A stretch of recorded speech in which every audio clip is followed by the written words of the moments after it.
A boring history for sleep's tale. Hark, how medieval people built houses. With no power tools, vertical bar. The ancient art of home building. A boring history for sleep's story. How medieval peasants built entire houses. Without modern technology. Hey guys, welcome back to Boring History for Sleep. It's 2 a.m. here in my little corner of the world, rain pattering against the windows, and I've got a story for you tonight that's been keeping me awake. We're going back to Yorkshire, England, 1348, a time when losing your husband didn't just mean heartbreak, it meant losing your right to exist. So grab your tea, settle in, and let me tell you about Alara Thornwick and the house that hope built. The knock came at dawn, sharp and unforgiving as winter frost. Alara Thornwick knew what it meant before she opened the door.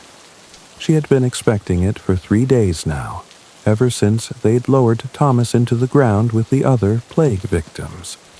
3 days of borrowed time in a house that was no longer hers.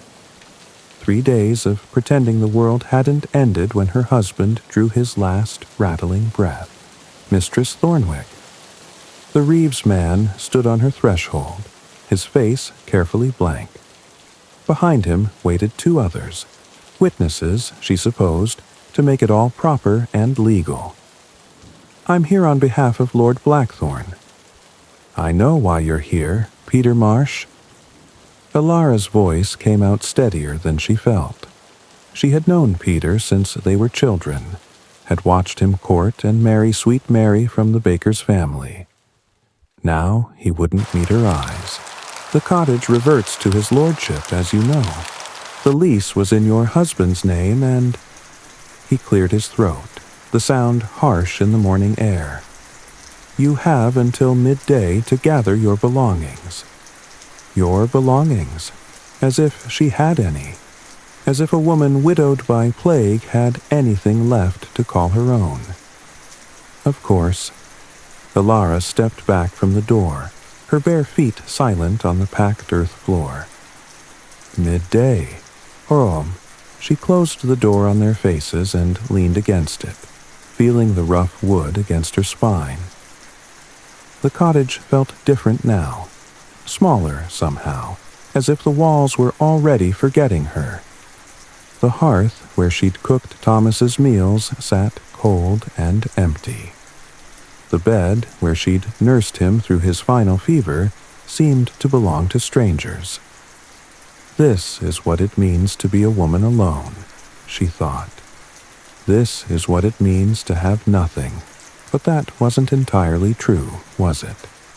She had her hands, still strong despite everything. She had her father's teachings, half-remembered lessons in wood and craft that Thomas had always said were unseemly for a woman. She had her mother's stubborn streak, the one that had kept her family fed through 2 bad harvests before the plague came to claim them all. And she had something else, something that had been growing in her chest these past 3 days like a seed in dark soil. Not hope. She wasn't fool enough to call it that. But perhaps possibility.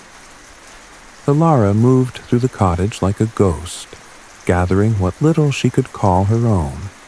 Her mother's wooden comb, carved with roses.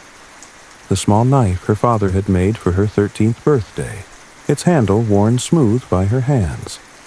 A change of clothes, patched but clean. The leather pouch that held her few remaining coins. Enough for perhaps a week's worth of bread if she was careful. She paused at the wooden chest where Thomas had kept his tools.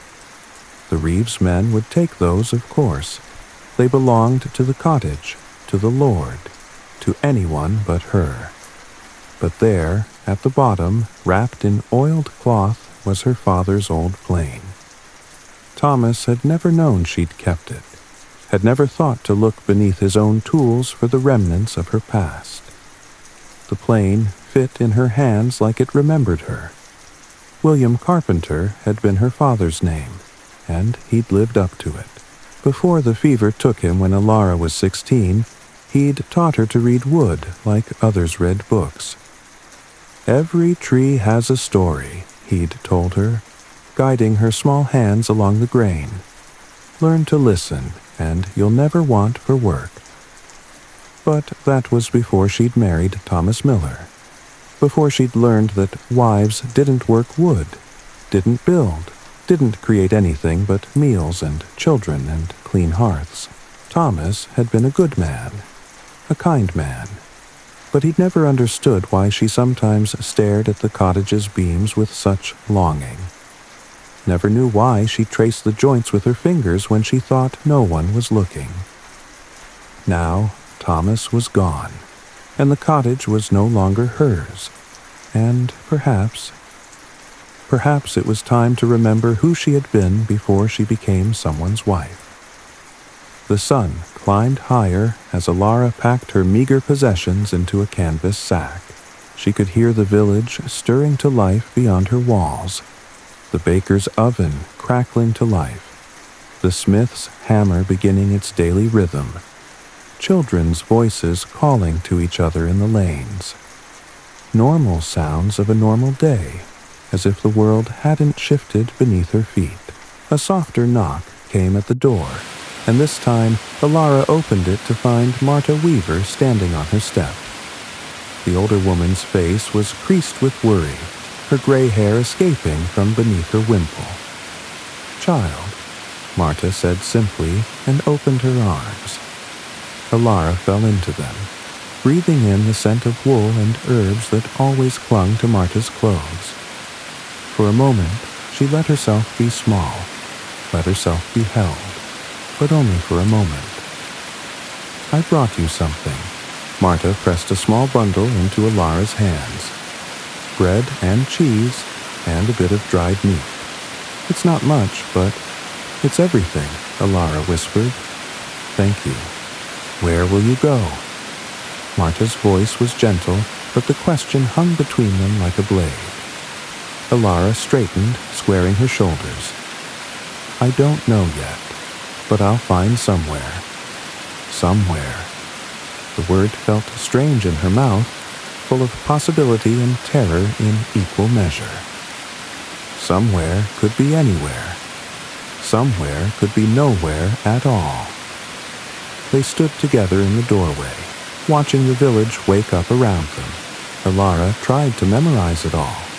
The way the morning light caught the thatch of the roofs, the sound of the mill wheel turning by the stream, the familiar faces of neighbors who would soon forget she had ever existed here. "The world's changing," Marta said quietly. "The plague took so many. There's opportunities now for those brave enough to take them. Land lying empty, trades needing hands. It's not the same world we knew before." Alara nodded, though she wasn't sure she believed it. The world might be changing, but the laws remained the same. A woman alone was still a woman alone, still vulnerable, still unwanted. The church bell chimed the hour, 11 strokes that seemed to echo in Alara's bones. 1 hour left. 1 hour before she walked out of this door and into whatever came next. "I should finish packing," she said. Marta squeezed her hand. "If you need anything, if there's anything I can do." "You've done enough. More than enough." But as Marta walked away, her footsteps fading into the morning bustle, Alara felt the weight of solitude settle around her like a cloak. She was 28 years old, widowed, homeless, and nearly penniless. In the world she knew, that was as good as a death sentence. Yet, as she stood in the doorway of the cottage that was no longer hers, something stirred in her chest. Not hope. She still wasn't ready to call it that, but perhaps defiance. "I am William Carpenter's daughter," she thought. "I am more than just Thomas Miller's widow." The final hour passed like water through her fingers. Alara made one last circuit of the cottage, her bare feet whispering against the floor. She touched the walls that had sheltered her, the hearth that had warmed her, the window that had framed her view of the world for 5 years of marriage. Then she shouldered her sack, tucked her father's plane safely inside her cloak, and stepped out into the world. Peter Marsh was waiting with his witnesses, along with a cart to haul away anything of value. They didn't look at her as she walked past them, didn't acknowledge the woman who had just become invisible. Alara walked through the village with her head high, though her heart hammered against her ribs. She could feel eyes watching from windows, could hear the whispered conversations that followed in her wake. Poor Alara. What will become of her? Shouldn't have married a miller if she wanted security. Should have given him children. Should have.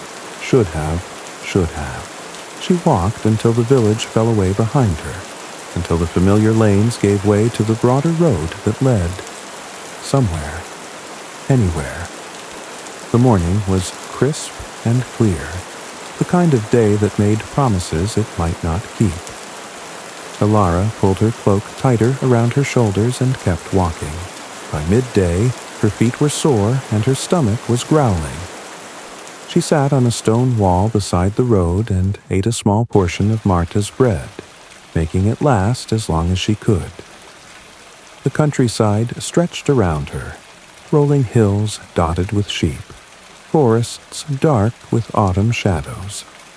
Beautiful and empty and vast. Where do you go when you have nowhere to go? The question had been haunting her for days, but now, sitting alone on the wall with the world spread out before her, Alara began to think it might be the wrong question entirely. Perhaps the question wasn't where to go, but what to build when you got there. She thought of her father's hands, strong and sure as they shaped wood into something useful, something beautiful. She thought of the way he'd looked at an empty space and seen possibility, seen the ghost of what could be if someone was willing to work for it. Every tree has a story, he'd told her, but sometimes you have to cut it down to let that story out. Alara finished her bread and stood up, brushing crumbs from her skirt. The road stretched ahead of her, leading toward the dark line of Whitmore Forest. She had heard stories about that forest. Old stories, strange stories. Stories about land that lay empty and waiting for someone brave enough to claim it. She started walking again, and with each step, the seed of possibility in her chest grew a little stronger.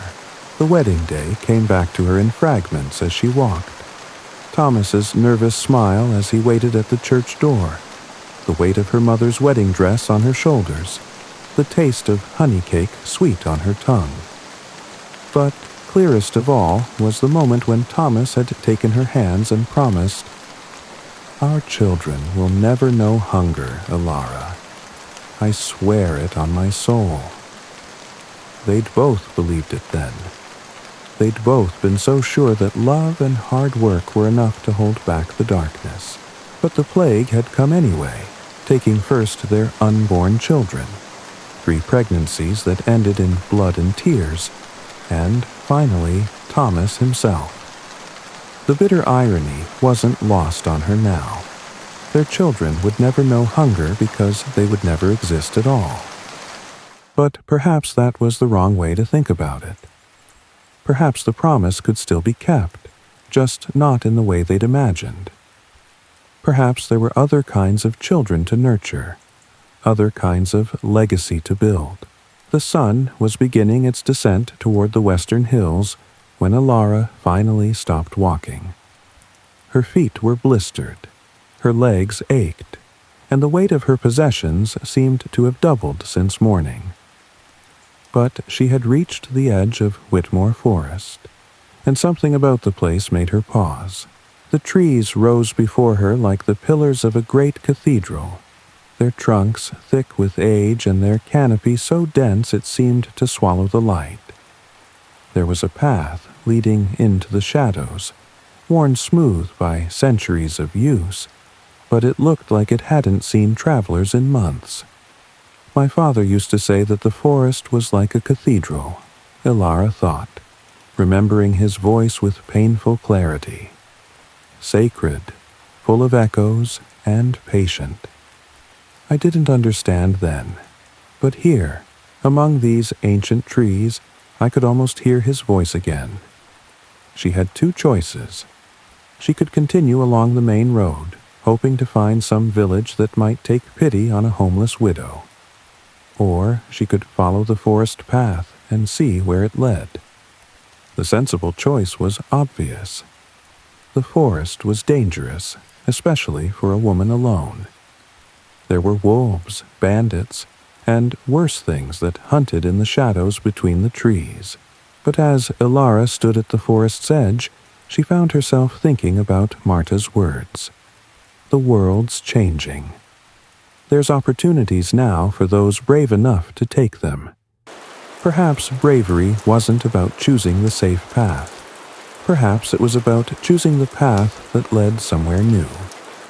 Ilara adjusted her pack, took a deep breath of the cool forest air, and stepped into the shadows. The path wound deeper into the woods, following the contours of the land like water finding its course. The trees pressed close on either side, their branches interlacing overhead to create a living roof that filtered the sunlight into dancing patterns on the forest floor. It was quieter here than on the open road. Not silent, but filled with a different kind of sound. The whisper of wind through leaves, the distant call of birds, the soft rustle of small creatures moving through the underbrush. Ilara had always loved forests, though Thomas had never understood why. He'd been a man of open fields and clear skies, uncomfortable with anything he couldn't see from horizon to horizon. But Ilara found peace in the enclosed spaces, in the sense of being held and hidden and protected. She walked for what felt like hours, though it was hard to judge time beneath the canopy. The path branched and twisted, sometimes climbing over ridges, sometimes dipping into small valleys where streams chuckled over stone. Once she saw deer watching her from between the trees, their dark eyes curious but unafraid. It was the silence that alerted her first. The forest sounds, the bird calls, the rustling leaves, the distant whisper of wind, all stopped at once, as if someone had drawn a curtain across the world. Ilara froze in the middle of the path, her heart suddenly hammering. Then she heard it, or rather, she felt it, a presence, ancient and patient, watching from somewhere just beyond sight, the Hearth Warden. The name came to her unbidden, along with a half-remembered story Henrik the carpenter had told her years ago. Something about a spirit that guarded certain places in the forest, that tested those who sought to build upon sacred ground. Ilara stood perfectly still, hardly daring to breathe. The silence stretched on, heavy with possibility and danger. Then, as suddenly as it had come, the presence withdrew. The forest sounds returned gradually. First, a single bird call, then the rustle of leaves, then the full symphony of the woodland.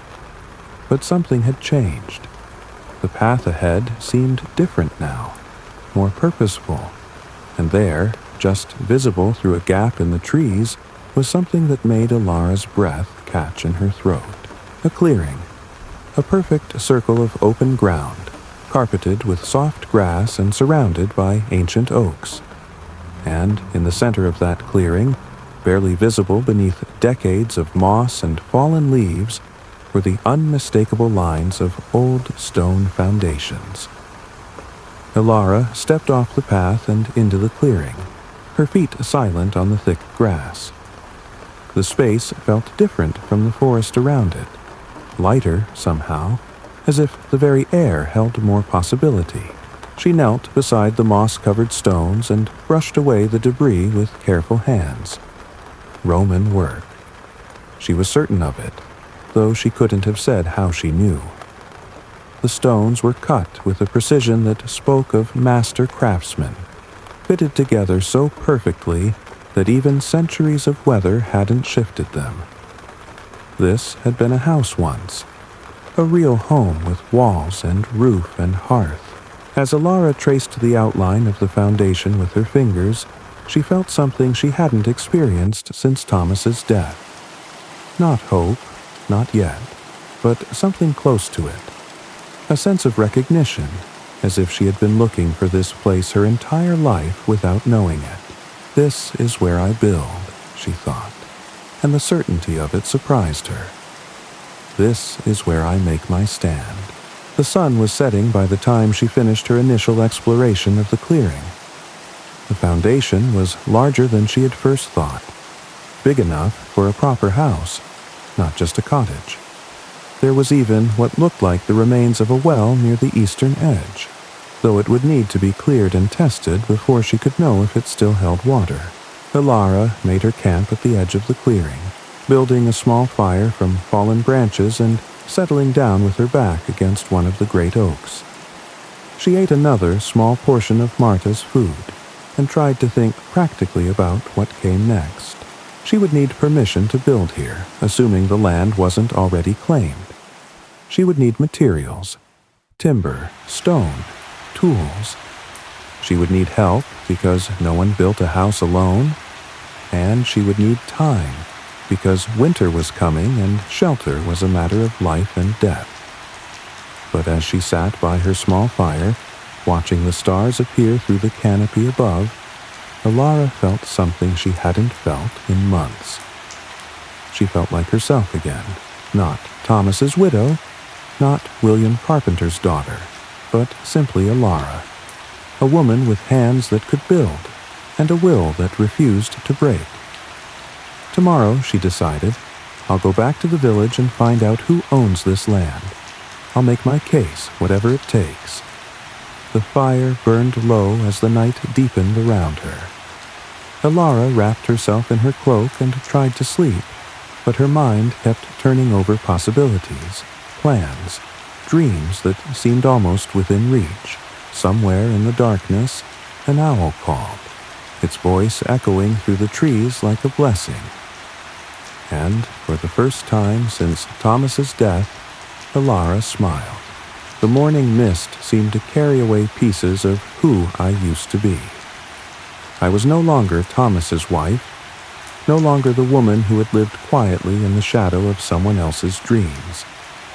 I was simply Alara, standing at the edge of possibility with my father's plane in my hands and the ghost of a house waiting to be born. The forest around me felt different in the morning light, not threatening but expectant, as if it too was waiting to see what I would choose to build from the ruins of my old life. And that, my friends, is where our story truly begins. With a woman, a clearing, and the first fragile stirring of something that might, just might, become hope. But Alara's journey is far from over, and the challenges ahead will test not just her skill with wood and stone, but her very right to exist in a world that has no place for women like her. We'll continue her story next time, when she discovers that claiming a piece of land is one thing, but keeping it is something else entirely. The forest held its breath. 3 days after leaving the village, Alara woke to absolute stillness. No birdsong, no rustle of leaves, no distant sound of human activity. Even the stream that had become her morning companion seemed to whisper more quietly, as if the world had agreed to pause for this one perfect moment. She lay wrapped in Marta's quilt, listening to the silence with the same intensity she usually reserved for sounds of approaching danger. But there was no danger in this quiet, only a profound sense of waiting, as if the forest itself was holding space for something sacred. The morning light filtered through the canopy in shafts of gold, illuminating dust motes that danced like tiny spirits in the air. Alara sat up slowly, careful not to disturb the reverent hush that had settled over everything. It was then that she saw him. Henrik sat on a fallen log perhaps 20 paces away, his broad shoulders hunched forward, his weathered hands clasped between his knees. He was staring at something in the distance, or perhaps at nothing at all. His face, usually animated with the easy confidence of a man who knew his trade, was etched with a grief so profound it seemed to have carved new lines into his features overnight. Henrik. Alara's voice was barely a whisper, but in the profound silence it carried like a shout. He turned toward her, and she saw that his eyes were red-rimmed, his cheeks wet with tears he hadn't bothered to wipe away. When he spoke, his voice was rough with emotion. "My boy would have been 23 today." The words hung between them like a bridge neither had expected to cross. Alara felt her heart constrict, understanding flooding through her with painful clarity. She had wondered about Henrik's past, about the shadows that sometimes crossed his face when he thought no one was looking. Now she knew. "Tell me about him," she said softly, rising from her makeshift bed and moving to sit beside him on the log. Henrik's hands shook as he reached into his tunic and withdrew something small and worn. A wooden carving of a horse, no bigger than his palm. The craftsmanship was exquisite, every detail lovingly rendered, from the flowing mane to the powerful muscles of the haunches. His name was Anders. He was going to be a carpenter, like his old man. Better than his old man, truth be told. Henrik's thumb traced the horse's mane with infinite tenderness. He carved this when he was 15. It took him 3 months, working every evening after his chores were done. "It's beautiful," Alara breathed, and she meant it. The little horse seemed almost alive in Henrik's weathered palm. He was going to marry the miller's daughter, Sarah. Sweet girl, with a laugh that could make the sun come out on the cloudiest day. Henrik's voice cracked. They were planning the wedding when the fever took him. 3 days, that's all it was. 3 days, and he was gone. The silence stretched between them, but it was no longer the sacred quiet of the morning. This was the silence of shared grief, of understanding that some losses were too vast for words. "That's why you helped me," Alara said finally. "When the Reeves men came, you saw someone who needed building up instead of tearing down." Henrik nodded, still staring at the carved horse. Sarah married the blacksmith's son 2 years later. Has 3 children now. I see them sometimes in the market, and I'm glad for her. Truly I am. But I can't help thinking, Anders would have been a good father. He would have, Alara agreed, if he was anything like his father. Henrik looked at her then, really looked at her, and she saw something shift in his expression. The raw grief was still there, but alongside it was something else, a kind of recognition, as if he was seeing her clearly for the first time. "You lost someone too," he said. It wasn't a question. "My husband, Thomas." The name still felt strange on her tongue, even after all these months. "But it's different. I had him for such a short time. You had years with your son." Grief isn't a contest, lass.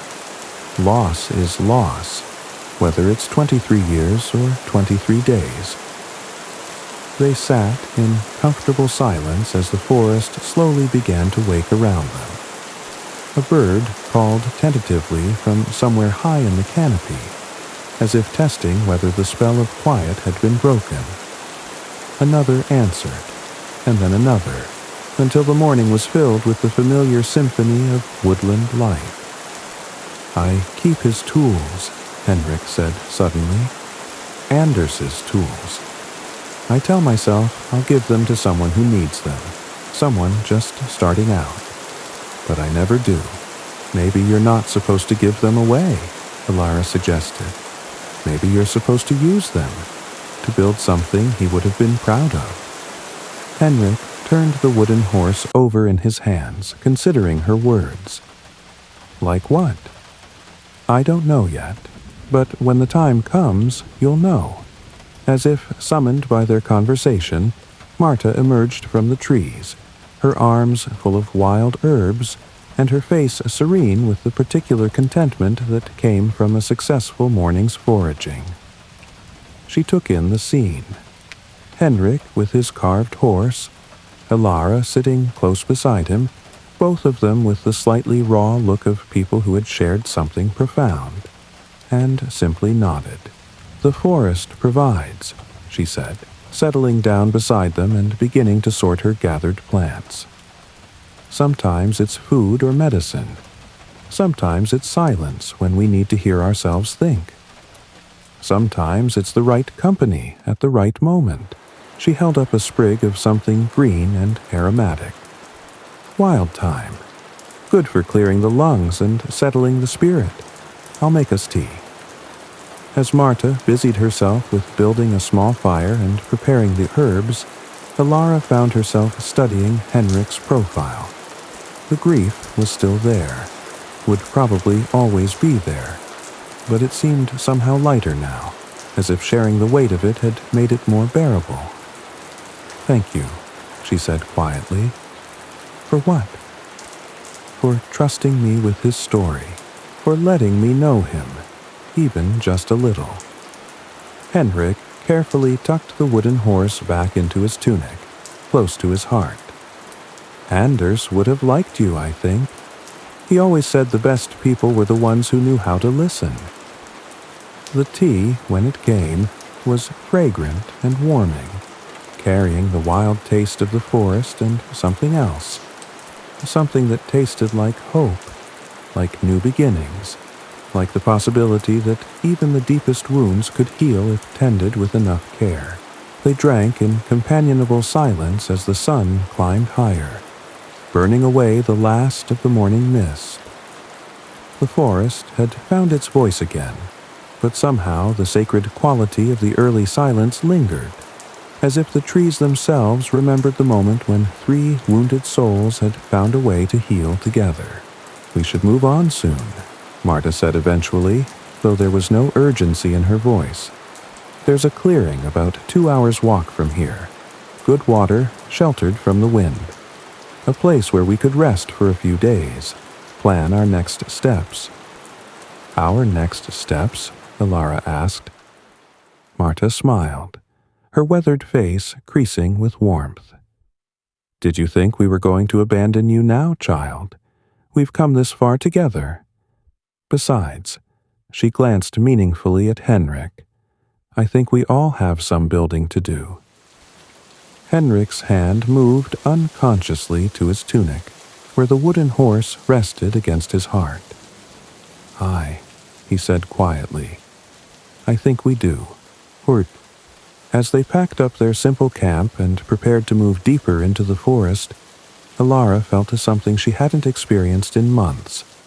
A sense of belonging, of being part of something larger than her own survival. The day the forest was silent had become the day she found her family.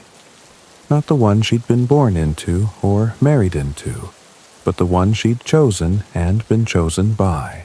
The trees whispered their approval as the small group set off down the winding path.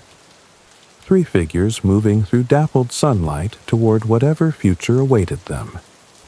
Behind them, the clearing where they'd shared their stories seemed to hold an echo of their presence, as if the forest itself would remember this moment when strangers became family, when grief became the foundation for hope. The weight of empty pockets. Welcome back, night owls. When we left Alara, she'd found something that looked suspiciously like destiny in the form of ancient Roman foundations hidden in Whitmore Forest. But as anyone who's ever tried to build something knows, finding the perfect spot is just the beginning. Now comes the hard part, convincing the world that you have the right to be there. The walk back to the village felt longer than it had the day before, though Alara supposed that was the weight of purpose making her steps heavier. She had slept poorly in the forest, starting awake at every sound, but her mind was clearer than it had been in weeks. She had a plan now, or at least the beginning of one. The morning market was in full swing when she reached the village square. Merchants called their wares. Children darted between the stalls, and the familiar rhythm of commerce filled the air with noise and energy. But Alara noticed something she hadn't before. The gaps. Empty stalls where familiar faces should have been. Spaces in the crowd where the plague had taken its toll. The world's changing, Marta had said, and here was the proof of it. Death had carved holes in the fabric of their community, and those holes created opportunities for those brave enough to claim them. Alara made her way through the market, acutely aware of the looks that followed her. Some were pitying, some curious, and a few were openly hostile. A woman alone was an anomaly, a disruption to the natural order. She could feel their questions like physical weight. What is she doing here? Where will she go? Who will take responsibility for her? She found Marta at the cloth merchant's stall, running her practiced fingers over a bolt of wool. The older woman's face lit up when she saw Alara, though worry quickly clouded her expression. "Child, I was hoping you'd come back. Where did you spend the night? Please tell me you found somewhere safe." "I did." Alara kept her voice low, mindful of listening ears. "Marta, I need to ask you something. Who would know about land ownership in Whitmore Forest?" Marta's eyebrows rose. "The forest? Alara, you can't be thinking of—" "Just tell me who would know." The older woman glanced around, then drew Alara away from the stall to a quieter corner of the square. "William Ashford would be the one to ask. He's the reeve, handles all the land records for Lord Blackthorn." "But Alara, the forest is dangerous. There are wolves and bandits, and—" She lowered her voice further. "Strange things. Old things that don't like to be disturbed." The hearth warden, Alara thought, remembering the presence she'd felt watching her. But she kept that to herself. "Where can I find this Ashford?" Marta sighed, recognizing the stubborn set of Alara's jaw. "He keeps his office in the manor house." "But child, what are you planning? You can't just claim land that isn't yours." "I'm not planning to claim anything that doesn't belong to me," Alara said carefully. "I just want to know what's possible." Before Marta could respond, a new voice cut through their conversation. "Well, well, if it isn't the widow Thornwick." Alara turned to find herself facing Godwin Fletcher, one of the village's more prosperous farmers. He was a man who had always made her skin crawl, with his pale eyes and the way he looked at women like they were livestock to be appraised. "Godwin," she kept her voice neutral. "Heard you got turned out yesterday. Shame that." His tone suggested he found it anything but shameful. "Course, it's the way of things. Can't have empty houses going to waste when there's proper families needing them." "Of course not," Alara agreed, though the words tasted bitter. "Still, seems a waste to let a healthy woman go begging." Godwin stepped closer, and Alara caught the sour smell of ale on his breath despite the early hour. "I've been thinking. I could use help around my farm. Lost my wife to the fever last spring, and the work's getting ahead of me." Elara felt Marta tense beside her. They both knew what kind of help Godwin was offering. "That's very generous," Elara said carefully, "but I have other plans." Godwin's face darkened. "Other plans? You're a widow with no family, no property, no coin. What other plans could you possibly have?" The question hung in the air like a challenge. Around them, the market continued its bustle, but Elara could feel attention focusing on their conversation. This was entertainment now, the spectacle of a woman being put in her place. "I plan to make my own way," Elara said, lifting her chin. Godwin laughed, a harsh sound that made several people turn to look. "Your own way? And how do you propose to do that? You going to take up a trade? Set yourself up as a merchant?" His voice grew louder, more mocking. "Maybe you think you can work wood like your father did? Build yourself a house with your own 2 hands?" The crowd was definitely watching now. Elara felt heat rise in her cheeks, but she forced herself to stand straight, to meet Godwin's mocking gaze without flinching. "Perhaps I will," she said quietly.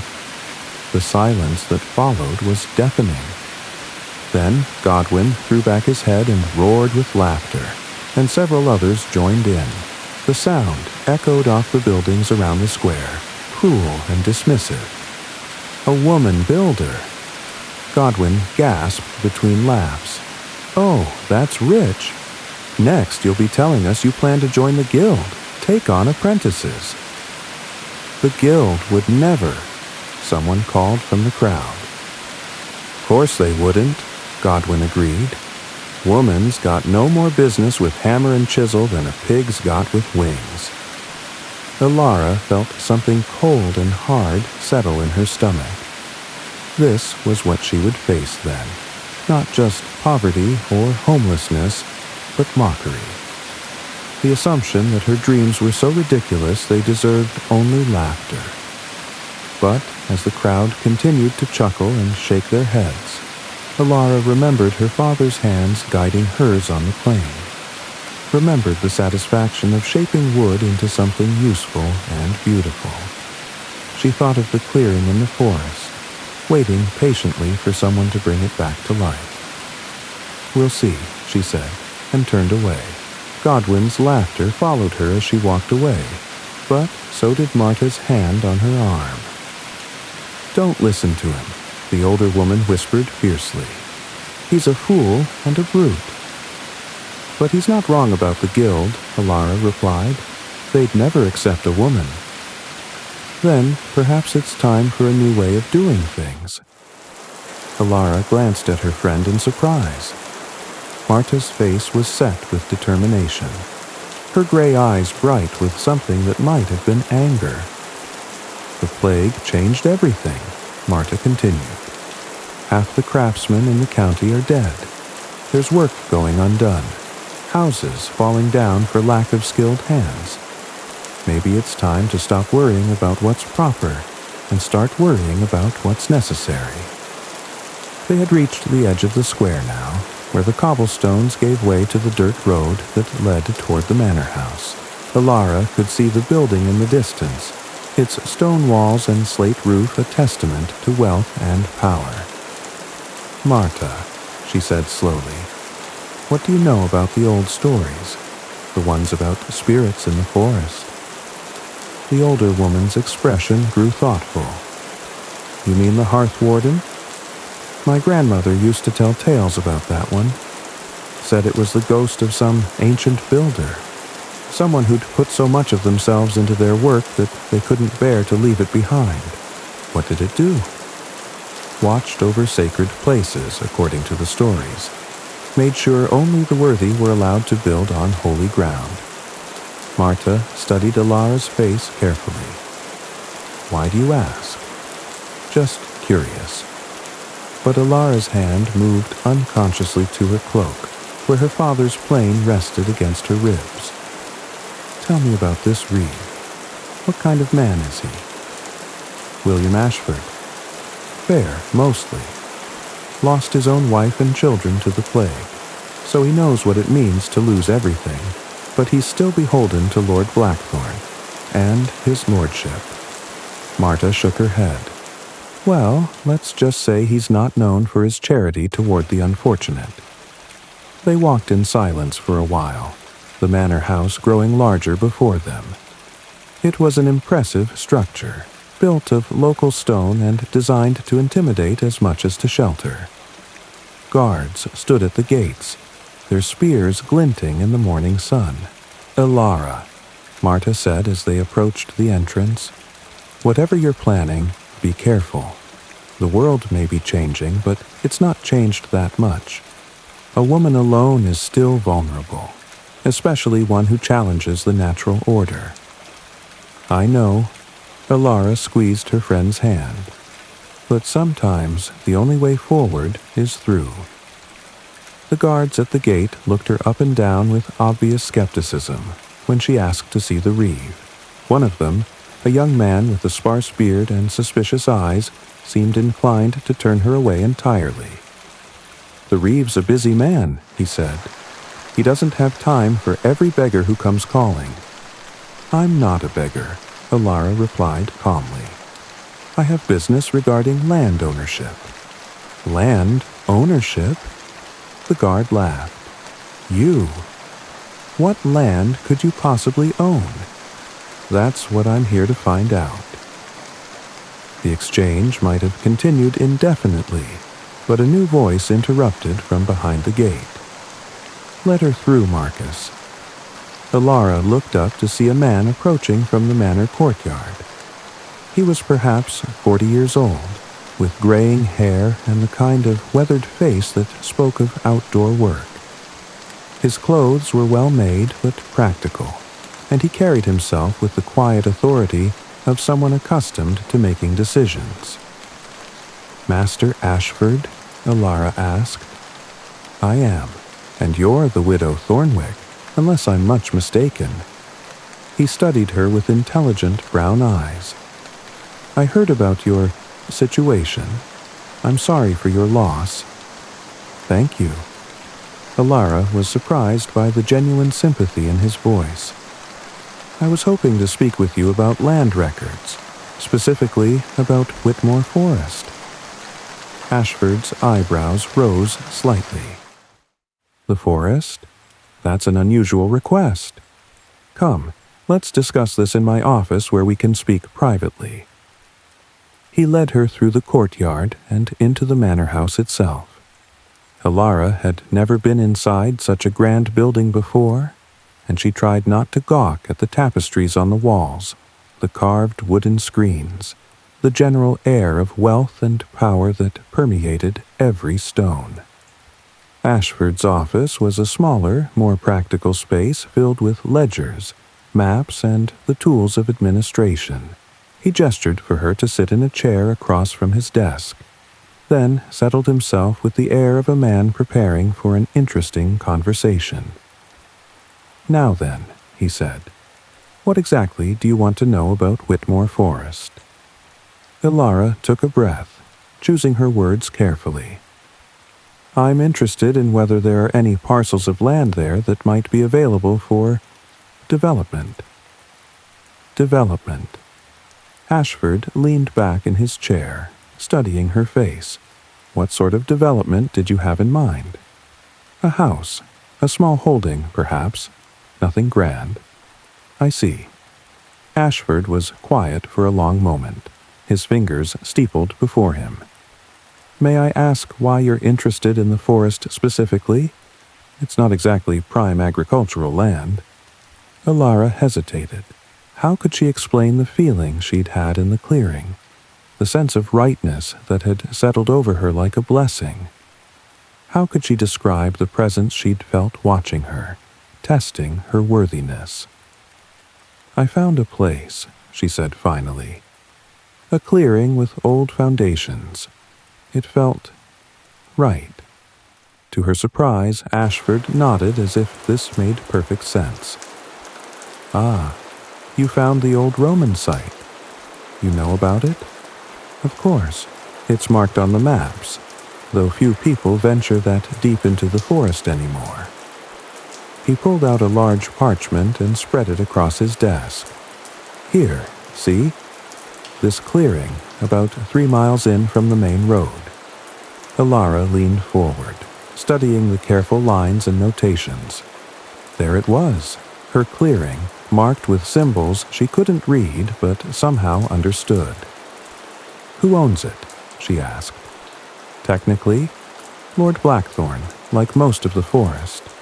But it's been empty for, must be 50 years now. The last family that tried to settle there. He shook his head. Well, let's just say it didn't end well. What happened? Fire took the house they'd built, killed the whole family, husband, wife, 3 children. After that, people started saying the place was cursed. No one's tried to build there since. Alara felt a chill run down her spine, but she forced herself to ask the next question. What would it take for someone to get permission to build there now? Ashford studied her for a long moment. Someone? Or you specifically? Me specifically? Well, that's complicated. He leaned forward, his expression growing serious.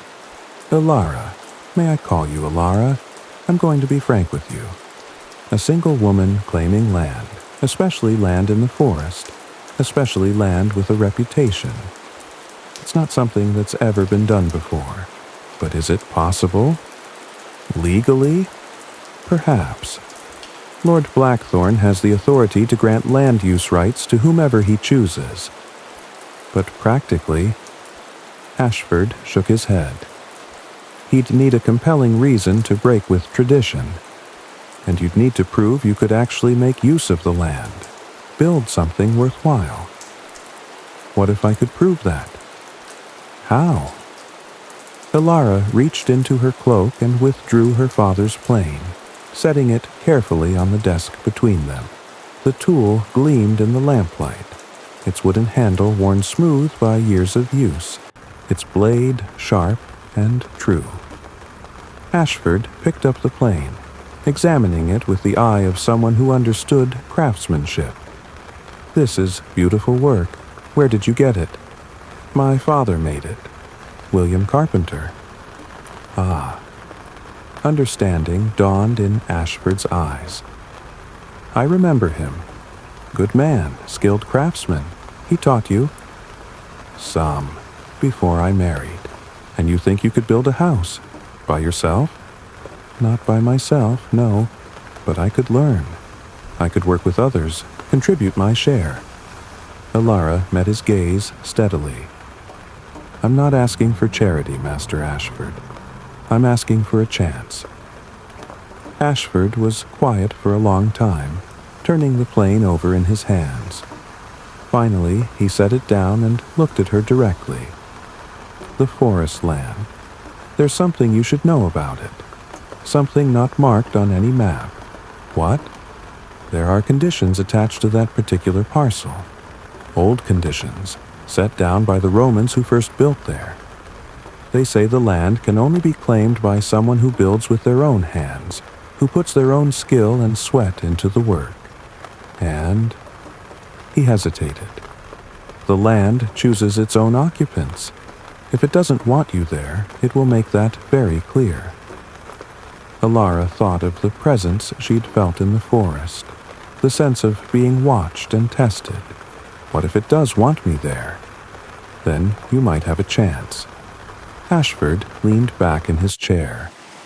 But it would still require Lord Blackthorn's permission, and he's not known for his progressive views on women's capabilities. When could I speak with him? Speak with him?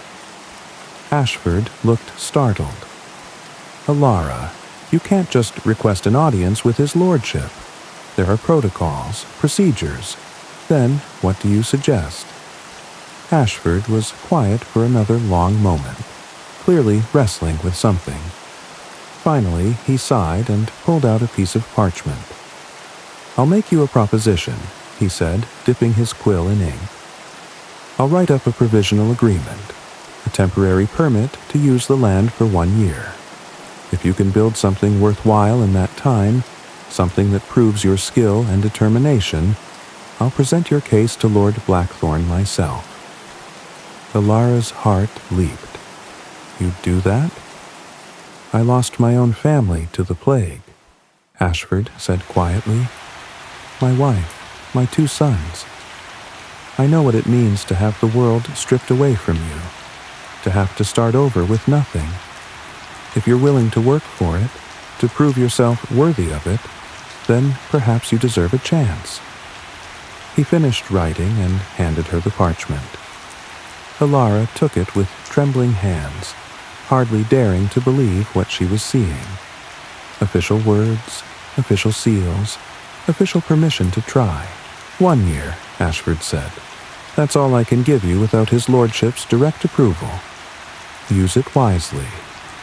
Alara stood, clutching the parchment to her chest. "Thank you.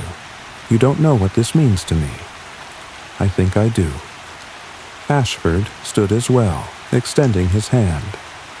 "Good luck, Alara Thornwick. I hope the forest finds you worthy. Goose."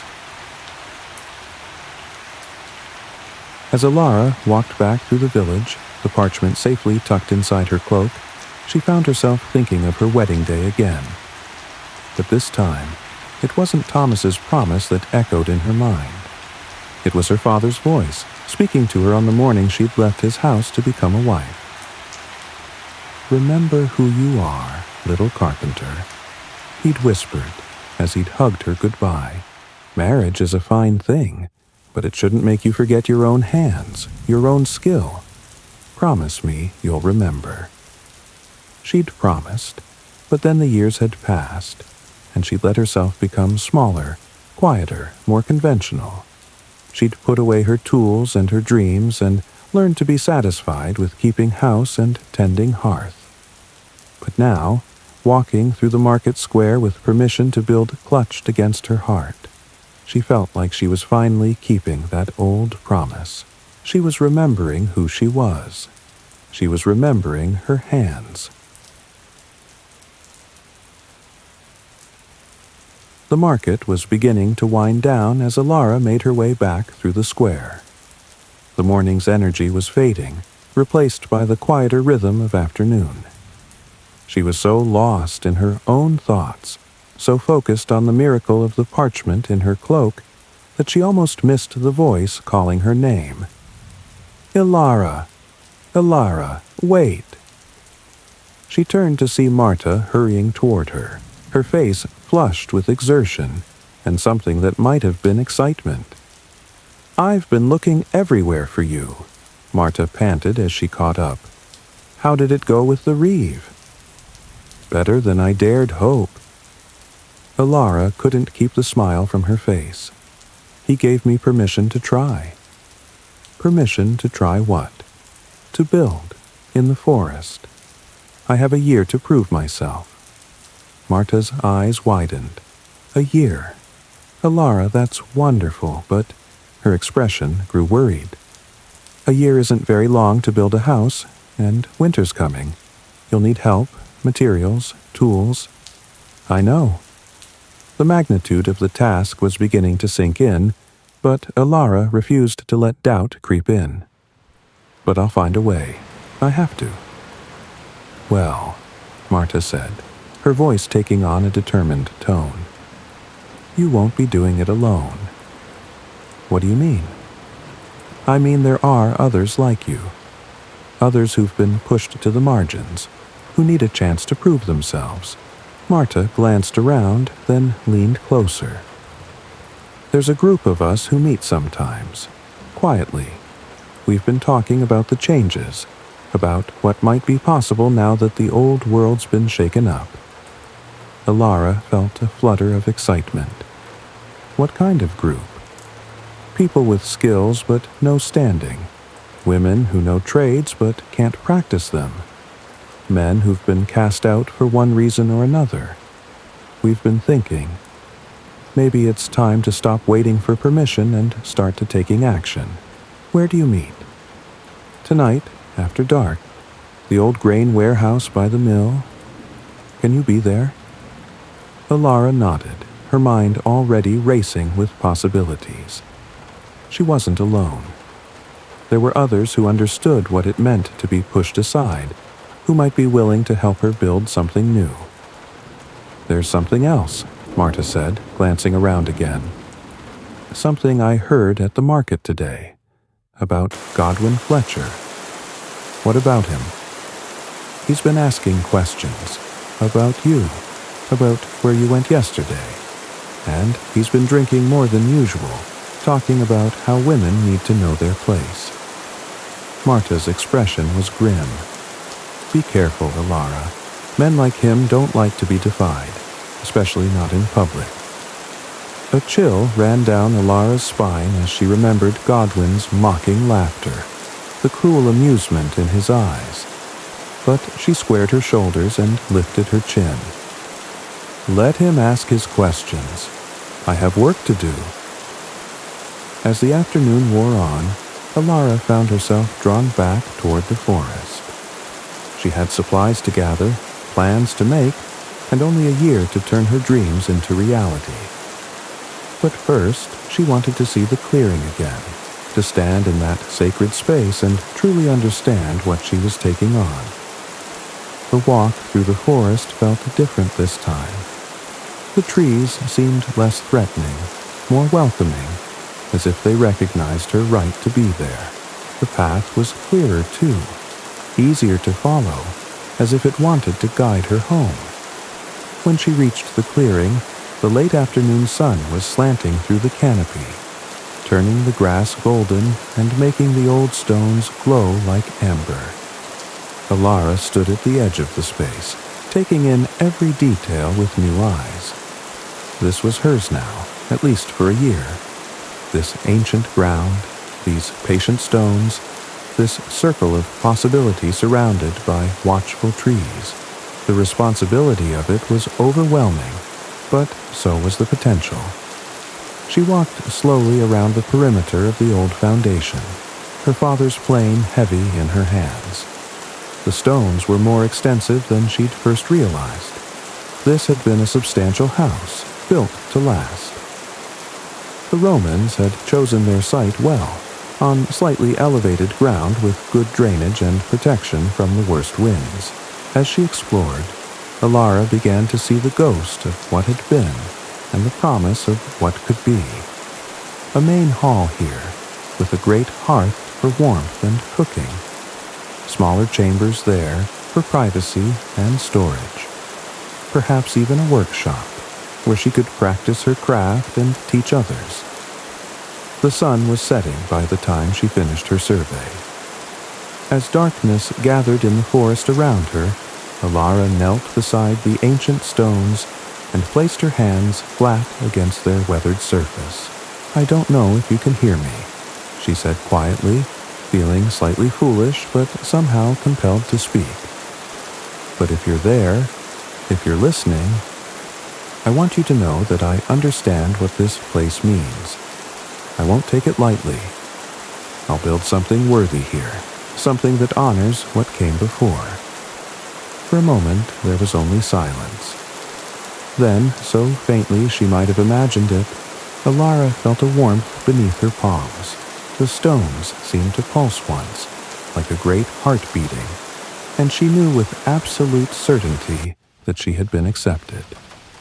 "Welcome home," the forest seemed to whisper. "Now, prove you deserve to stay." Folklore fragment. As Alara made her way back through the darkening forest, she remembered another story Henrik had told her years ago. The tale of Saint Bridget, who had asked the King of Leinster for land to build an abbey. "Give me as much land as my cloak will cover," she had requested. When the king agreed, thinking he was being generous with a small gift, Bridget's cloak had spread and spread until it covered acres of ground. "God helps those who help themselves," the saint had supposedly said. "But sometimes he also helps those who ask for exactly what they need." Perhaps Alara thought as she emerged from the forest path. It was time to stop asking for permission and start asking for exactly what she needed to succeed. The grain warehouse sat dark and silent beside the mill, its bulk outlined against the star-scattered sky. Alara approached carefully, mindful of Marta's warnings about discretion. The last thing she needed was to be caught in some kind of illegal gathering before she'd even begun her work. But as she drew closer, she could see the faint glow of lamplight seeping through cracks in the wooden walls. Voices murmured inside. Not many, but enough to suggest that Marta's group was real and substantial. Alara knocked softly on the side door, using the pattern Marta had described. 3 short, 2 long, 1 short. The voices inside fell silent. Then she heard footsteps approaching. The door opened to reveal a face she didn't recognize. A young man with prematurely gray hair and intelligent eyes. He looked her up and down, then stepped aside to let her enter. "You must be Alara," he said quietly. "Marta's told us about you." Inside, the warehouse was dimly lit by a few carefully shielded lamps. About a dozen people sat in a rough circle on sacks of grain and wooden crates.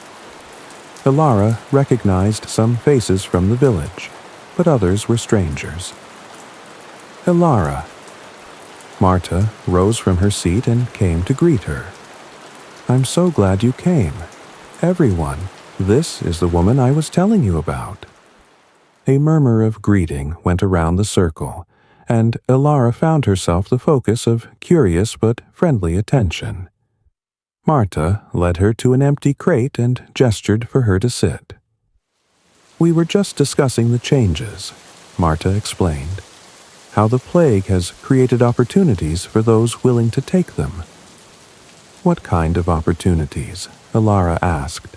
A woman across the circle spoke up, middle-aged, with work-roughened hands and a direct gaze. "I'm Agnes," she said.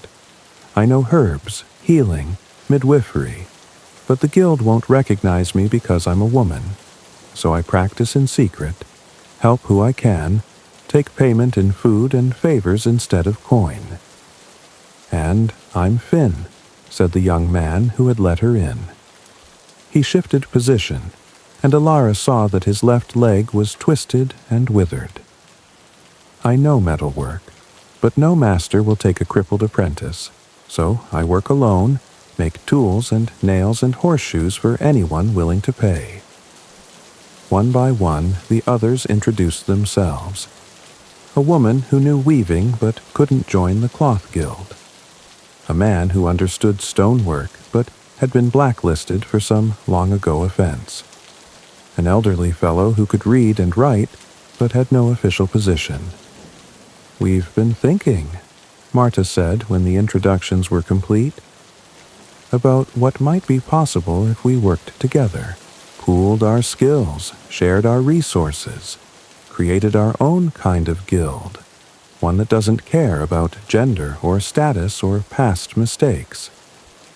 "It's dangerous thinking," Agnes added. "The established guilds won't like competition. The lords won't like people organizing without their permission." "But the world is changing," Finn said firmly. "Half the guild masters are dead. There's work going undone, people in need of services. Maybe it's time to stop worrying about what's proper and start worrying about what's necessary." Alara felt a thrill of recognition. These were her people. The outcasts, the overlooked, the ones who had skills but no standing. And they were talking about exactly the kind of cooperation she would need to build her house. "I have something to show you," she said, and pulled out the parchment Ashford had given her.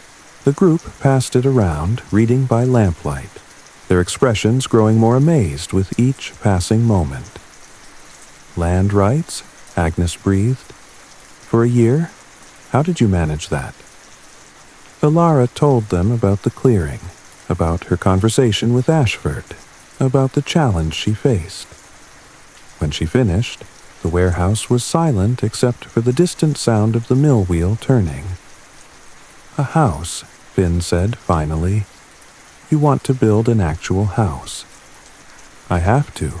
It's the only way to prove I deserve the land permanently." "And you'd need help," Agnes said thoughtfully. "I would. I know some carpentry, but not enough. I'd need stonework, metalwork, probably a dozen other skills I don't have."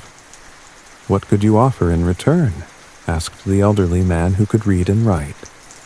"We all have our own struggles, our own needs." Alara had been thinking about this during her walk back from the forest.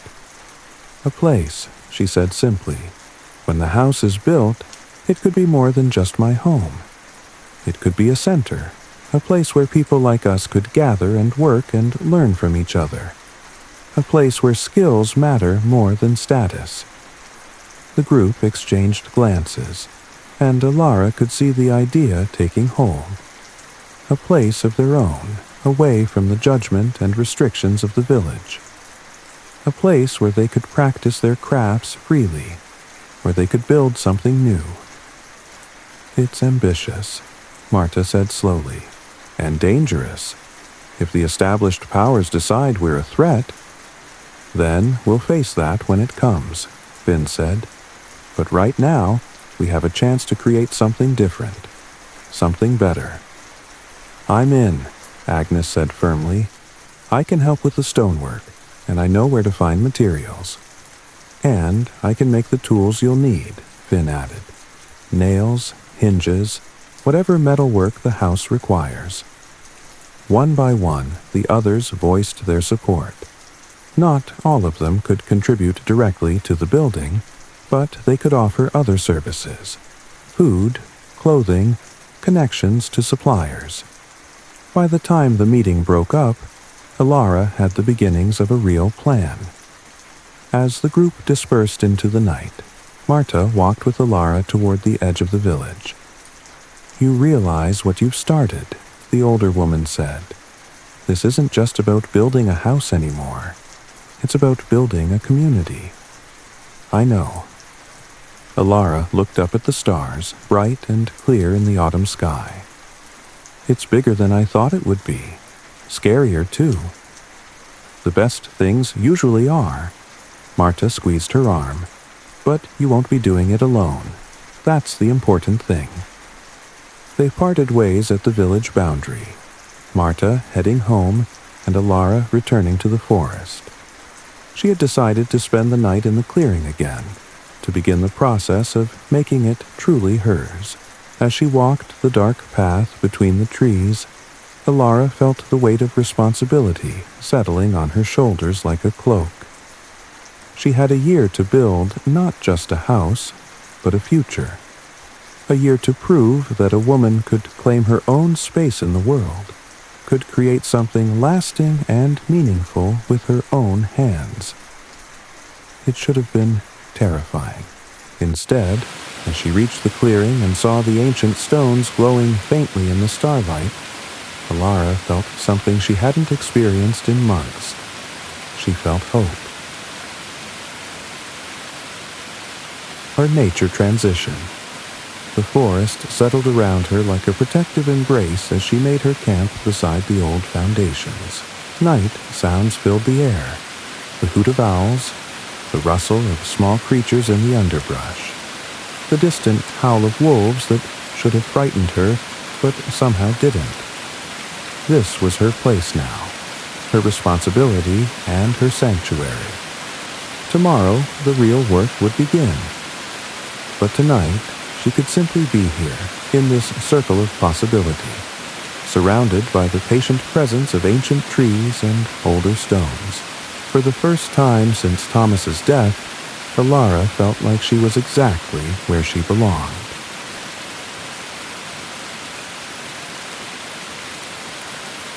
And so, our carpenter's daughter has found her allies, her purpose, and her place.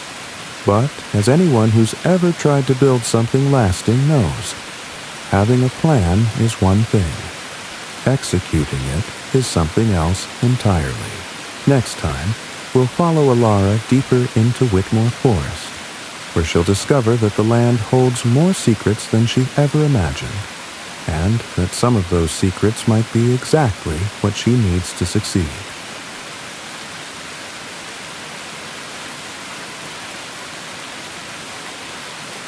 Father's hands.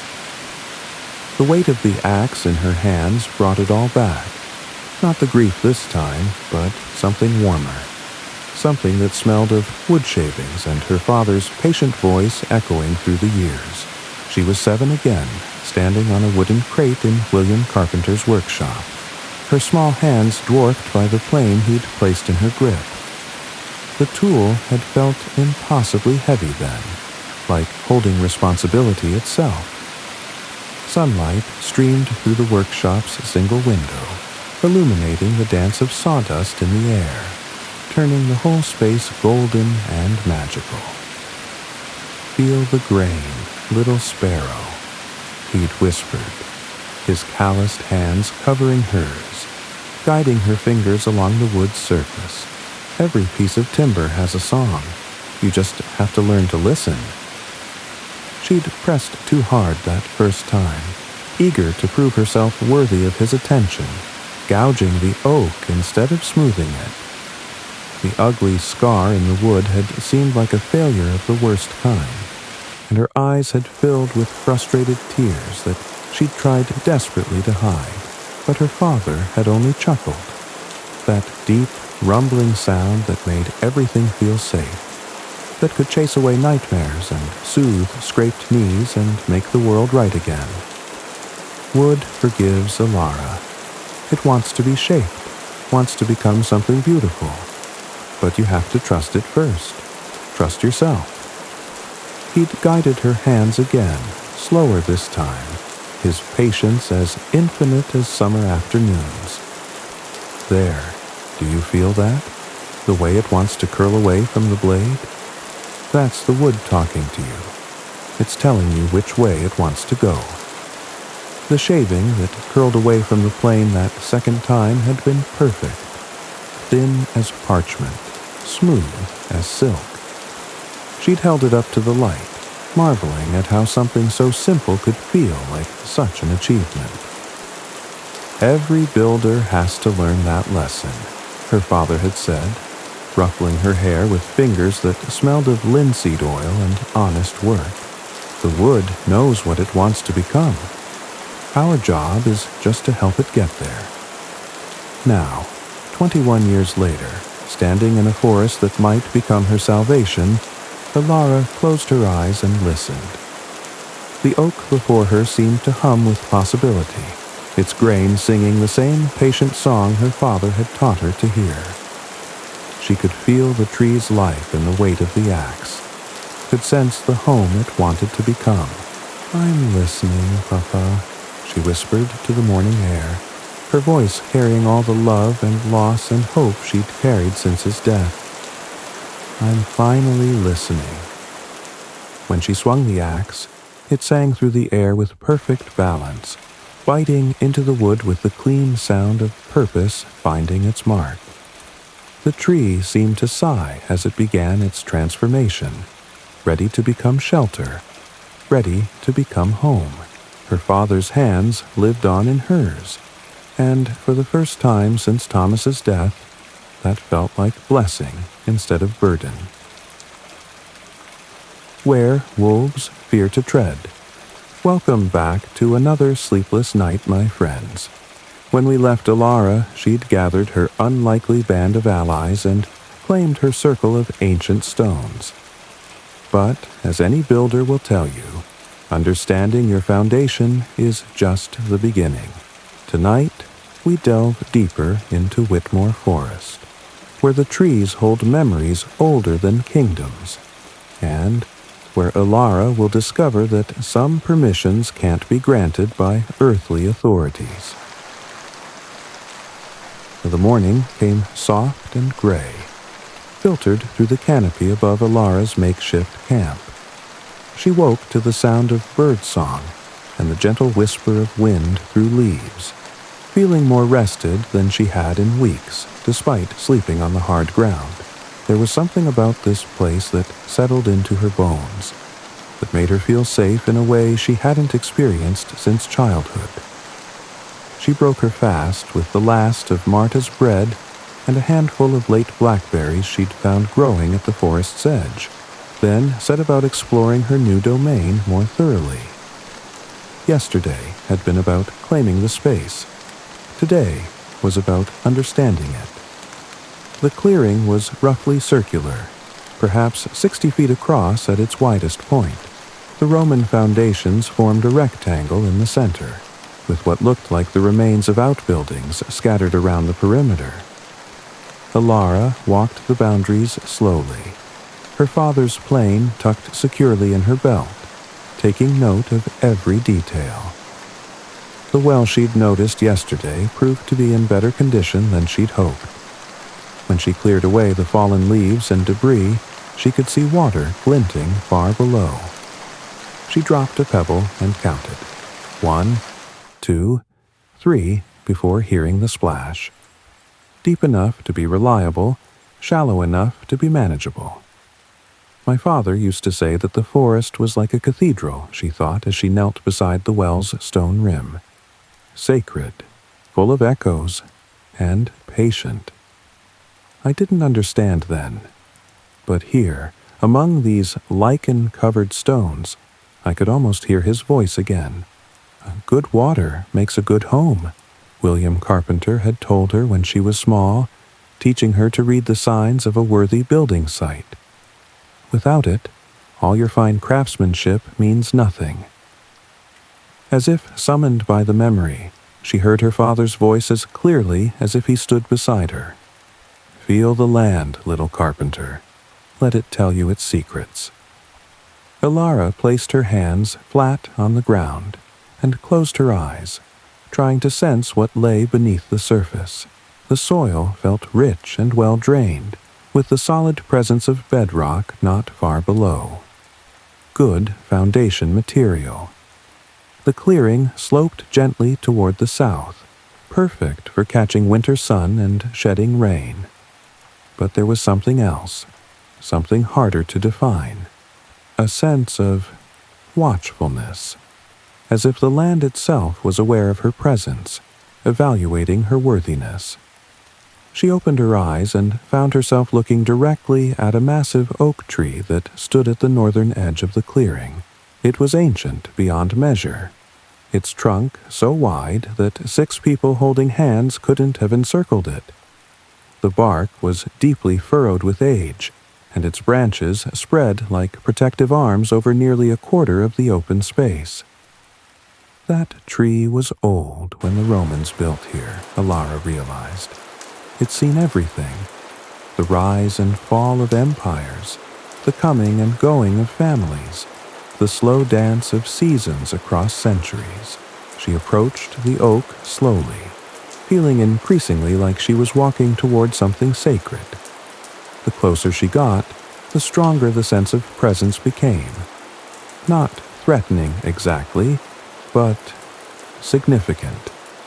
As if this tree was more than just a tree. When she reached the massive trunk, Alara placed her palm against the bark and felt a shock of recognition run through her. This was the source of the watching presence she'd sensed yesterday. Not a ghost or spirit, but something far older and more fundamental.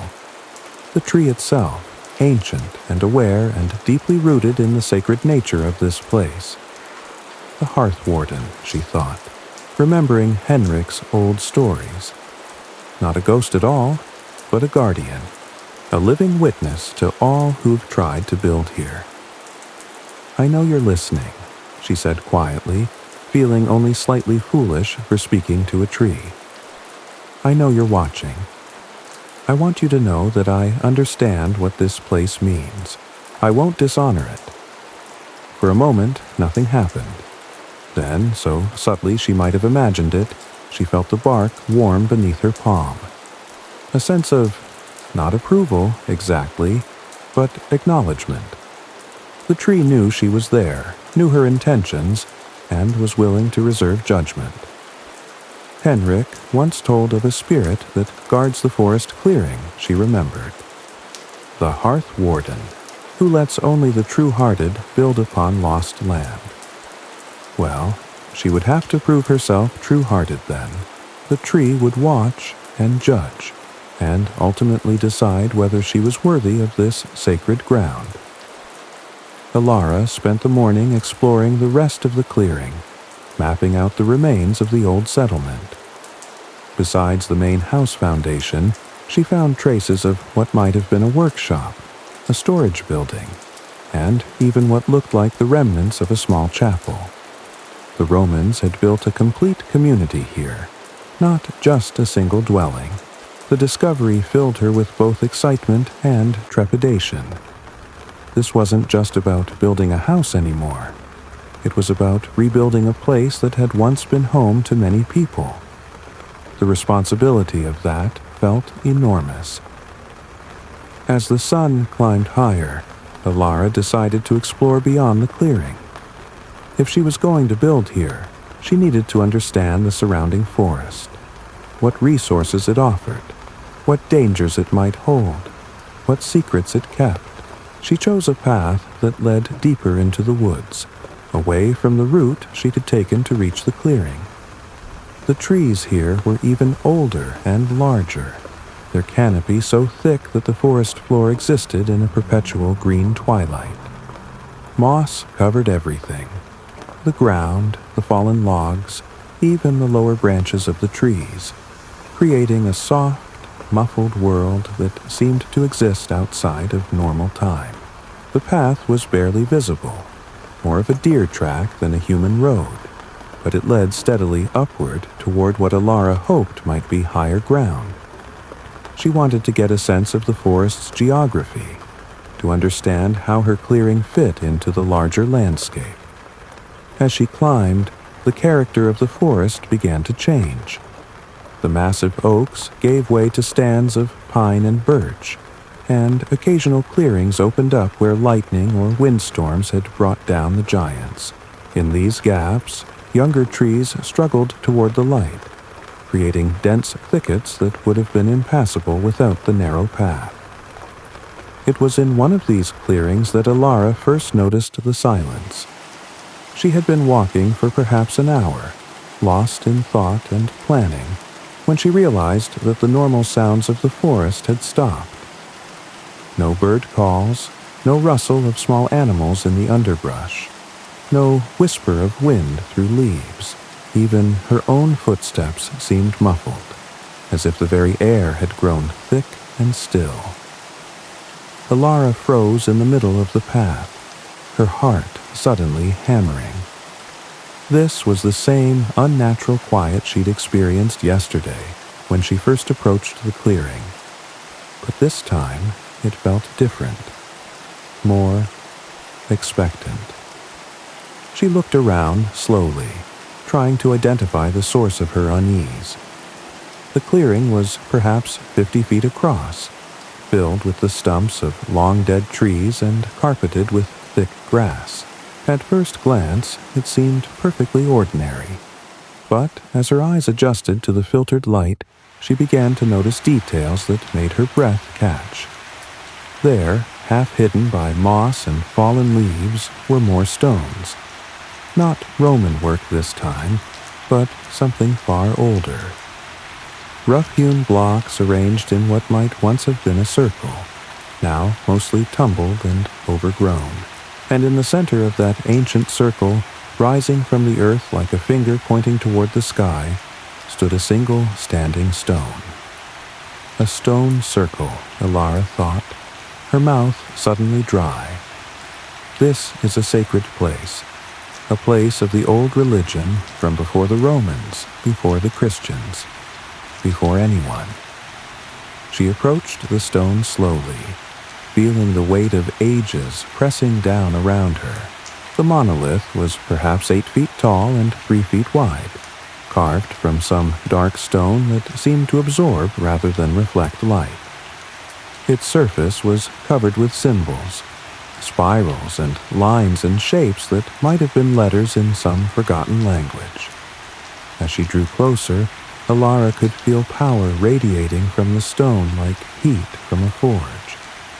Not malevolent, but ancient and vast, and utterly inhuman.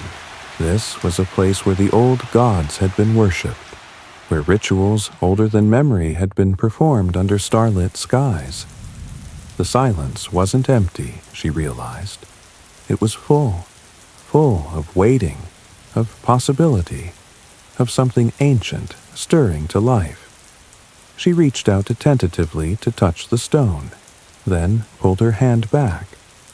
Some instinct warned her that this was not something to be approached lightly. Whatever power slept here, it demanded respect, demanded proper acknowledgement. Alara knelt before the standing stone and bowed her head. She wasn't sure what words to speak, what rituals to perform, but she felt compelled to offer something, some token of respect for the sacred nature of this place. From her pouch, she drew out a few strands of her own hair, dark brown and still carrying the scent of wood smoke from her campfire. It was a small offering, but it was part of herself, freely given. "I don't know the old words," she said quietly, placing the hair at the base of the stone. "I don't know the old ways, but I know this place is sacred, and I know I'm asking to build on land that has been holy for longer than anyone remembers. If there are powers here that need to be honored, I want to honor them. I want to build something worthy, something that adds to the sacredness rather than diminishing it." For a long moment, nothing happened. Then, gradually, the forest sounds began to return. A single bird call first, then the rustle of leaves, then the full symphony of woodland life. But there was something different about the sounds now. They seemed warmer, more welcoming, as if the forest itself had decided to accept her presence. Alara rose from her knees, feeling lighter somehow. She had passed another test, gained another form of permission. The ancient powers of this place had acknowledged her offering and found it acceptable. As she prepared to leave the stone circle, movement caught her eye. There, at the edge of the clearing, stood a wolf. Alara's breath caught in her throat. The animal was magnificent, larger than any wolf she'd ever seen, with silver-gray fur and eyes like amber jewels. It watched her with an intelligence that seemed almost human. Its head tilted slightly as if considering her worthiness. "Where wolves fear to tread," she thought, remembering the name of this part of the forest. But this wolf didn't look afraid. It looked curious. For a long moment, woman and wolf regarded each other across the sacred space. Then, as silently as it had appeared, the animal turned and melted back into the forest. But not before Alara could have sworn she saw something like approval in those ancient eyes. "Even the wolves accept me here," she marveled. "This place, it's choosing me as much as I'm choosing it." The walk back to her clearing felt different now. The forest seemed less mysterious, more welcoming. Paths that had been hidden before seemed to reveal themselves, and she found shortcuts that cut her travel time in half. It was as if the woodland itself was helping her, guiding her steps and smoothing her way. When she finally emerged into her own clearing, the afternoon sun was slanting low through the canopy. The ancient oak at the northern edge seemed to nod in greeting, and the Roman stones glowed warmly in the golden light. "Home," Alara thought with a certainty that surprised her. "This is home." But as she settled down beside the old well to plan her next steps, she heard voices approaching through the forest. Human voices, and they didn't sound friendly. As the voices grew closer, Alara found herself thinking of another time she'd hidden in the forest, years ago when she was still a child. She'd been perhaps 10 years old, playing too far from home, when a group of older boys had decided to torment her. They'd chased her through the woods, calling cruel names and threatening to cut off her hair. She'd hidden in the hollow of an old oak tree, much like the great guardian that watched over her clearing now, and listened to them crash through the underbrush searching for her. But the forest had hidden her, kept her safe, until the boys grew bored and wandered away. The trees know their own, her father had told her when she'd finally made it home, tear-stained and shaking. Some people are meant for the forest, and the forest knows it. It will always protect its own. Now, crouched beside the ancient well with strangers approaching her sanctuary, Alara hoped desperately that her father had been right. She could make out 3 distinct voices now, all male, all rough with the kind of casual cruelty that came from too much ale and too little purpose. They were still some distance away, but getting closer, and their conversation made Alara's blood run cold. "Told you she came this way," one of them was saying. "Godwin saw her heading for the forest yesterday morning, and she never came back to the village." "Stupid woman," another voice replied. "Thinks she can just disappear into the woods like some kind of wild creature. We'll show her what happens to women who don't know their place. Might have some fun with her first," the third voice added, and the others laughed in a way that made Alara's skin crawl. She recognized the voices now. Godwin Fletcher and 2 of his drinking companions, men who had never shown her anything but contempt, even when she'd been safely married. Now that she was alone and vulnerable, they clearly saw her as fair game. Alara looked around desperately for somewhere to hide. The clearing offered little cover, and the voices were getting closer. She could try to run deeper into the forest, but they would likely catch her before she could find adequate shelter. Then her eyes fell on the great oak tree at the northern edge of the clearing. Its massive trunk was hollow at the base. She'd noticed it during her morning exploration. If she could reach it without being seen. Moving as quietly as possible, Alara gathered her few possessions and crept toward the ancient tree. The hollow was larger than she'd remembered, easily big enough to conceal her if she curled up small. She squeezed inside just as the voices reached the edge of the clearing. "Well, well," Godwin's voice carried clearly across the open space. "What have we here?" Through a gap in the bark, Alara could see the 3 men emerging from the forest path. Godwin was in the lead, his face flushed with drink and malicious purpose. Behind him came Aldrich the tanner and Wolf the baker's son, both of them looking eager for whatever mischief their leader had planned. "Look at this," Godwin continued, walking toward the Roman foundations. "Old stones, just like the stories say, and fresh signs of someone camping here." He kicked at the remains of Alara's morning fire, scattering the cold ashes. "She's been here all right." "Where is she now?" Aldrich asked, looking around nervously. "This place gives me the shivers. They say it's cursed." "Cursed?" Godwin laughed harshly. "It's just old stones and trees. Nothing here but shadows and superstition." But Alara noticed that he didn't venture too close to the great oak where she was hiding. "Maybe she went deeper into the forest," Wolf suggested. "We could track her." "Or maybe," Godwin said slowly, his voice taking on a cruel edge, "she's hiding somewhere close by, watching us right now, too scared to show herself." Alara's heart hammered against her ribs as Godwin's gaze swept the clearing. For a terrifying moment, his eyes seemed to linger on the oak tree, and she was sure he'd spotted her hiding place. "Come out," "Come out, little widow," Godwin called in a sing-song voice. "We just want to talk, help you understand your situation." The three men spread out, searching the edges of the clearing.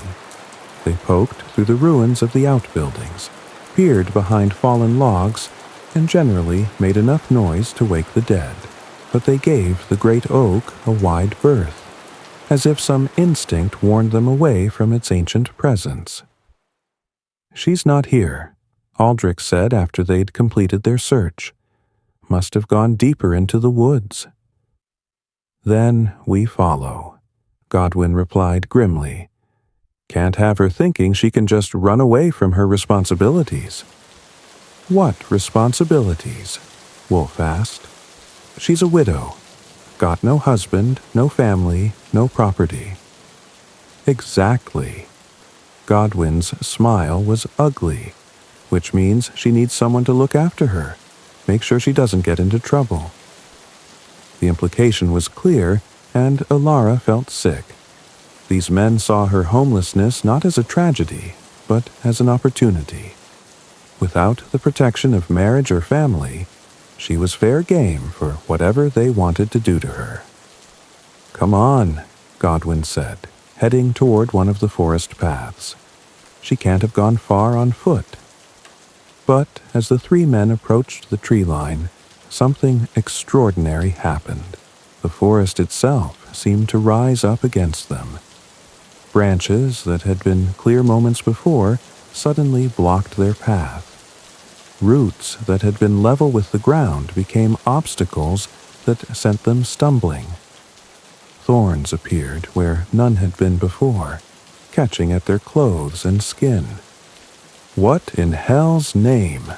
Aldrich yelped, as a low-hanging branch smacked him in the face. "It's like the bloody trees are fighting us," Wolf complained, trying to untangle himself from a bramble that seemed to have wrapped around his legs of its own accord. Godwin pushed forward stubbornly, but even he was forced to admit defeat when a massive deadfall that hadn't been there minutes before completely blocked the path. "This is unnatural," Aldrich muttered, backing away from the forest edge. "The place is cursed, I tell you. We should leave." "It's just trees," Godwin snarled, but Alara could hear the uncertainty in his voice. "Just bloody trees and our own clumsiness." "Then you go first," Wolf challenged. "Show us how it's done." But Godwin made no move toward the forest. Instead, he stood in the middle of the clearing, his face red with frustration and something that might have been fear. "She's here somewhere," he said finally, "hiding like the coward she is. But she can't stay hidden forever. We'll be back, and next time we'll bring more men. Enough men to search every tree, every rock, every shadow in this cursed place. And when we find her," Aldrich added, emboldened by his leader's words, "we'll teach her what happens to women who think they're too good for honest men's attention." The three of them turned to leave, but Godwin paused at the edge of the clearing and called out one last threat. "Hear me, Alara Thornwick. You can't hide forever. This forest won't protect you when winter comes, when the cold and hunger drive you out. And when that happens, we'll be waiting." Their voices faded as they made their way back through the forest, leaving behind only the normal sounds of woodland life. But Alara remained in her hiding place for a long time, shaking with reaction and fear. When she finally emerged from the hollow oak, the sun was setting and the clearing was bathed in golden twilight. She looked around at the peaceful scene, the ancient stones, the patient trees, the well that promised clean water, and tried to reconcile it with the ugliness that had just invaded her sanctuary. They'll be back, she knew, and next time they might bring enough men to overcome whatever protection the forest offers.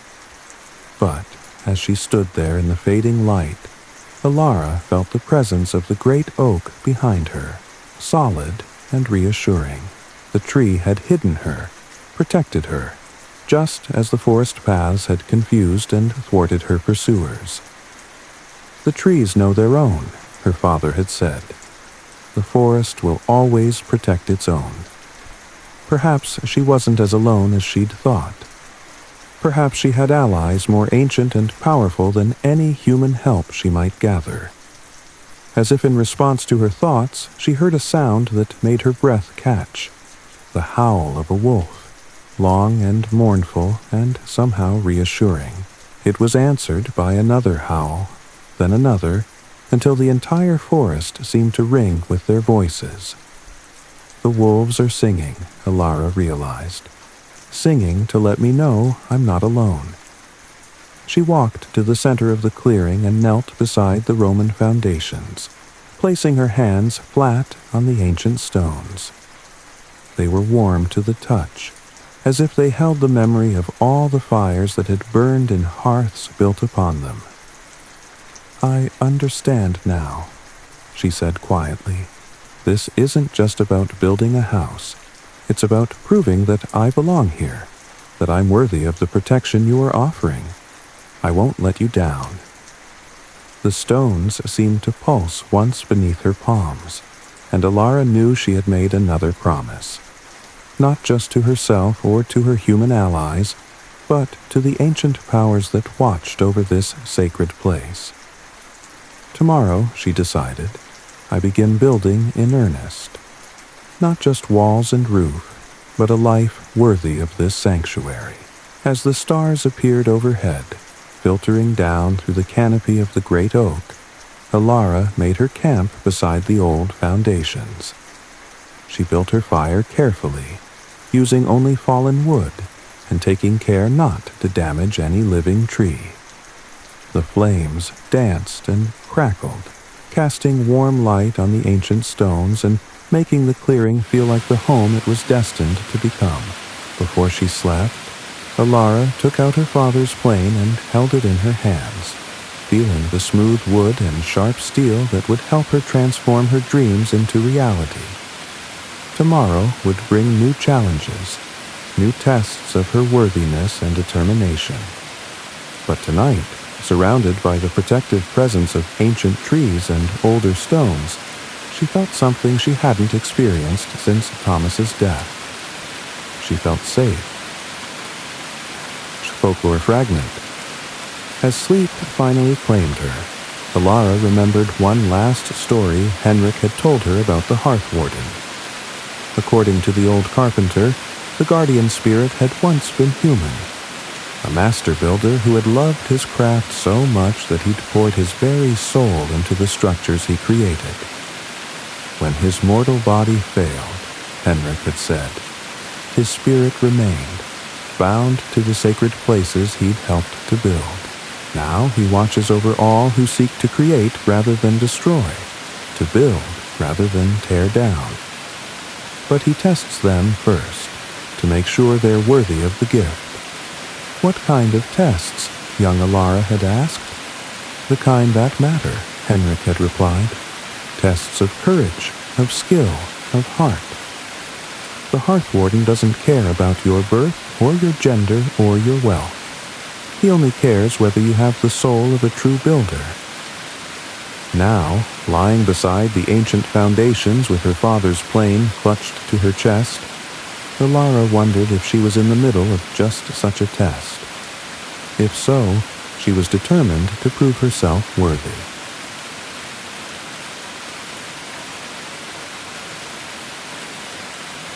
And so our carpenter's daughter has found her sanctuary and faced her first real test. The forest has claimed her as its own, but human threats still loom on the horizon. Next time, we'll see Alara begin the actual work of building, and discover that creating something lasting requires more than just skill with wood and stone. It requires the courage to stand against those who would tear down what you're trying to build.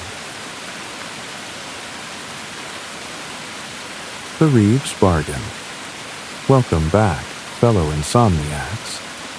It's past midnight here, and the rain's still drumming against my windows like fingers tapping out an ancient rhythm.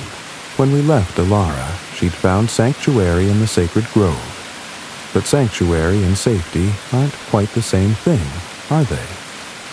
Tonight, we follow her back to the world of men and politics, where she'll discover that sometimes the most dangerous bargains are the ones that seem too good to be true.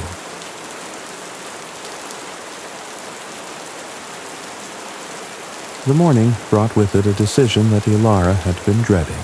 She needed supplies, tools, materials, food for the coming weeks, and that meant returning to the village.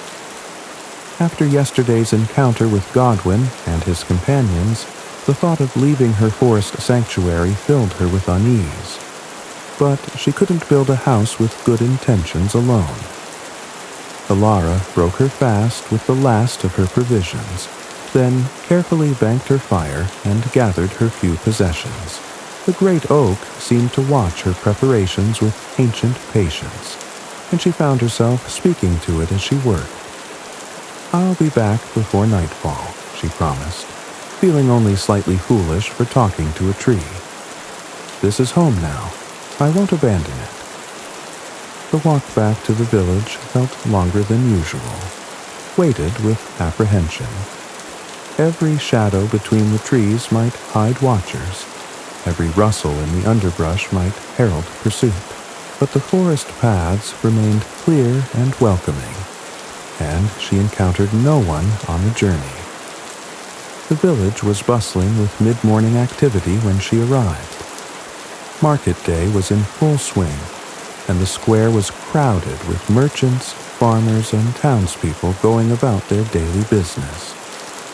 Alara pulled her cloak hood up and tried to blend into the crowd, hoping to avoid unwanted attention.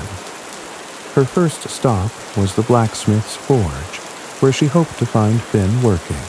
The young man had promised to help with metalwork, and she needed to know what tools he could provide and how quickly he could make them. She found him at his makeshift workspace behind the main forge, carefully shaping a horseshoe nail on a small anvil. His twisted leg was propped on a wooden stool, but his upper body moved with the fluid grace of a master craftsman. "Alara!" His face lit up when he saw her. "I was hoping you'd come by. I've been thinking about your project all night." "Have you?" She glanced around nervously, but they were alone in the small workspace. "What kind of thoughts?" "Practical ones."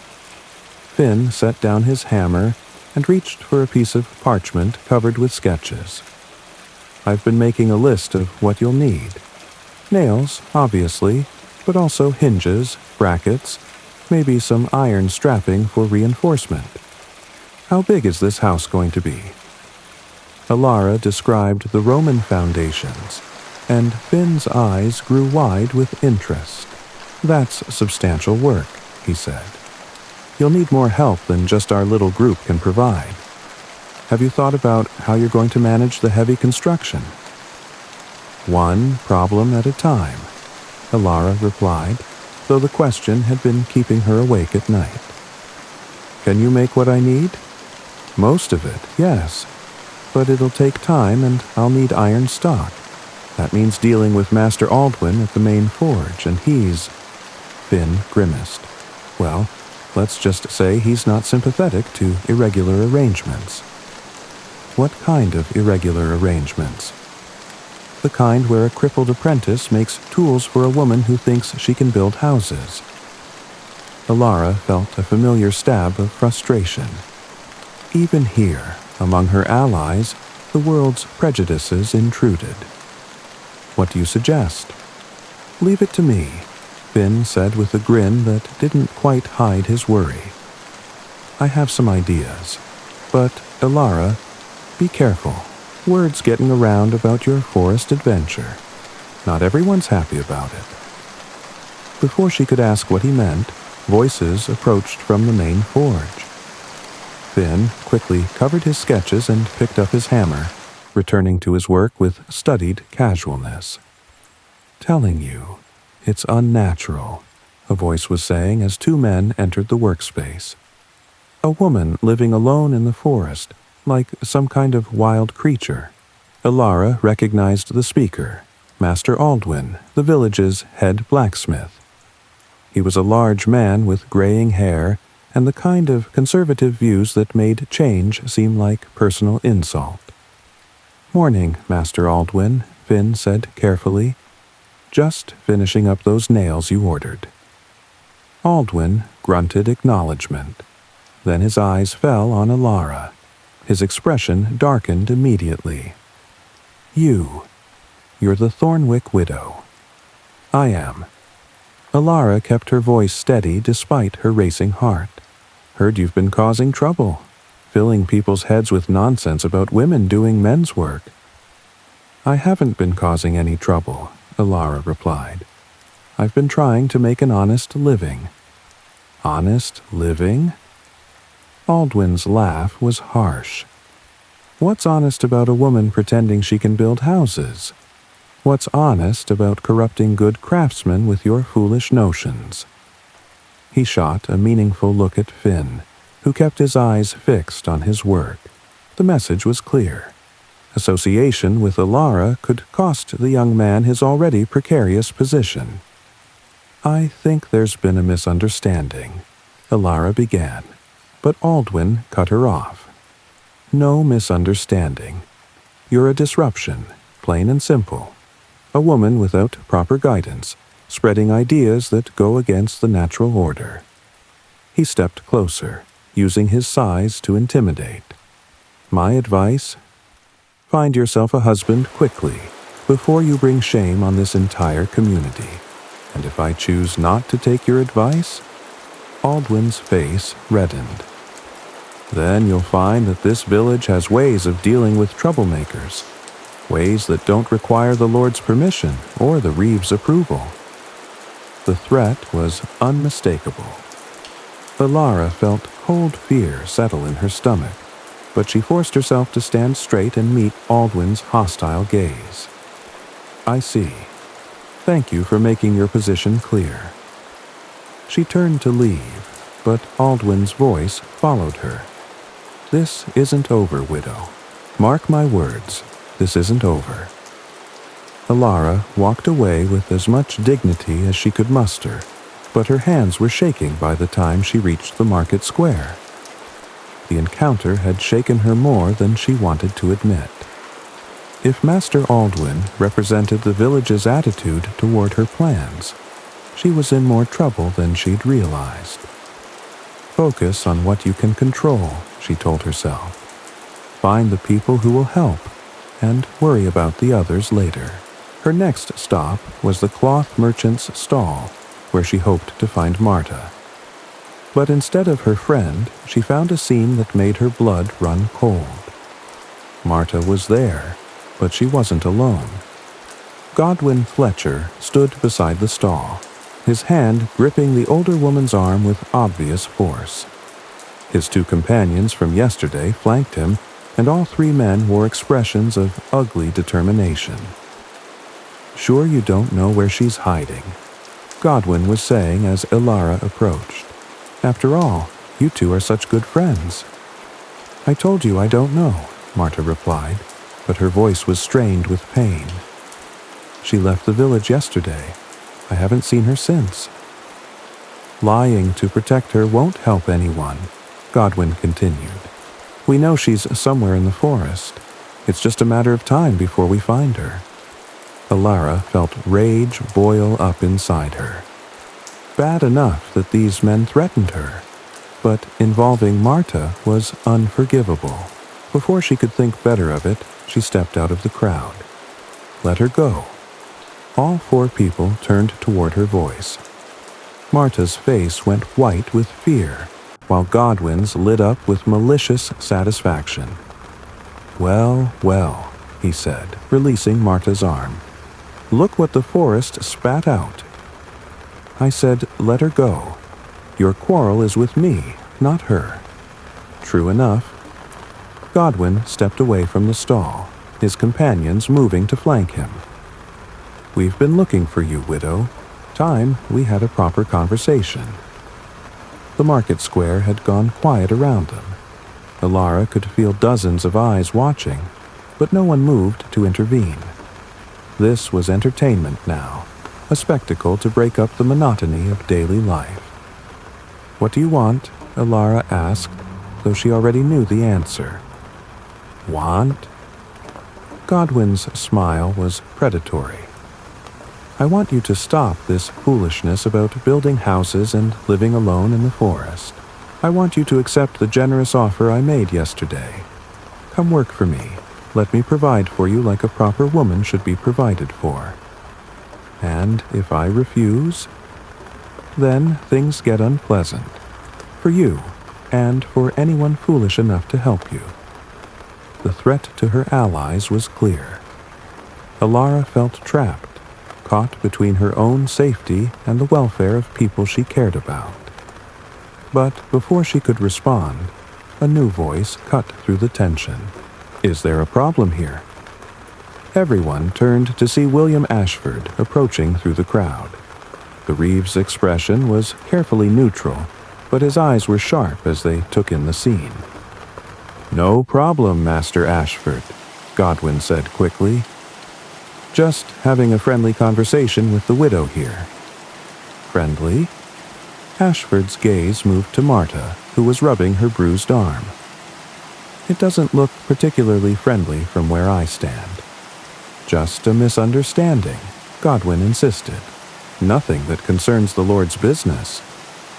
"Everything in this village concerns the Lord's business," Ashford replied mildly, "including the welfare of his subjects. Mistress Thornwick, are you well?" "I am, thank you." Alara was surprised by the Reeves' intervention, but grateful for it. "Excellent. In that case, I wonder if you might accompany me to my office. There are some matters regarding your project that we need to discuss." It wasn't really a request. Ashford's tone made it clear that he expected compliance, but it also offered an escape from the increasingly ugly confrontation in the market square. "Of course," Alara said. As they walked away, she could feel Godwin's angry gaze burning into her back. This wasn't over. If anything, the public humiliation would only make him more determined to assert his dominance. But for now, she was safe. "Thank you," she said quietly as they made their way toward the manor house. "Don't thank me yet," Ashford replied. "We have serious matters to discuss." His office looked the same as it had 2 days ago, but the atmosphere felt different. More formal, more official. Ashford gestured for her to sit, then took his place behind the desk with the air of a man preparing to deliver unwelcome news. "I've been making inquiries about your forest project," he began without preamble. "The results are complicated." Alara's heart sank. Complicated how? Several ways. First, there's the matter of Lord Blackthorn's reaction to our arrangement. He's not pleased that I granted you provisional rights without consulting him first. Will he revoke the agreement? That depends on several factors, which brings me to the second complication. Ashford pulled out a thick ledger and opened it to a marked page. "I've been researching the history of that particular parcel of land. The records go back further than I initially realized." He turned the ledger toward her, pointing to an entry written in faded ink. "This is from 1298. A grant of land to one William de Thornwick and his heirs in perpetuity." Alara stared at the page, her mind struggling to process what she was seeing. "Thornwick? But that's your family name, yes. Or rather, your late husband's family name." Ashford leaned back in his chair. "It seems that land has been in the Thornwick family for 50 years. The question is whether that grant is still valid." "Is it?" "Legally. Probably. The grant was never formally revoked, and there's no record of the family forfeiting their rights. But he hesitated. There are complications. What kind of complications? Ashford stood and walked to the window, looking out at the manor courtyard. The kind that involve politics, power, and the fact that Lord Blackthorn has been using that land as his personal hunting preserve for the past 20 years. Alara felt a chill run down her spine. He doesn't know about the old grant? Oh, he knows. But he's been choosing to ignore it, assuming the Thornwick line had died out. Your husband's death seemed to confirm that assumption. But I'm still alive. You're alive, but you're not a Thornwick by blood. You only acquired the name through marriage. Ashford turned back to face her. The question is whether a widow has the right to inherit her husband's family claims. What's the answer? That depends on who you ask, and, more importantly, on who has the power to enforce their interpretation. Alara sank back in her chair, overwhelmed by the implications. What had seemed like a simple matter of building a house had suddenly become a complex legal and political battle. There's more, Ashford continued. I've also been hearing disturbing reports about threats against you and your supporters. Godwin Fletcher and his friends aren't the only ones who disapprove of your plans. Who else? Master Aldwin, for one. Several of the guild masters. Even some of the village wives, who think you're setting a dangerous precedent. Ashford's expression was grim. You're challenging more than just building conventions, Alara. You're challenging the entire social order. I never meant to. I know. But intent doesn't matter when people feel threatened. And right now, a lot of people see you as a threat to everything they believe about how the world should work. Alara stared at her hands, feeling the weight of impossible choices pressing down on her. What are you suggesting I do? I'm not suggesting anything. I'm telling you the situation as it stands. Ashford returned to his seat. You have legal claim to the land, but enforcing that claim will require Lord Blackthorn's support. You have the skills to build what you envision, but doing so will make you enemies among the established powers. You have allies willing to help, but helping you puts them at risk. So, I should give up. I didn't say that. Ashford leaned forward, his expression intense. What I'm saying is that if you choose to continue, you need to understand what you're really choosing. This isn't just about building a house anymore. It's about whether a woman can claim her own place in the world, whether the old ways of doing things can be challenged and changed. Alara looked up at him, seeing something in his eyes that she hadn't noticed before. Not just sympathy, but a kind of desperate hope. You want me to succeed, she realized. I want the world to change, Ashford said quietly. I want my daughter, if I ever have one, to grow up in a world where her worth isn't determined solely by which man claims her. I want the plague's devastation to mean something, to create opportunities for people who never had them before. He stood again, walking to a cabinet in the corner of the room. From it, he withdrew a rolled parchment sealed with red wax. This is a formal petition to Lord Blackthorn, he said, placing it on the desk between them. It requests a hearing on the matter of the Thornwick land grant, and your claim to it. If you sign it, I'll present it to his lordship personally. Alara stared at the document. What are the chances he'll rule in my favor? Honestly, not good. Lord Blackthorn is a traditional man who believes in traditional roles. But, Ashford paused, there are factors that might work in your favor. Such as, the legal precedent is on your side. The economic argument is compelling. Empty land serves no one. And there's the matter of his lordship's own personal history. Something in Ashford's tone suggested deeper currents, secrets that he wasn't ready to reveal. But before Alara could ask for clarification, he continued. The hearing would be formal, public. You'd have to present your case before Lord Blackthorn, his advisors, and anyone else who chooses to attend. That includes your enemies as well as your allies. When? If you sign today, I could arrange for the hearing to take place within a fortnight. That would give you time to prepare your arguments and gather your supporters. Alara picked up the parchment, feeling its weight in her hands. Such a small thing to carry such enormous consequences. There's one more thing you should know, Ashford said quietly. If you lose this hearing, if Lord Blackthorn rules against you, it won't just mean losing the land.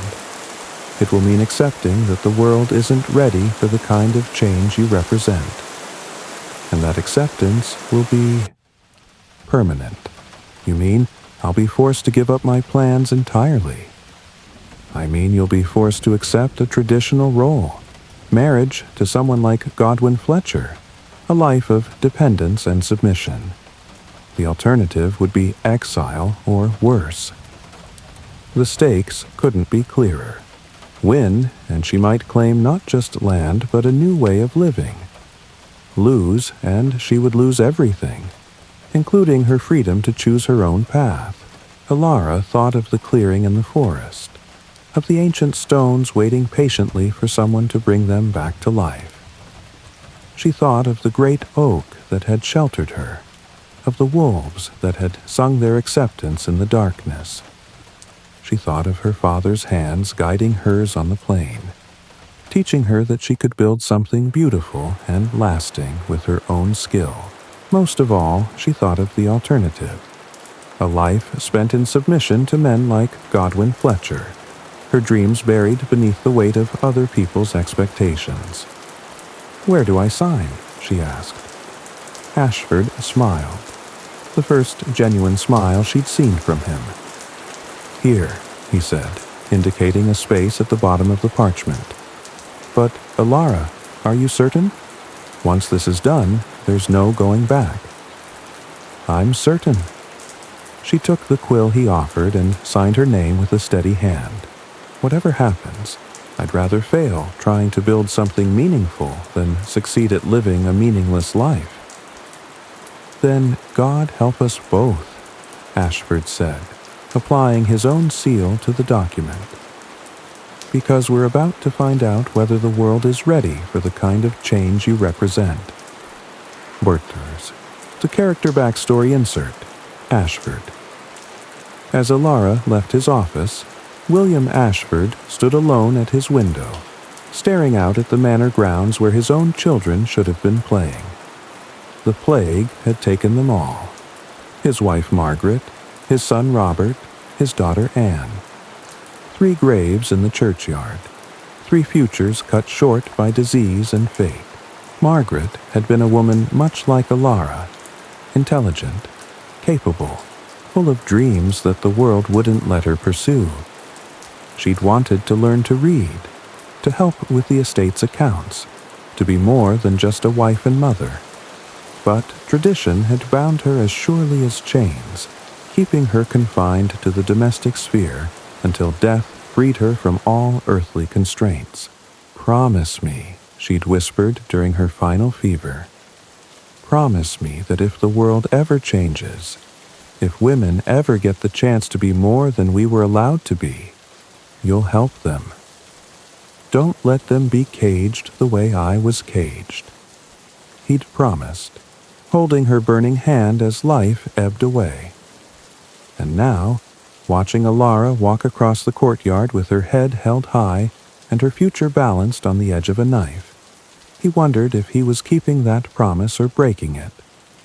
Only time would tell. The walk back through the village felt different now.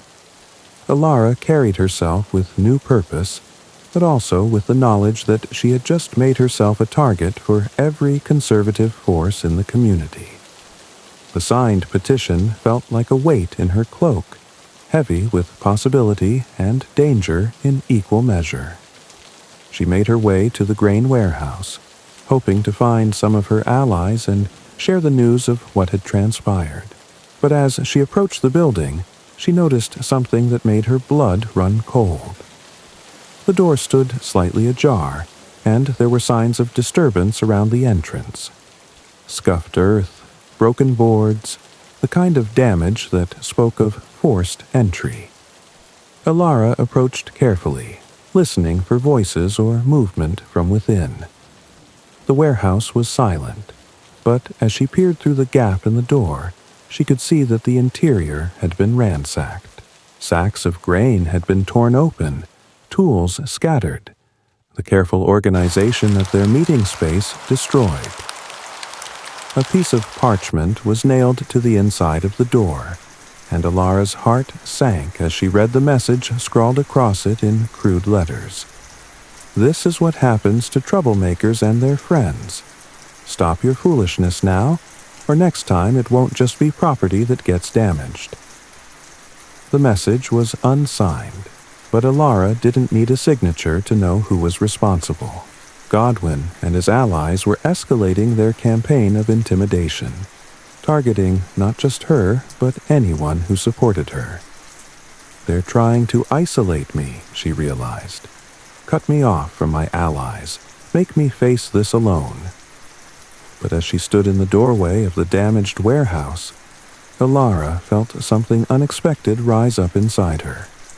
Not fear, though that was certainly present. Not despair, though the odds against her seemed overwhelming. What she felt was anger, cold, clean anger at the injustice of it all, at the way small-minded men tried to crush anything that challenged their narrow view of the world. Let them try, she thought grimly. Let them show the whole village what kind of men they really are. Every act of petty cruelty just proves that the world needs to change. She left the warehouse and made her way back toward the forest, her mind already turning to practical matters. The hearing would take place in a fortnight. That gave her 2 weeks to prepare her case, to gather evidence of her skills and worthiness, to build something that would demonstrate her capability. 2 weeks to prove that a woman could claim her own place in the world. As she reached the edge of the village, Alara heard footsteps behind her. She turned to see Marta approaching, her face creased with worry. Alara, thank goodness. I was afraid they'd hurt you. I'm fine, but I saw the warehouse. Are you all right? Are the others safe? Shaken but unharmed. They came in the night after we'd all gone home. Cowards. Marta's voice was bitter. But Alara, this changes things. If they're willing to destroy property, to threaten innocent people. I know. Alara took her friend's hands. That's why I've decided to force the issue. I've petitioned Lord Blackthorn for a formal hearing on my land claim. Marta's eyes widened. A formal hearing? Alara, that's incredibly dangerous. If you lose... If I lose, I'll face the consequences. But if I don't try, if I let them intimidate me into giving up, then I've lost already. When? Within a fortnight, which means I have 2 weeks to build something that proves my worth. Marta was quiet for a long moment, clearly wrestling with the implications. Finally, she squeezed Alara's hands and nodded. Then we'd better get started. Whatever you need, however we can help, the group is with you. Intimidation works both ways, and there are more of us than there are of them. As they parted ways at the forest's edge, Alara felt a surge of gratitude for the loyalty of her friends. Whatever happened at the hearing, whatever Lord Blackthorn decided, she wouldn't face it alone. The walk back to her clearing felt like a journey between worlds, from the realm of human politics and prejudice to the ancient sanctuary where older powers held sway. As she emerged into the open space, The great oak seemed to nod in greeting, and the Roman stones glowed warmly in the afternoon sun. Home, she thought again. Whatever else happens, this is home. But now home came with a deadline. 2 weeks to build something worthy of the ancient foundations. Something that would prove to lord and commoner alike that she deserved to claim this sacred space. 2 weeks to change the world, one stone at a time. Such nature transition. As evening settled over the forest, Alara sat beside her fire and listened to the sounds of the woodland coming alive around her. Somewhere in the darkness, wolves were calling to each other. Not the lonely howls of solitary hunters, but the complex songs of a pack communicating across vast distances. She thought of her own pack, the unlikely alliance of outcasts and dreamers who had chosen to support her cause.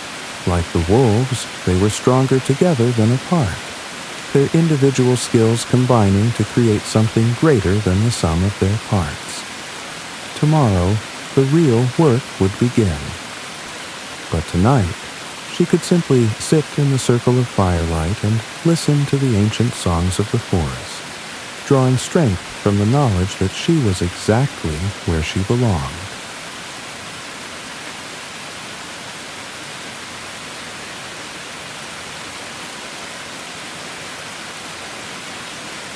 And so the stakes are set, the battle lines drawn. Our carpenter's daughter has 2 weeks to prove that a woman can build more than just a house. She can build a future. But, as anyone who's ever faced down prejudice knows, the hardest structures to change aren't made of wood and stone. They're made of fear, tradition, and the desperate need of small men to feel big. Next time, we'll watch Alara begin the race against time, gathering both materials and allies for the fight of her life, because sometimes the only way to build something new is to tear down everything that came before. The wedding quilt. The rhythm of her hands working the rope reminded her of another rhythm. Needles through cloth late into the night, preparing for a future that had felt as certain as sunrise. Thomas had been courting her for 3 months when Marta Weaver had pulled her aside after Sunday service, her eyes twinkling with something between mischief and maternal concern. Come, child. If you're to be a proper wife, you'll need proper linens. They'd spent the winter evenings in Marta's cottage, the warmest room in the village with its great stone hearth and windows that caught every scrap of available light. Alara's fingers had learned to navigate the delicate dance of quilting, the precise stitches that held layers together, the patterns that emerged from careful planning and patient work. Other village women had joined them as word spread. Sarah Baker, with her stories of kneading dough in the dark hours before dawn, her hands always dusted with flour even on Sundays. Old Meg, with her vast knowledge of herbs and healing, who could diagnose ailments from the color of a person's fingernails and cure them with teas that tasted like earth and hope. Young Constance, who giggled over every mention of married life, her cheeks pink with anticipation of her own wedding come spring. Marriage is like quilting, Marta had said one particularly cold night, her needle catching the firelight as she worked. Snow tapped against the windows like fingers seeking entry, but inside all was warmth and women's wisdom.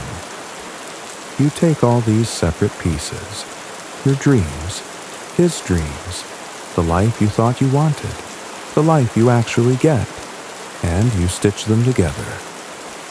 She'd held up a crooked square, one that had given her trouble all evening, shaking her head with mock despair. Some pieces fit perfectly from the start. Others, she'd turn the fabric, considering it from different angles. Others you make work anyway. You trim a little here, add a little there, until they find their place in the pattern. Alara had laughed then, surrounded by warmth and the comfortable chatter of women who'd known her since birth. Her future had spread before her like the quilt taking shape beneath their hands, complex but manageable, beautiful in its imperfection, destined to provide comfort through whatever storms might come. She'd imagined growing old in Thomas's cottage, teaching daughters of her own to thread needles and trust in the patterns that emerged from chaos. She'd pictured herself as Marta, wise and patient, gathering young women around her hearth, passing on the secrets of making something lasting from fragments. The quilt had taken shape through the winter months, each square a small prayer, each stitch a hope made manifest. Blue calico from her mother's old dress, yellow cotton from the bolt Thomas had brought her from the market, white linen that had been her grandmother's, saved for something special. When it was finished, they'd spread it across Marta's table for the blessing ceremony. All the women had placed their hands on the fabric, speaking words of protection and prosperity over the marriage it would witness.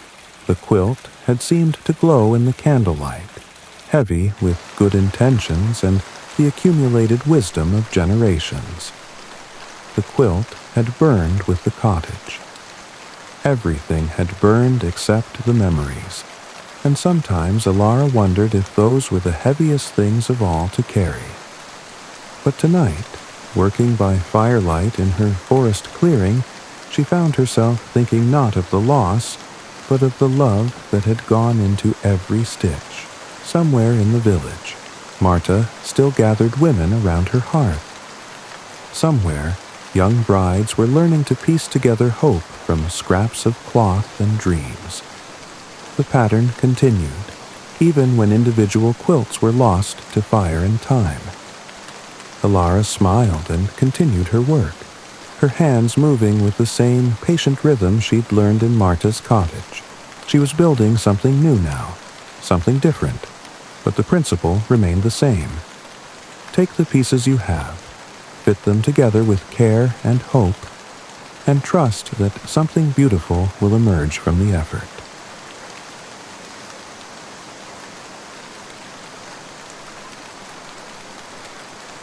The Carpenter's Secret. It's nearly 3 a.m. now, and I can hear the wind picking up outside, rattling the windows like restless spirits. Perfect weather for tonight's chapter, where we'll discover that some secrets are buried so deep they've become part of the landscape itself. When we left Alara, she had 2 weeks to build her case. Literally. But sometimes the most important foundations are the ones you can't see. Dawn came gray and misty, the kind of morning that seemed to hold its breath in anticipation. Alara woke with the weight of her deadline pressing down on her like a physical thing. 14 days. 14 days to build something that would prove her worthiness to claim this ancient land. She had spent half the night making lists, sketching plans, trying to figure out how to construct something meaningful in such a short time. A full house was impossible. Even with help, the foundations alone would take weeks to lay properly. But perhaps she didn't need a full house. Perhaps she needed something else. Something that would demonstrate her understanding of both craft and sacred space. As she kindled her morning fire, Alara found herself studying the Roman foundations with new eyes. The stones were laid in a pattern that spoke of more than mere utility. There was artistry here, a sense of harmony between structure and landscape that went beyond simple shelter. What were you trying to build here, she wondered, running her hands along the ancient stones. What did this place mean to you? The answer came not in words but in feeling, a sense of sanctuary, of a place where the sacred and practical merged into something greater than either alone. The Romans hadn't just built a house here, they'd built a temple to the idea of home itself. That's what I need to build, Alara realized. Not just walls and roof, but a demonstration of what it means to create sacred space. The thought was both inspiring and terrifying. How did one build sacredness? How did one prove worthiness to powers both human and divine? She was still pondering these questions when she heard footsteps approaching through the forest. Alara tensed, remembering Godwin's threats, but the steps were too light and careful to belong to her enemies. A moment later, a familiar figure emerged from the tree line. Henrik the carpenter was older than she remembered, his hair now completely white and his back bent with age. But his eyes were still sharp, and his hands still carried the calluses of a lifetime spent working wood. Henrik. Alara rose to greet him, surprised and delighted. What brings you to the forest? You do, child. His voice was rougher than it had been when she was small, but still warm with affection. Heard about your troubles in the village. Thought it was time we had a proper talk. He looked around the clearing with eyes that seemed to see more than the surface of things. When his gaze fell on the great oak, he nodded as if greeting an old friend. Been a long time since I stood in this place, he said quietly. Longer than you might think. Something in his tone made Alara study his face more carefully. There was knowledge there, secrets that went deeper than village gossip. You've been here before? Oh, yes, many times. Henrik walked to the Roman foundations and knelt beside them, his weathered hands tracing the ancient stones with obvious familiarity. I helped build the last house that stood here. Must be, 30 years ago now. Alara's breath caught. You were here when the family died in the fire? Henrik's expression darkened. I was here. He stood slowly, his joints creaking with age. And I was here when the fire started. Saw it all from beginning to end. What happened? Henrik was quiet for a long moment, his eyes distant with memory. The Millers were good people, he said finally. Robert and Sarah with their 3 little ones. They'd gotten permission to build here, just like you have. Worked hard, built a fine house on these old foundations. He gestured toward the eastern edge of the clearing, where Alara could now see traces of more recent stonework mixed with the Roman remains. But there were those who didn't want them here, didn't like the idea of common folk claiming land that had always been empty, didn't like the precedent it set. Who? Same sort of men who are giving you trouble now. Small minds, big fears. Henrik's voice carried old anger. They came one night, thinking to scare the family away, set fire to the thatch, expecting Robert and Sarah to run. But they didn't run. Couldn't. The fire spread too fast, trapped them inside. I was sleeping rough in the forest that night, had been helping with some repairs, and I heard the screaming. Henrik's hands clenched into fists. By the time I reached the house, it was too late. The whole family, gone. Alara felt sick. And the men who set the fire? Never faced justice. Claimed it was an accident, a spark from the hearth. Who was going to contradict them? I was just a carpenter, and the dead can't testify. The implications were clear and terrifying. The same forces that had killed the Miller family were now arrayed against her. Men who would use violence to maintain their vision of the proper order. Henrik, she said carefully, why are you telling me this? The old carpenter looked at her with eyes that held depths of sorrow and determination. Because you need to know what you're truly facing. And because... He hesitated, then seemed to come to a decision. Because there are things about this place that you need to understand. Things that might help you succeed where the Millers failed. What kind of things? Instead of answering directly, Henrik walked to the great oak and placed his palm against its massive trunk. Tell me, child, have you felt it yet? The presence that watches over this place? Alara's heart skipped. You know about the hearth warden? Know about it? Henrik laughed, but there was no humor in the sound. Child, I've been talking to it for 40 years. The revelation hit Alara like a physical blow. You can communicate with it? Not in words exactly, but yes, after a fashion. Henrik's expression grew serious. The hearth warden isn't just a guardian, Alara. It's a teacher, a guide for those who truly understand what it means to build with respect for the sacred. I don't understand. Then it's time you learned. Henrik gestured for her to join him beside the oak. Place your hand on the bark, like this. Close your eyes and listen. Not with your ears, but with your heart. Alara did as instructed, pressing her palm against the ancient wood. At first, she felt nothing but the rough texture of bark and the solid presence of living tree. But gradually, as she relaxed and opened herself to the experience, something else began to emerge. It started as a whisper, so faint she might have imagined it. Then, slowly, it grew stronger. Not a voice exactly, but a presence that spoke directly to her consciousness. Images began to flow through her mind. The clearing as it had been centuries ago, when the Romans first built here. The careful rituals they had performed, the offerings they had made to the spirits of the place, the way they had worked with the natural contours of the land rather than against them.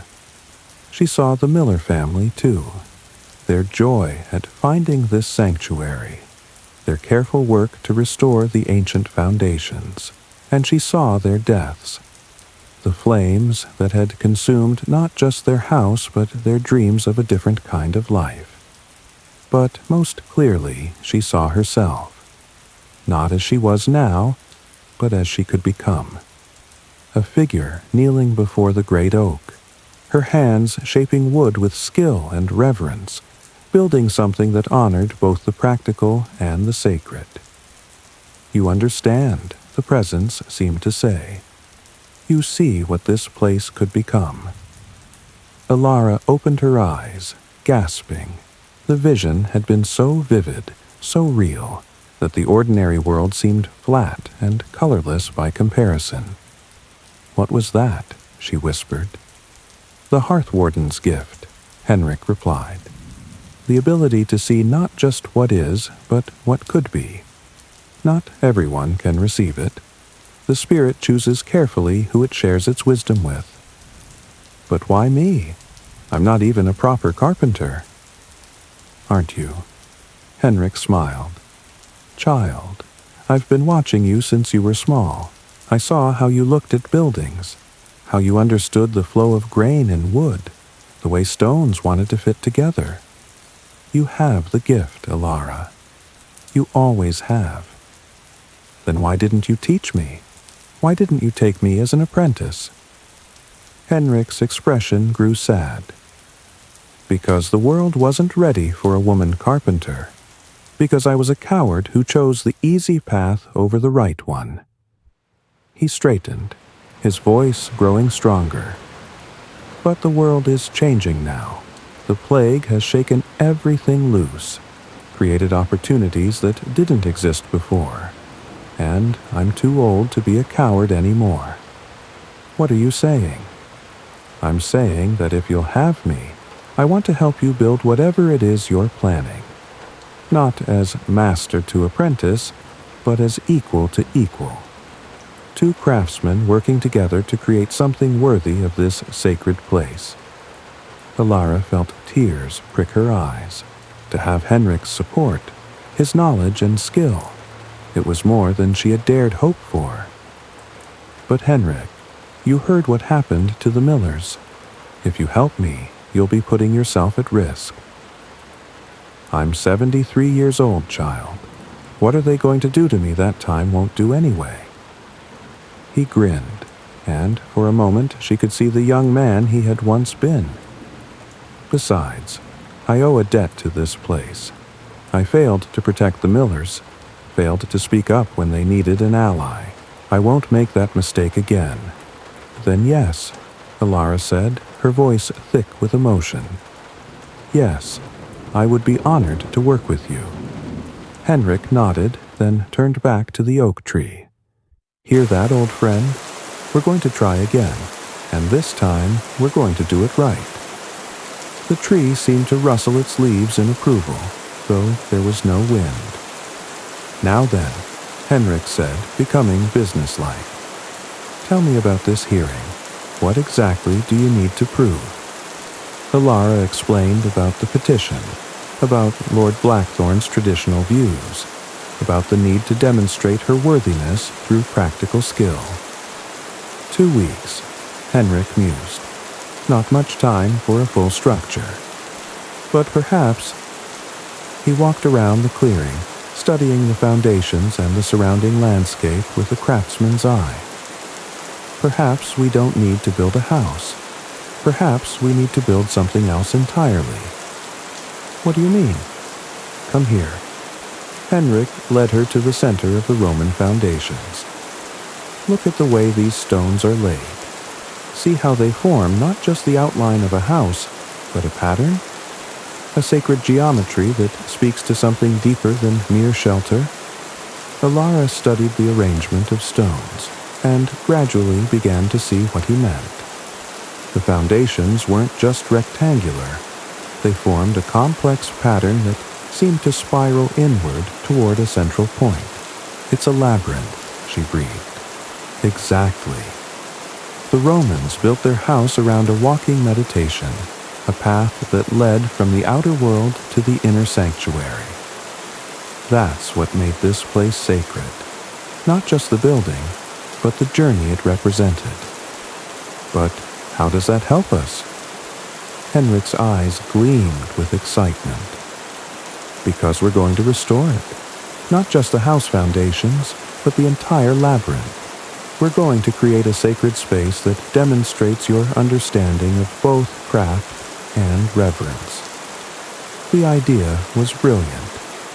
A labyrinth would be impressive enough to satisfy Lord Blackthorn's need for proof of skill, but meaningful enough to honor the sacred nature of the place.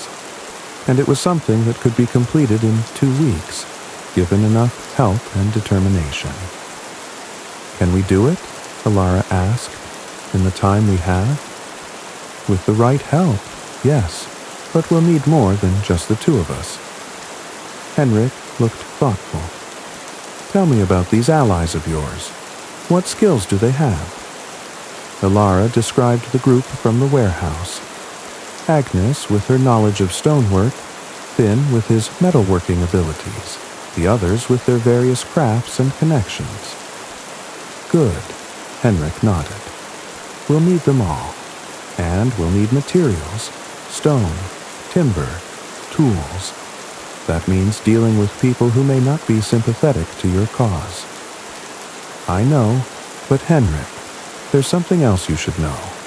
Someone's been threatening my allies, trying to isolate me.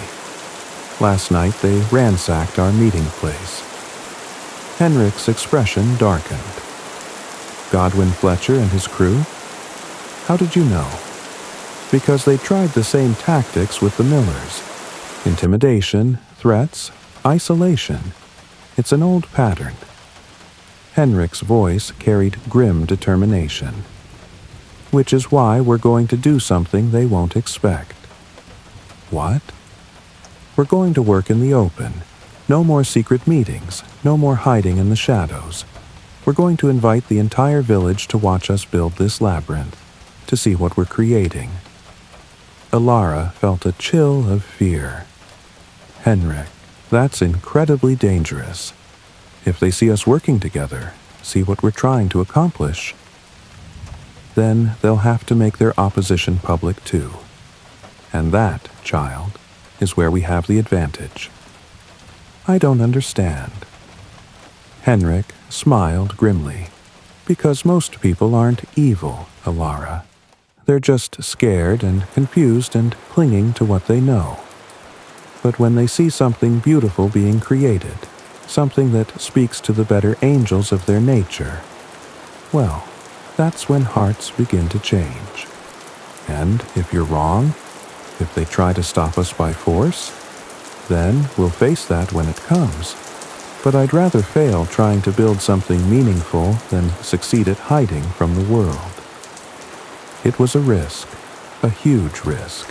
But as Elara looked around the clearing, at the ancient stones waiting to be restored to their proper purpose, she felt the rightness of Henrik's plan settle into her bones. "All right," she said. "We build in the open. But, Henrik, if this goes wrong, if something happens to you because of me, then I'll die doing something I believe in, instead of living as a coward." Henrik's voice was firm. "That's not a bad trade, child. Not a bad trade at all." They spent the rest of the morning planning, sketching out the design of the labyrinth and making lists of materials and tools. Henrik's knowledge of the original Roman construction proved invaluable. He knew which stones were original and which were later additions, understood the sacred geometry that had guided the ancient builders. The path should be wide enough for two people to walk side by side, he explained, drawing lines in the dirt with a stick, and the walls should be low enough to see over, but high enough to define the journey. This isn't about creating barriers, it's about creating a sacred walk. As they worked, Alara found herself marveling at the old carpenter's knowledge. He understood not just the technical aspects of construction, but the spiritual dimensions as well. This was what she had been missing, the wisdom that came from years of working with both wood and stone. The understanding that true craftsmanship was about more than just skill. "Henrik," she said during a break in their planning, "how long have you been able to communicate with the Hearth Warden?" "Since I was about your age," he replied. "I was working on a church restoration, struggling with a particularly difficult joint, when I heard this voice in my head offering guidance. Thought I was going mad at first. What did it teach you? That every act of creation is sacred, if it's done with the right intention. That the difference between a craftsman and a true builder is understanding the spirit of the place you're working with." Henrik looked up at the great oak. "The Hearth Warden has been teaching builders for centuries, passing down wisdom from one generation to the next. But only to those who are willing to listen. And you think I'm one of those people? I know you are. The spirit wouldn't have revealed itself to you otherwise." As the afternoon wore on, they were joined by other members of Alara's alliance. Marta arrived first, bringing news from the village and a basket of food. Then came Agnes, her weathered face creased with worry, but her eyes bright with determination. "Heard about your petition," Agnes said without preamble. "Brave thing to do. Stupid, maybe, but brave." "Thank you," Alara replied dryly. "I think." "What's this about a labyrinth?" Marta asked, studying Henrik's sketches. As they explained the plan, Alara watched her friends' faces change from skepticism to understanding to excitement. The idea of creating something beautiful and meaningful, something that would demonstrate their collective skills and vision, seemed to energize them. "It's ambitious," Agnes said finally, "but it might just work, if we can get the materials, if we can work fast enough." "We can do it," Finn said, arriving just in time to hear the end of the conversation. "I've been thinking about your tool needs, Alara. I can have everything ready by tomorrow morning." "What about the stone?" Alara asked. "We'll need a lot of it, and good quality." "Leave that to me," Agnes replied. I know where to find what we need, but it'll mean dealing with some people who might not be sympathetic. Then we deal with them, Henrik said firmly. No more hiding, no more apologizing for what we're trying to accomplish. We have as much right to build here as anyone. As the group dispersed to begin their preparations, Alara found herself alone with Henrik beside the great oak. The old carpenter was studying the tree with an expression she couldn't quite read. Henrik, is something wrong? Not wrong exactly, but...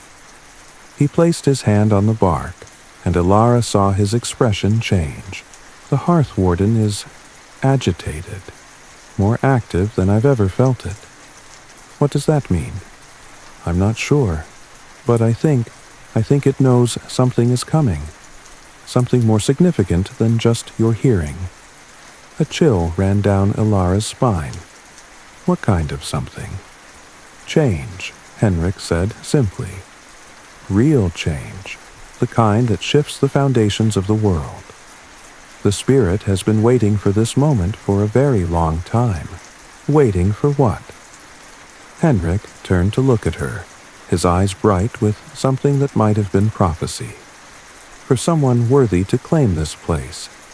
For someone who understands that building isn't just about creating shelter. It's about creating the future. As night fell over the forest, Alara sat by her fire and contemplated the magnitude of what they were attempting. In 2 weeks, she would stand before Lord Blackthorn and argue for her right to claim this ancient land. But first, she would have to prove that right by creating something that honored both the practical and the sacred. No pressure, she thought wryly. Just the future of women's independence, the fate of my allies, and the restoration of a sacred site that's been waiting centuries for the right person to understand its purpose. But as she looked around the clearing, at the ancient stones glowing in the firelight, at the great oak standing sentinel against the stars, at the space where a labyrinth would soon guide pilgrims on a journey from the outer world to the inner sanctuary, Alara felt something she hadn't experienced since Thomas's death. She felt ready. A folklore fragment. As she prepared for sleep, Alara remembered another story Henrik had told her years ago, the tale of Saint Bridget and her miraculous cloak.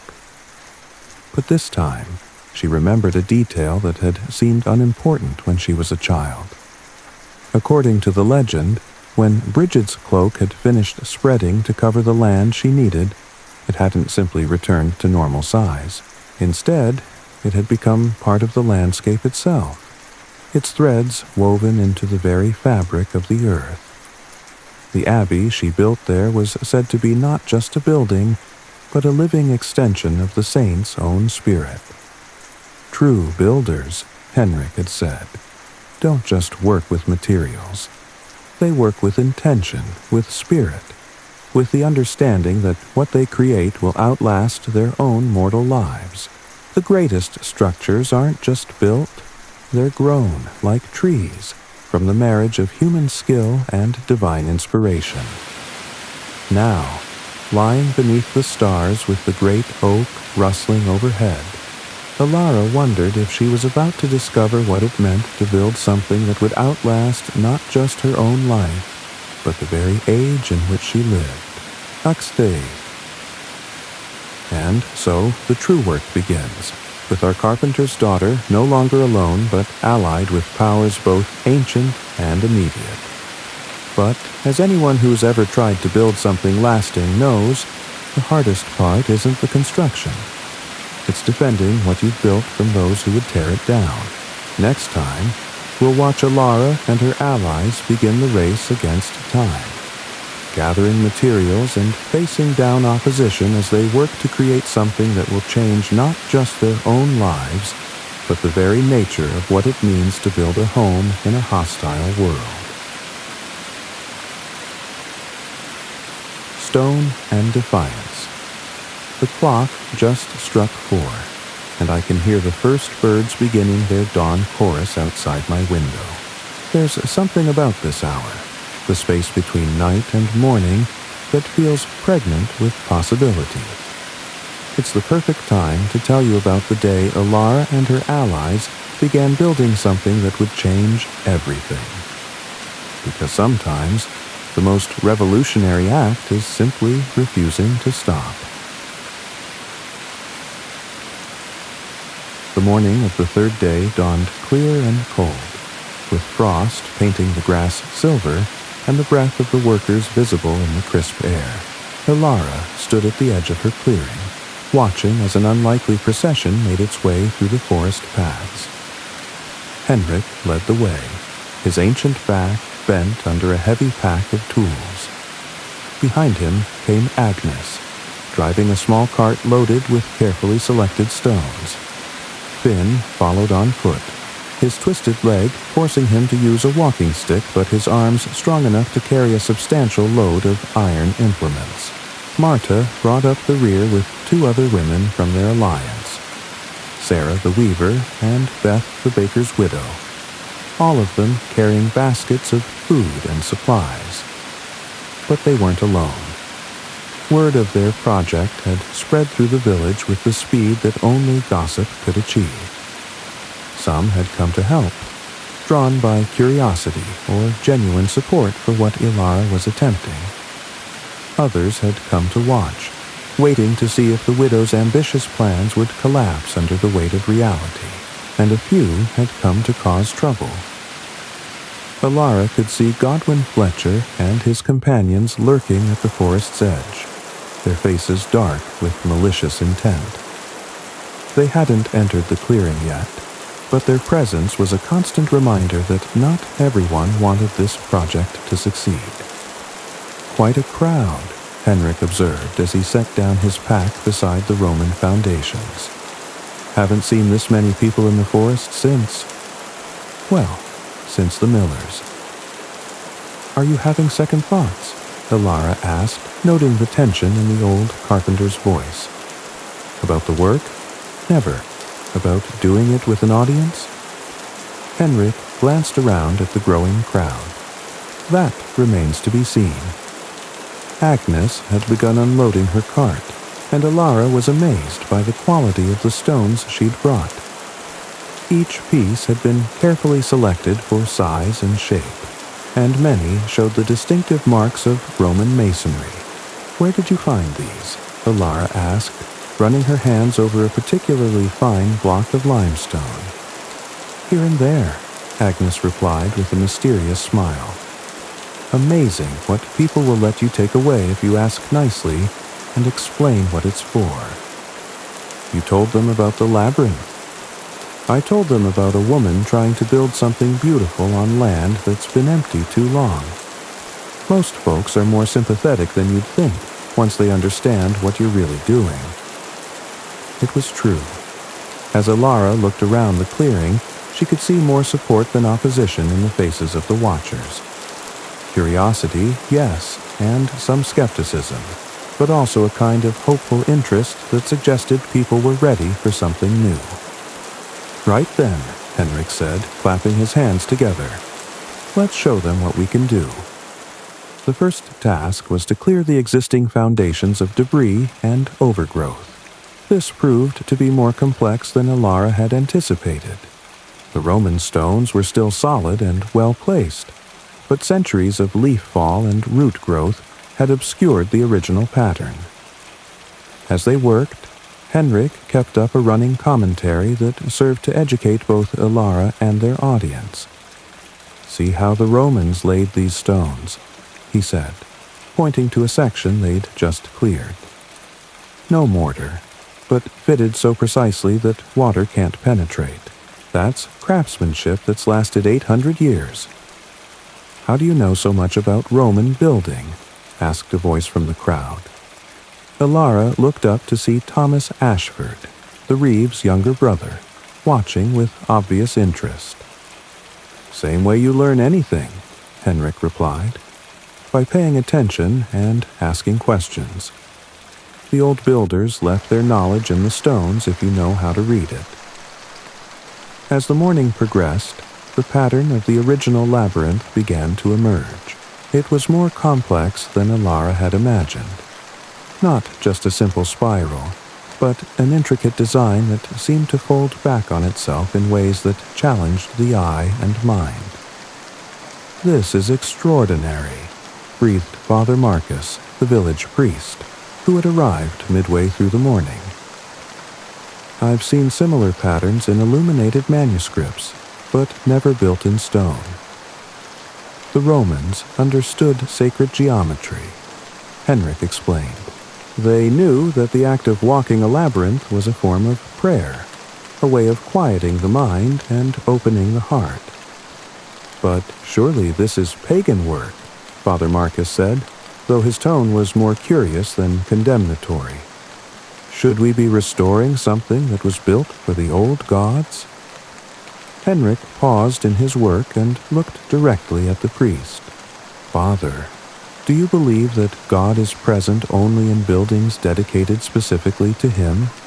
Or might He also be found in any place where people seek the sacred with sincere hearts?" It was a diplomatic answer, but it seemed to satisfy the priest. Father Marcus nodded thoughtfully and continued to watch the work with interest rather than suspicion.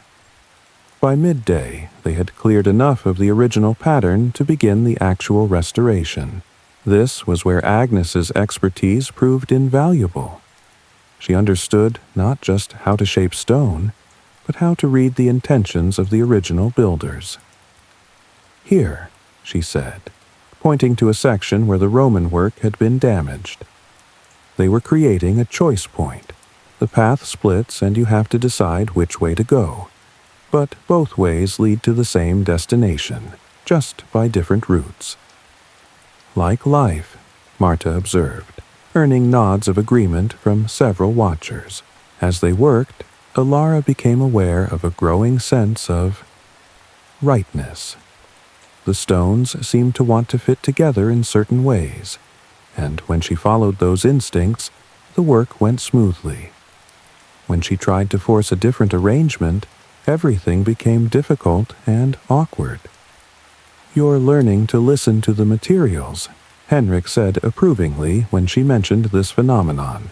"That's the difference between a craftsman and a true builder. Understanding that you're not imposing your will on the stone, but discovering what it wants to become." "The stone wants to become something?" asked young Peter the miller's son, who had been watching with fascination.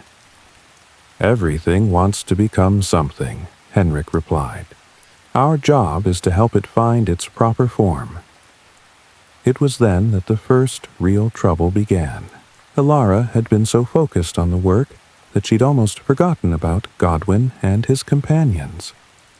But as the afternoon wore on and the labyrinth began to take visible shape, their muttering grew louder and more hostile.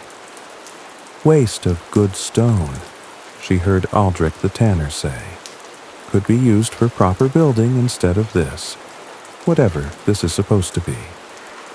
"It's supposed to be nonsense," Godwin replied loudly enough for everyone to hear. "Woman's foolishness, dressed up to look like something meaningful."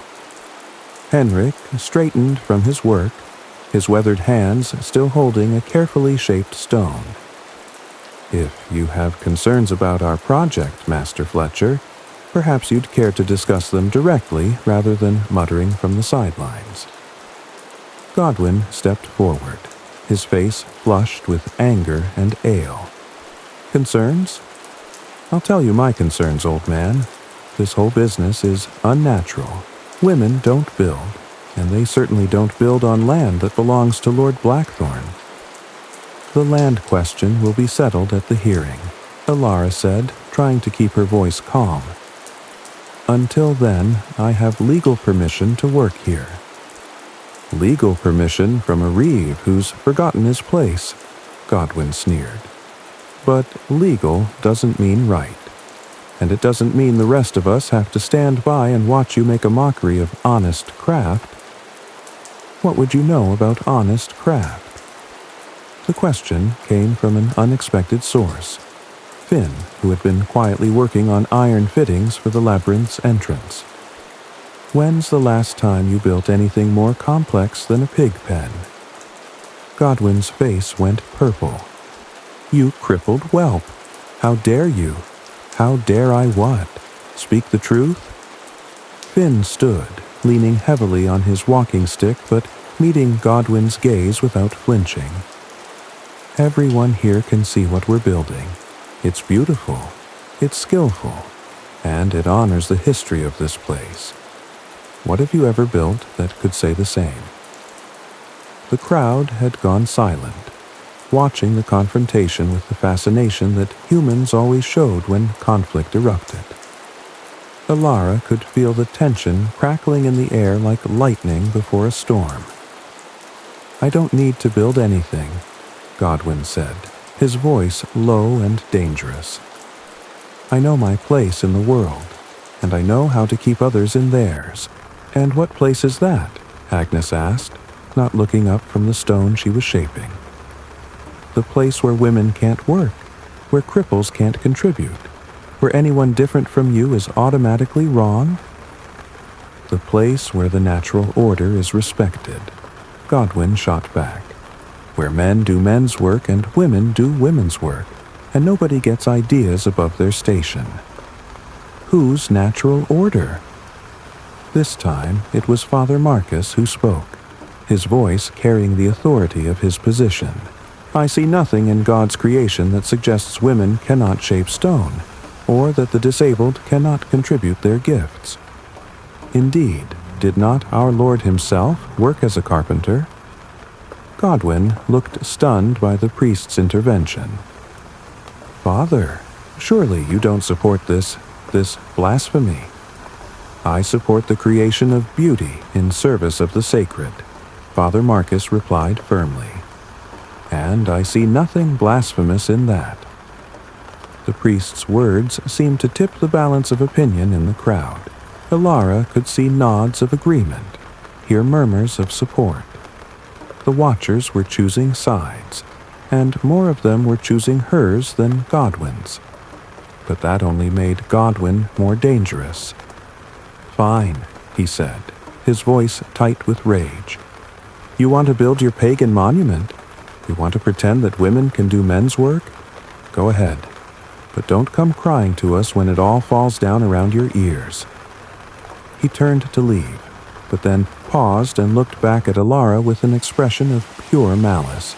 "Enjoy your little project while you can, widow. Because after the hearing, when Lord Blackthorn sends you packing, I'll be back to tear down every stone you've placed. And this time, there won't be anyone here to stop me." The threat hung in the air like a physical presence as Godwin and his companions stalked away. But instead of dampening the workers' spirits, it seemed to have the opposite effect. "Well then," Henrik said cheerfully, "I suppose we'd better build something worth defending." The afternoon's work took on a new intensity. Word of the confrontation spread quickly, and more people arrived to see what all the fuss was about. Some came to help, others to watch, but all seemed to understand that they were witnessing something significant. Young Peter, the miller's son, asked if he could help carry stones, and soon other children had joined in. Sarah, the weaver, began teaching some of the women how to weave grass into temporary markers for the labyrinth's path. Even Thomas Ashford rolled up his sleeves and began helping with the heavier lifting. "Quite a movement you've started," he said to Alara during a brief break. "My brother's been getting reports all day about what's happening out here." "Good reports or bad ones?" "Both, but mostly good. People are interested. They want to see what you're building, want to understand what it means." As the sun began to sink toward the horizon, painting the clearing in shades of gold and amber, Alara stepped back to survey their progress. In a single day, they had cleared the entire original foundation, and begun rebuilding the outer ring of the labyrinth. The pattern was becoming visible, the sacred geometry emerging from centuries of neglect.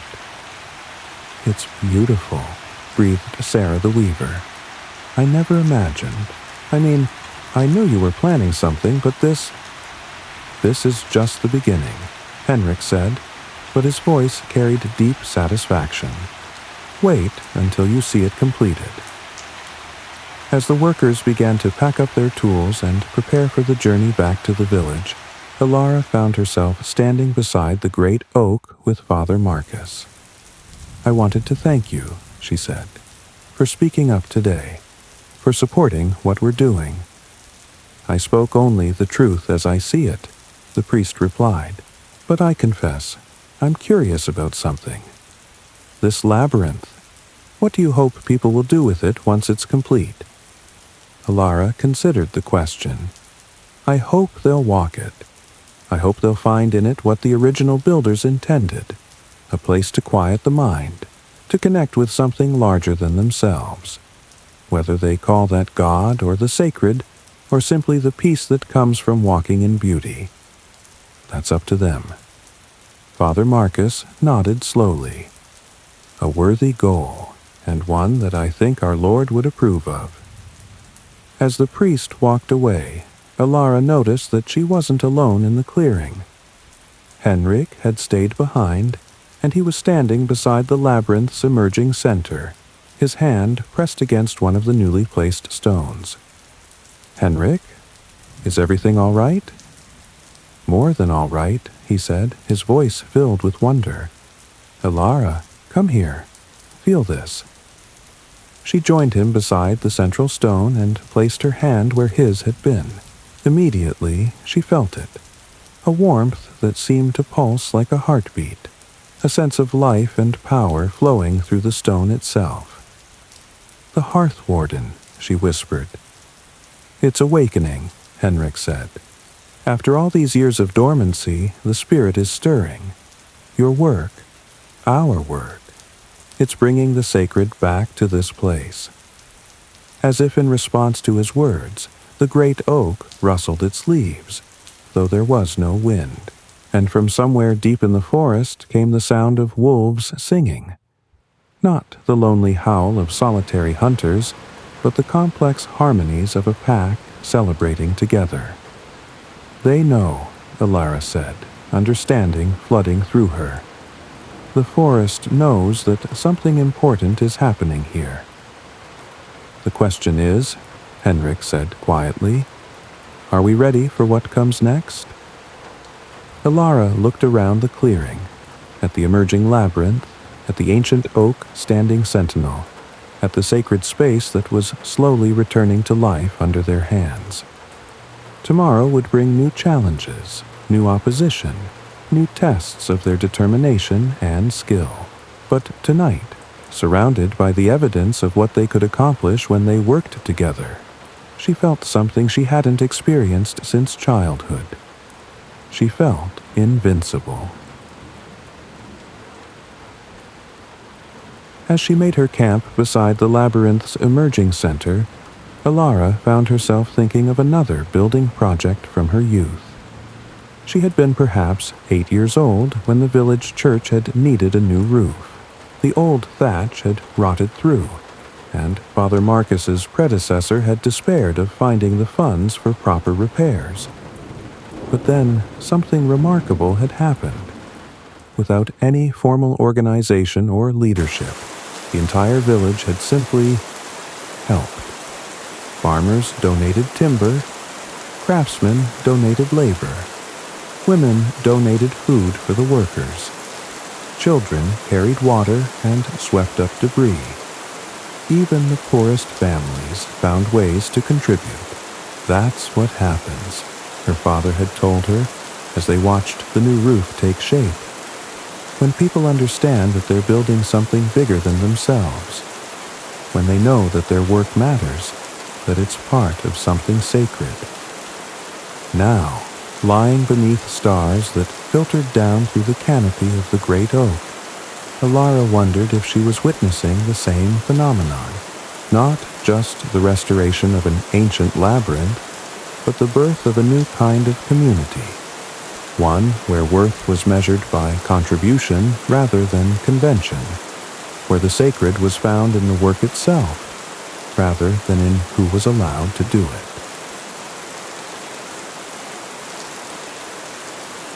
Nature transitioned.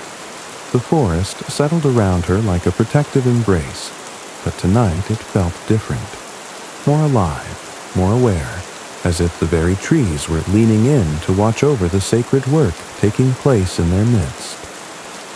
Somewhere in the darkness, she could hear the soft padding of feet.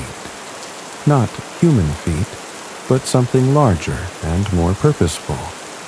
The wolves were close tonight, drawn by the awakening power of the place. But Alara felt no fear. They were guardians too, in their own way, protectors of the wild spaces where the sacred still lived. Tomorrow would bring new tests, new challenges to overcome, but tonight she was exactly where she belonged. And so the building begins in earnest, with our carpenter's daughter discovering that sometimes the most powerful tool you can wield is the simple act of doing good work in the face of opposition. But, as anyone who's ever tried to change the world knows, the closer you get to success, the more desperate your enemies become. Next time, we'll see Alara face her greatest challenge yet. Not just the opposition of small-minded men, but the awakening of powers that have slept for centuries. Because some foundations, once disturbed, can never be laid to rest again. Mother's garden. The scent of wild thyme brought her mother back so suddenly that Alara had to steady herself against the nearest tree, overwhelmed by the rush of memory. She was 12, kneeling in the herb garden behind their cottage, her mother's gentle hands guiding hers as they harvested the summer's bounty.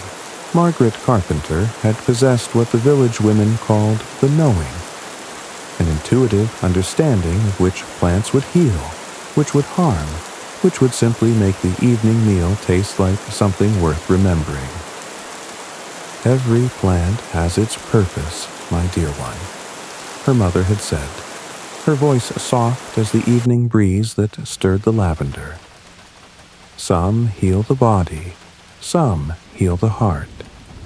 Some just remind us that the world is full of beautiful things if we know how to look. The garden had been Margaret's sanctuary, the place she retreated to when the weight of keeping house and raising children and being a carpenter's wife grew too heavy. Alara had often found her there in the early morning hours, moving between the neat rows like a dancer, her hands gentle as she coaxed life from soil and seed. "This is chamomile," her mother had said, crushing a flower between her fingers and holding it to Alara's nose, for when sleep won't come, when worry sits too heavy on the chest. And this? She'd moved to another plant, its leaves silver green in the fading light. This is sage, for wisdom, for clearing away confusion, for helping us see what's true. They'd worked in comfortable silence, filling their baskets with the fruits of patience and care. Alara had learned to identify each plant by touch, by scent, by the particular way it held the light. Her mother had taught her to harvest with gratitude, to take only what was needed, to always leave enough for the plant to thrive. A garden is a conversation, Margaret had explained as they'd washed their hands in the basin by the kitchen door. You speak to the earth with your seeds and your care, and it speaks back with growth and abundance. But, like any conversation, you have to listen as much as you talk. The garden had died with her mother. Without Margaret's knowing hands to tend it, the herbs had grown wild or withered, overtaken by weeds or simply forgotten. Alara's father had tried to maintain it for a while, but his talents lay with wood and tools, not with the subtle art of coaxing life from soil. Now, standing in her forest clearing with wild thyme perfuming the air round her, Alara felt her mother's presence like a blessing. The knowing hadn't died with Margaret. It had simply been waiting, dormant for the right moment to wake. She knelt and began to gather the thyme, her hands moving with remembered skill. Around her, she noticed other herbs growing wild: plantain for healing cuts, nettle for strengthening broths, wild mint for settling troubled stomachs. The forest was offering her a garden if she had the wisdom to accept it. "Thank you, Mama," she whispered, her voice carrying on the evening air, "for teaching me to listen, for showing me that healing grows everywhere if we know how to look." As she worked, she began to plan. A small herb garden near the cottage, where she could cultivate the plants that would sustain her through the seasons ahead. It would be different from her mother's neat rows, wilder and more free, but it would serve the same purpose: a place of healing, a conversation with the earth, a reminder that even in exile, even in loss, life found ways to flourish. The knowing lived on in her hands, and that was perhaps the most precious inheritance of all.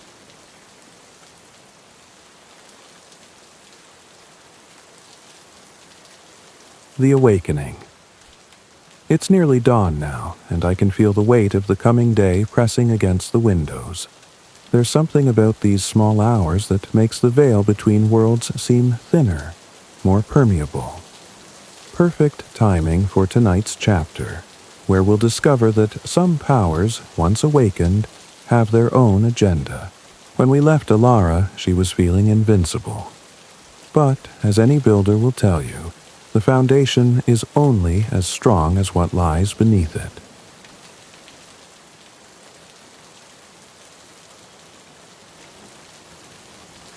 The seventh day of construction dawned with an unseasonable warmth that seemed to rise from the earth itself. Alara woke to find the clearing wreathed in mist that glowed with an inner light, and for a moment she wondered if she was still dreaming.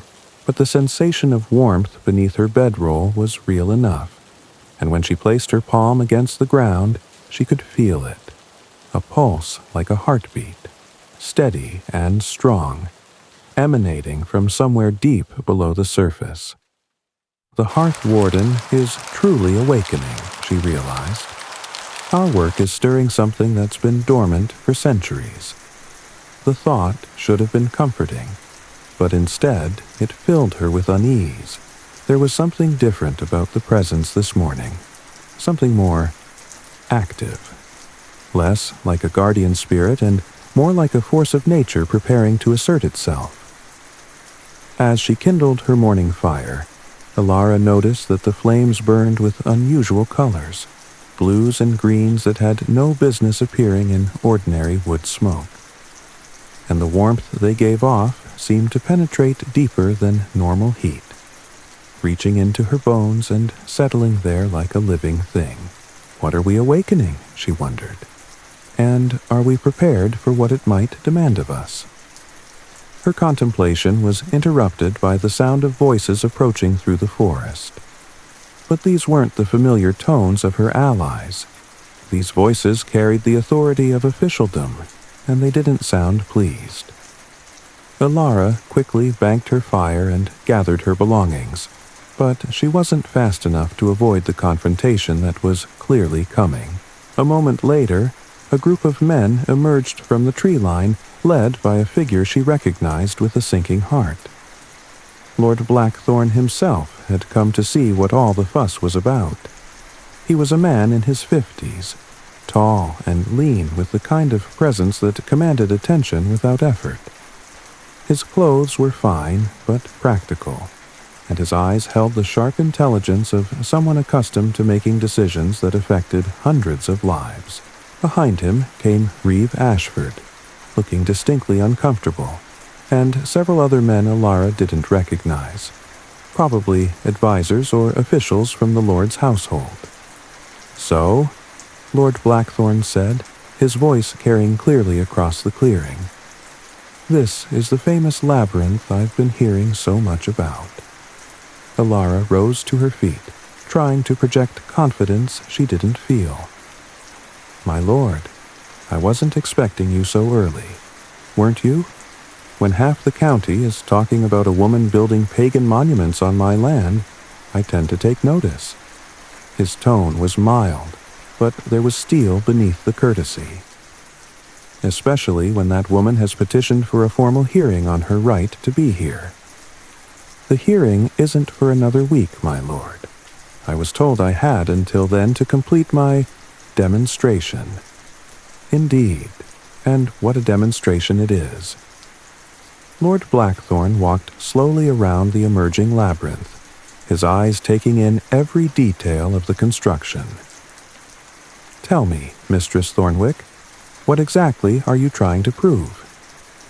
It was a loaded question, and Alara knew that her answer could determine not just her own fate, but the fate of everyone who had helped her. "I'm trying to prove that I understand the sacred nature of this place, my lord, that I have the skill and reverence necessary to be its guardian." "Guardian?" Lord Blackthorn's eyebrows rose. An interesting choice of words. "What makes you think this place needs a guardian?" Before Alara could answer, the ground beneath their feet gave a subtle tremor. It was barely perceptible, but everyone felt it.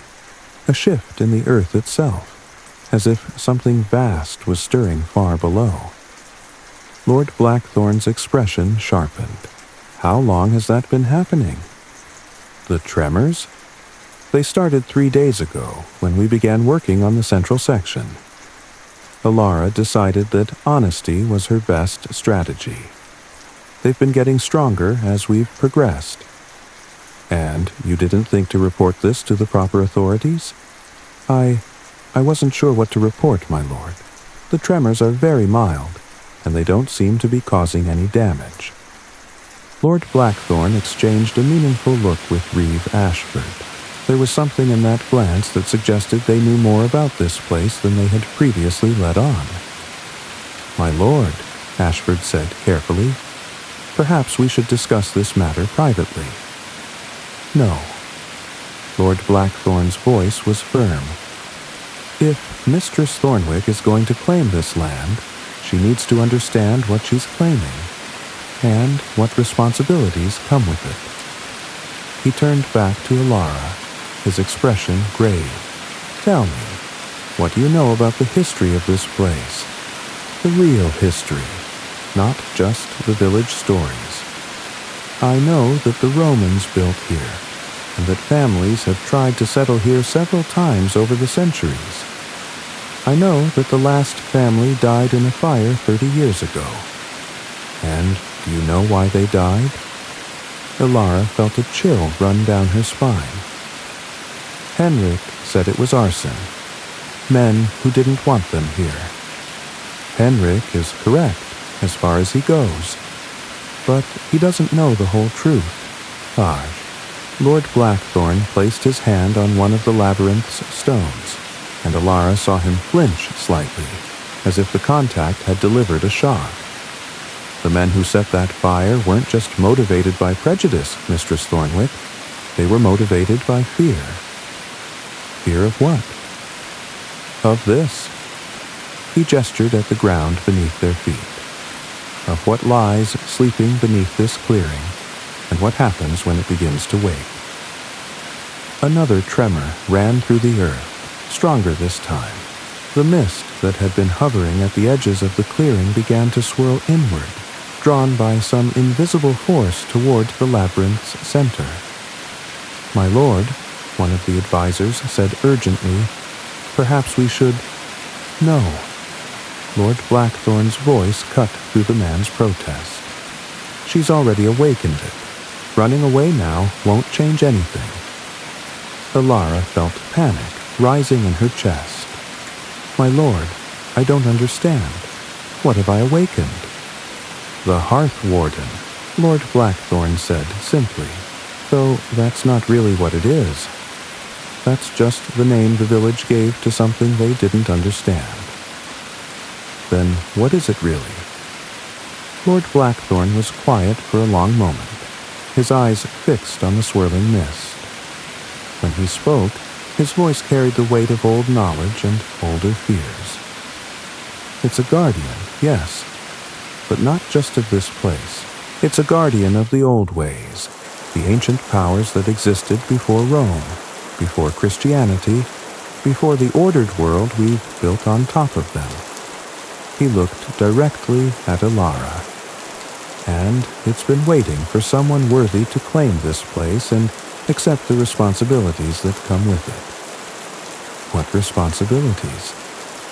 The responsibility to serve as a bridge between the old world and the new, to help the ancient powers adapt to changing times, and to help humanity remember what we've lost in our rush toward civilization. The mist had reached the labyrinth's center now, and it was beginning to glow with the same ethereal light Alara had seen in her morning fire. The warmth in the ground was growing stronger, and she could feel something vast and ancient stirring to full wakefulness. "My lord," she said, her voice barely above a whisper. "I think I'm in over my head." "We all are," Lord Blackthorn replied grimly. "The question is whether you're strong enough to swim, or whether we're all going to drown." As if summoned by his words, the mist suddenly coalesced into a form that made everyone present take an involuntary step backward. It wasn't quite human, but it wasn't entirely inhuman either. A figure of light and shadow that seemed to shift and change even as they watched. When it spoke, its voice seemed to come from the stones themselves, from the earth and the trees and the very air around them. Who disturbs the ancient sleep? Who calls the old powers back to wakefulness? Alara found herself stepping forward, though every instinct screamed at her to run. "I do. I am Alara Thornwick, and I seek to restore this sacred place." The figure turned its attention to her, and she felt the weight of its regard like a physical pressure. "Thornwick, yes, I remember that name. The bloodline that was promised to me long ago." "Promised?" Alara's voice cracked. "I don't understand. Your husband's ancestor, William de Thornwick, made a bargain with me when he first claimed this land. His family would serve as guardians of this place, keepers of the balance between the old ways and the new. In return, I would protect them and their descendants. But the family is gone," Lord Blackthorn said. "The bloodline ended with Thomas Thornwick's death." The figure's attention shifted to him, and even the Lord seemed to shrink under its gaze. "The bloodline continues through the bonds of marriage, through the promises made in love and witnessed by the sacred powers. She who was joined to the last of the Thornwicks carries the obligation forward." Alara felt the world spinning around her. "You're saying that by marrying Thomas, I inherited some kind of supernatural responsibility?" "You inherited the right to claim this place and the duty to serve as its guardian. The question is whether you will accept both, or whether you will flee as so many others have done." "And if I refuse?" The figure's form flickered, and for a moment Alara could have sworn she saw something terrible in its depths. Not malevolence exactly, but a kind of ancient hunger that had been denied for too long. "Then the old powers will find another way to assert themselves, and that way may not be as gentle as the one I offer." Lord Blackthorn stepped forward, his face pale but determined. "What exactly are you offering?" "Partnership, an alliance between the old ways and the new. The woman will serve as guardian of this place, keeper of the ancient wisdom, bridge between the world of spirits and the world of men. In return, I will ensure that this land remains protected, that those who seek to destroy what is sacred will find their efforts frustrated. And the hearing? Alara asked. The legal challenge to my claim will be decided in your favor if you accept the bargain. The old powers still have influence in the world of men when properly channeled. It was an incredible offer. Everything she had hoped for and more. Legal claim to the land, protection from her enemies, the chance to build something lasting and meaningful. But Alara had learned to be wary of bargains that seemed too good to be true. "What's the catch?" she asked bluntly. The figure's form solidified slightly, and she could see what might have been amusement in its shifting features. "Clever. Yes, there is a price. There is always a price. What kind of price? You will be bound to this place as your husband's family was bound before you. You may leave for short periods, but you will always be drawn back. Your children, if you have them, will inherit the same obligation. And you will serve not just as guardian of the land, but as oracle and guide for those who seek the old wisdom." Oracle. The word sent a chill through Alara. "You mean people will come here expecting me to what? Tell their fortunes? Speak prophecies. They will come seeking answers to questions that the New World cannot address. Questions about the sacred, about the balance between human needs and natural law, about the wisdom that has been lost in the rush toward progress. You will help them find those answers." Lord Blackthorn was watching the exchange with fascination and growing concern. And if she refuses? If she walks away from all of this? The figure turned its attention back to him, and the temperature in the clearing seemed to drop several degrees. Then the old powers will seek other outlets. The earth will shake, the seasons will shift. The wild things will remember their ancient grievances against humanity. The ordered world you have built will begin to crack, and through those cracks will seep forces that have no love for human civilization. "You're threatening us," Alara said, anger flaring in her chest. "I am stating consequences. The old powers have been patient, have allowed themselves to be forgotten and ignored. But patience has limits, and those limits have been reached. Change is coming, whether humanity chooses to guide it or not. The only question is whether that change will be gradual and manageable, or sudden and catastrophic." The truth of the entity's words seemed to resonate in the stones themselves. Alara could feel the power building beneath the clearing, could sense the vast forces that were stirring to wakefulness after centuries of dormancy. This is bigger than just me, she realized. This is about the future of everything.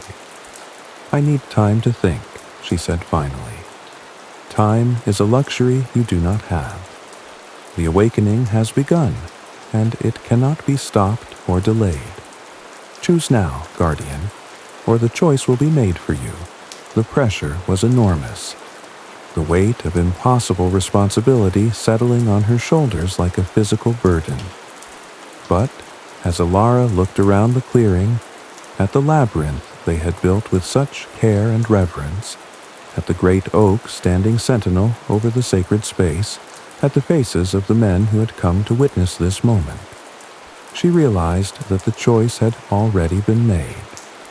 Not today, but 7 days ago when she had first placed her hands on the ancient stones, not by the entity before her, but by her own heart when she had recognized this place as home.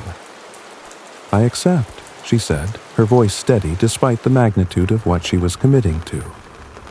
"I accept the guardianship, the responsibility, and the price." The figure seemed to expand, its form growing brighter and more substantial. "Then let the compact be sealed." What happened next would remain burned in Alara's memory for the rest of her life. The entity reached out with what might have been a hand, and when it touched her forehead, she felt a rush of power and knowledge that nearly drove her to her knees. Images flooded her mind. The history of this place stretching back thousands of years, the rise and fall of civilizations, the slow dance of seasons and centuries. She saw the Romans building their villa, the Saxon farmers who had followed them, the Norman lords who had claimed the land for their own. She saw the Thornwick family accepting their role as guardians, generation after generation, maintaining the balance between the old ways and the new. And she saw the future, not fixed and certain, but fluid and full of possibility. A world where the ancient wisdom and modern knowledge could coexist, where the sacred and the practical could work together to create something better than either could achieve alone. When the vision ended, Alara found herself kneeling in the center of the labyrinth, her hands pressed against stones that now pulsed with warm, living light.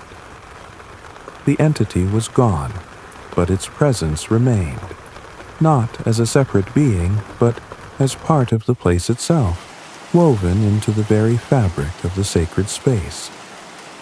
Alara.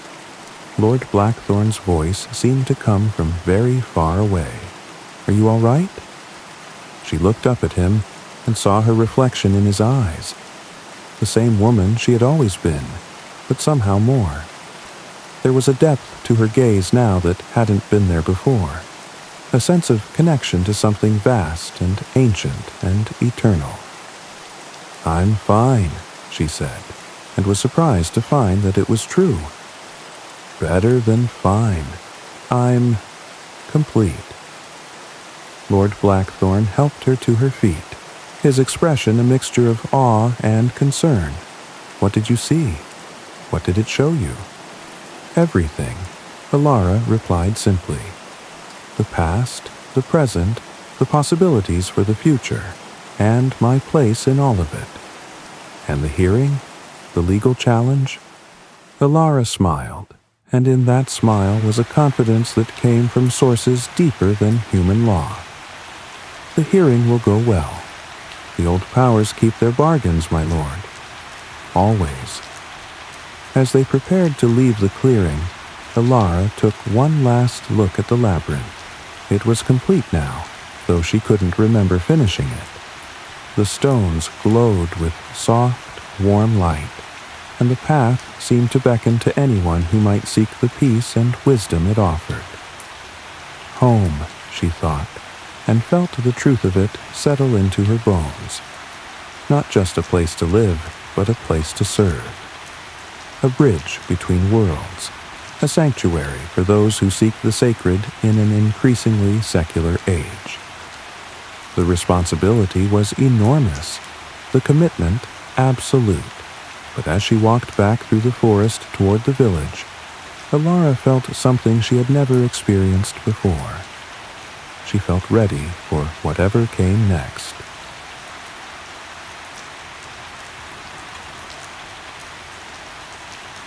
That night, as Alara made her camp beside the completed labyrinth, she dreamed of all the guardians who had come before her. She saw William de Thornwick making his original bargain with the ancient powers, promising to serve as protector of the sacred in exchange for the right to build upon holy ground. She saw his descendants, generation after generation, fulfilling that promise in their own ways. Some had been builders like herself. Others had been healers or teachers or simply quiet keepers of old wisdom. All had understood that they were part of something larger than themselves, and she saw the future guardians who would come after her. Children not yet born who would inherit the same calling, the same responsibility to serve as bridges between the world of spirit and the world of flesh. In the dream, they all stood together in the center of the labyrinth, their hands joined in an unbroken chain that stretched from the distant past to the far future. And at the center of that chain, connecting all times and all guardians, stood the eternal presence of the Hearth Warden, not a separate entity, but the living spirit of the place itself. When she woke, Alara understood that she was no longer alone. She was part of a community that transcended time, a fellowship of souls dedicated to preserving the sacred in a world that too often forgot its importance. And so our carpenter's daughter has accepted a destiny larger than any house she might have built, becoming guardian of forces older than civilization itself. But, as anyone who's ever made a bargain with powers beyond human understanding knows, the real test isn't in the accepting. It's in the living up to what you've promised. Next time, we'll see how Alara's transformation affects the hearing that will determine not just her legal right to the land, but the future of the ancient compact between the old ways and the new.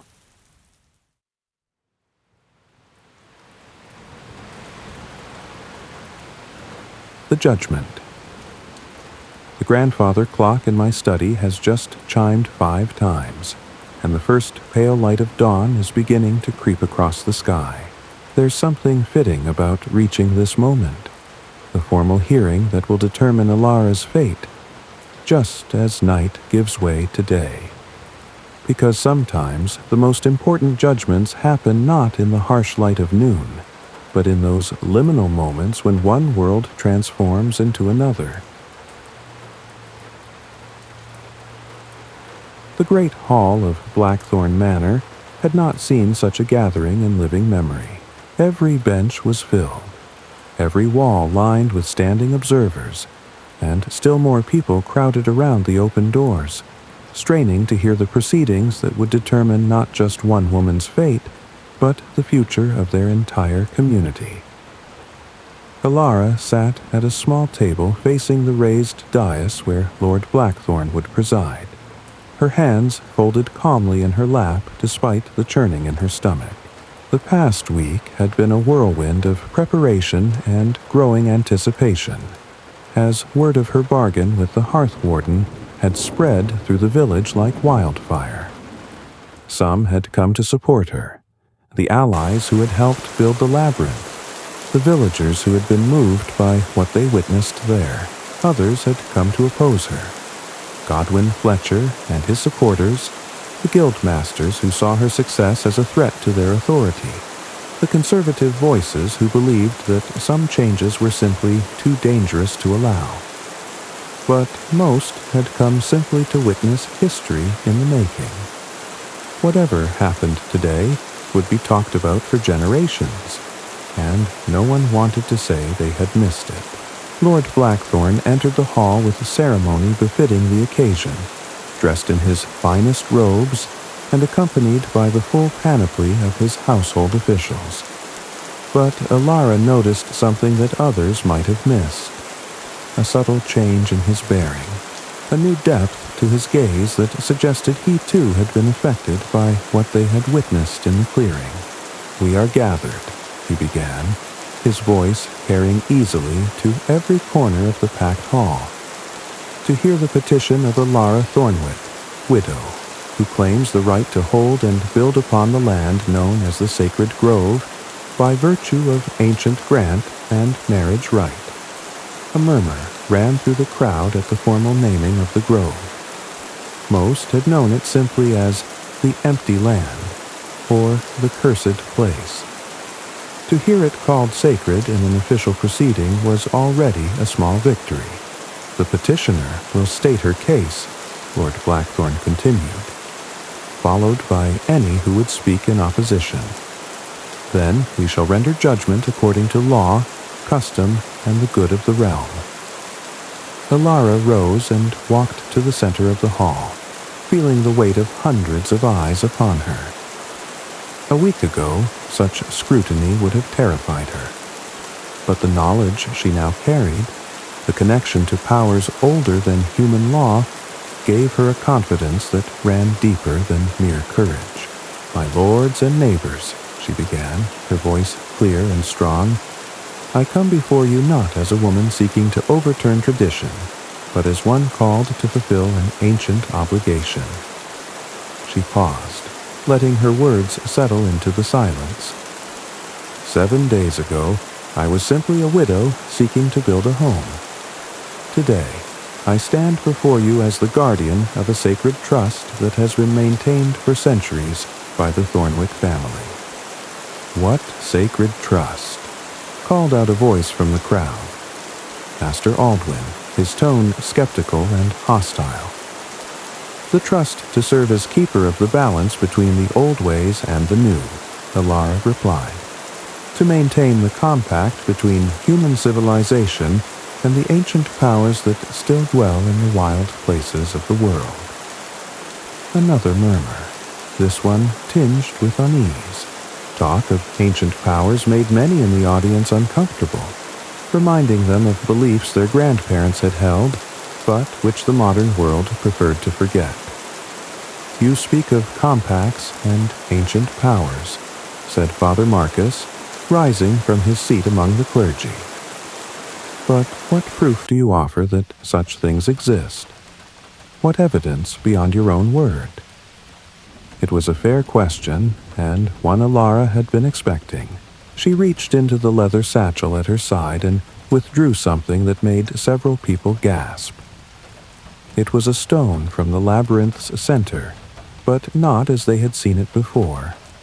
Now it glowed with soft, warm light that pulsed in rhythm with a heartbeat. The illumination was gentle but unmistakable, casting dancing shadows on the walls of the great hall.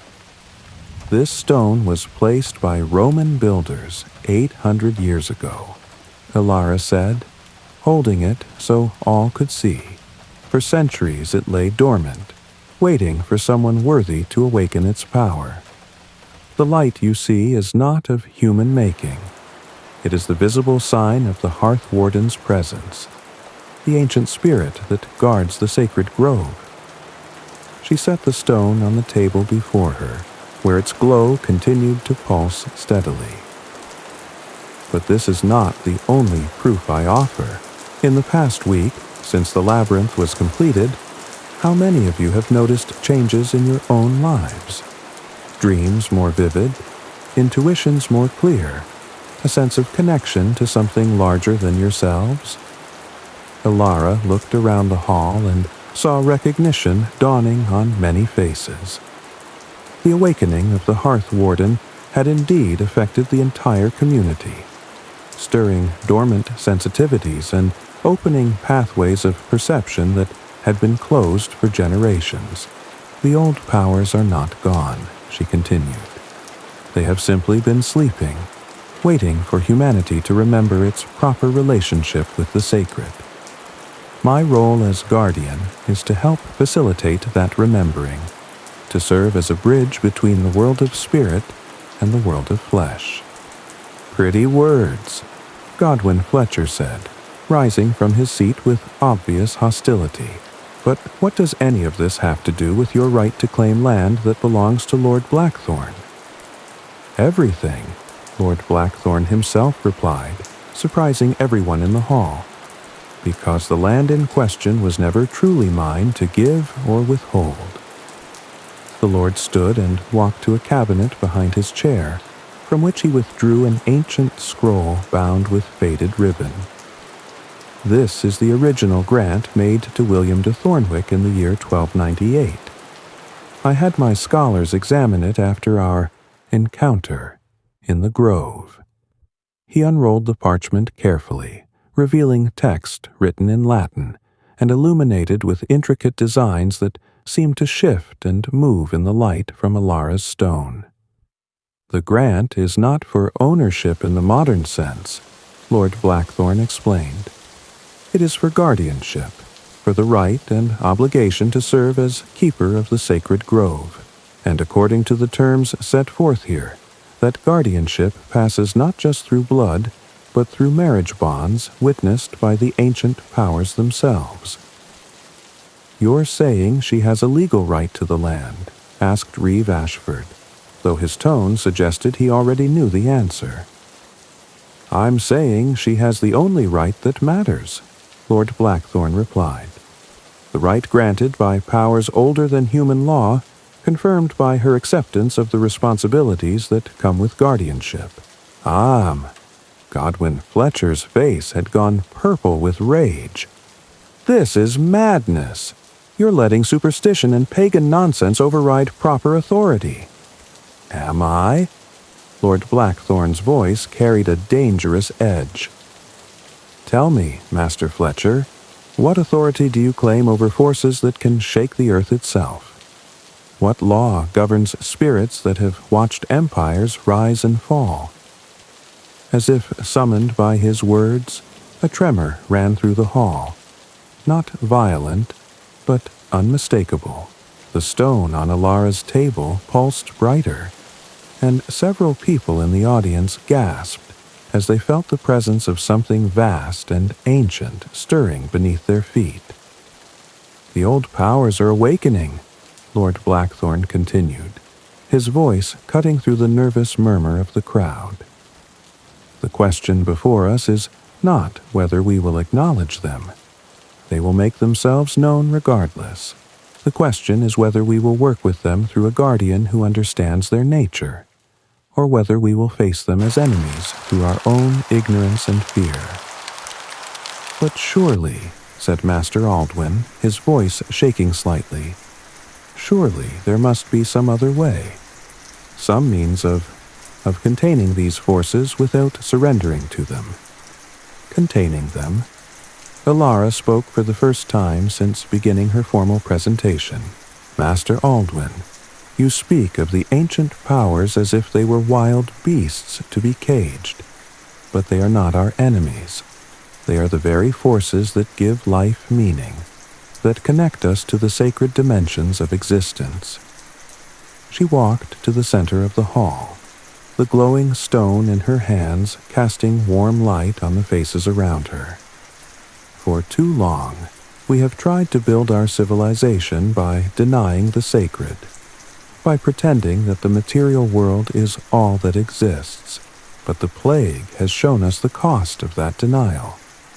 When we lose our connection to the sacred, we lose our connection to each other, to the land that sustains us, to the very purpose of our existence.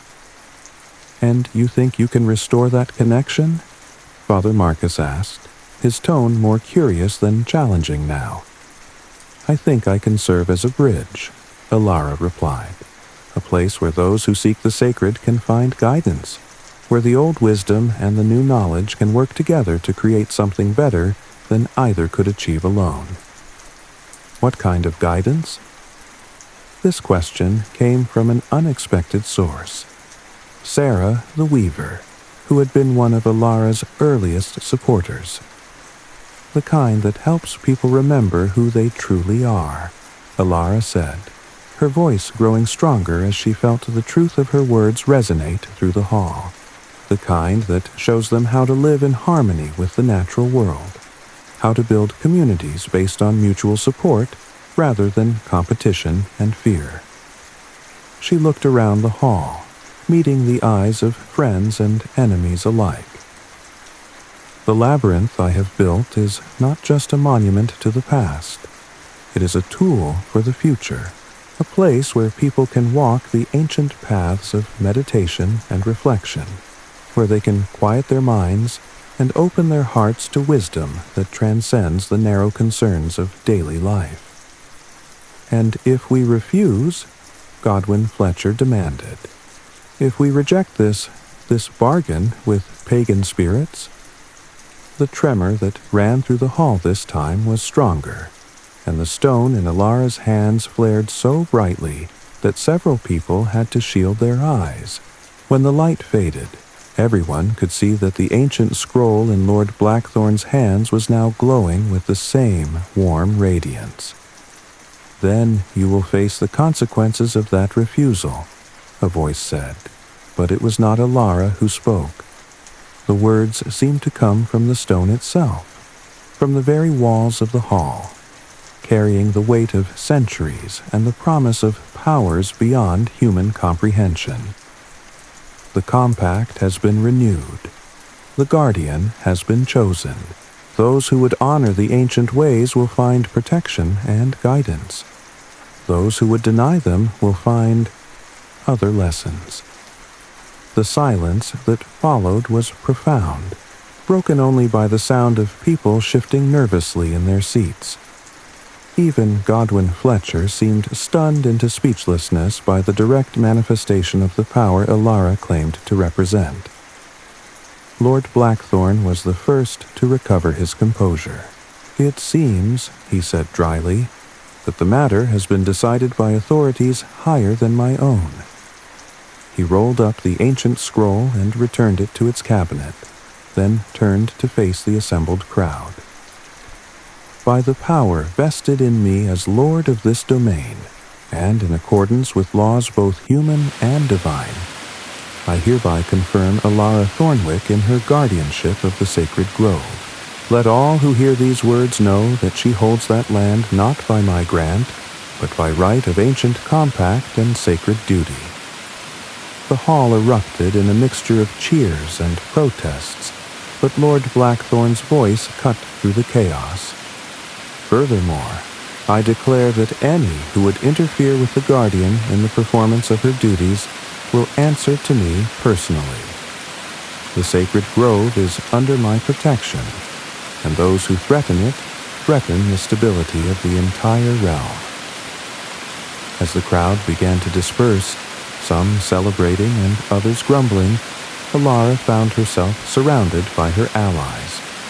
Marta embraced her with tears of joy, while Henrik beamed with the satisfaction of a master craftsman whose greatest work had finally been recognized.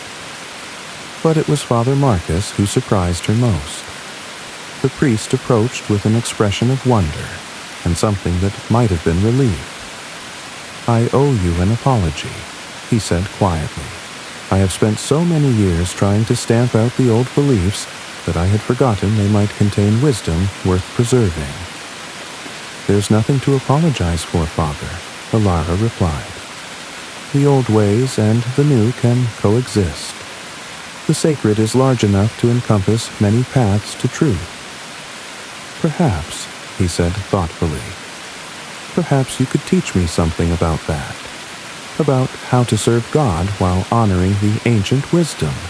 As the priest walked away, Alara felt a deep sense of completion. The legal battle was won, the guardianship confirmed, the ancient compact renewed. But more than that, she had begun the work of healing the rift between the sacred and the secular, between the old ways and the new. Lord Blackthorn approached as the hall continued to empty. "Well, Guardian," he said with a slight smile, "I hope you're prepared for what comes next." What comes next? Visitors, pilgrims, people from all over the kingdom who will come seeking the wisdom you've promised to share.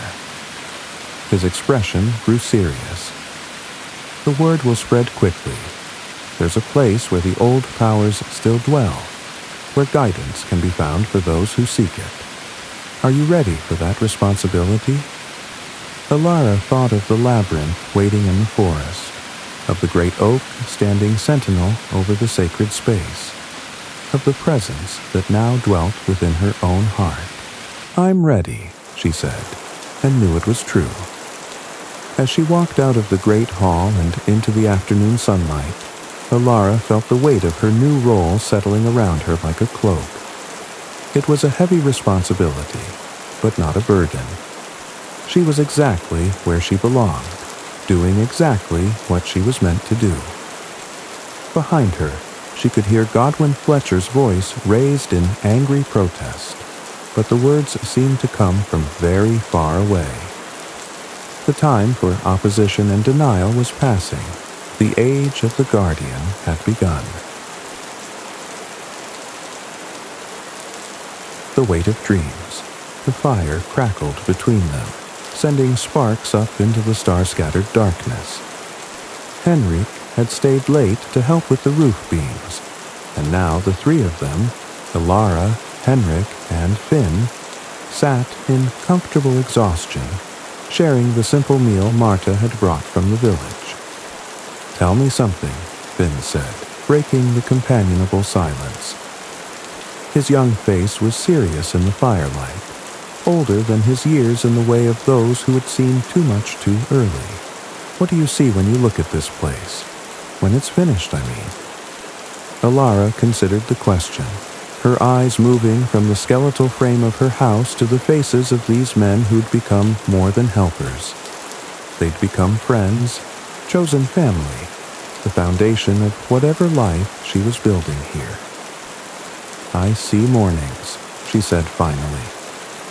"Quiet mornings with sunlight through windows I chose. Coffee brewed in a kitchen that knows my hands.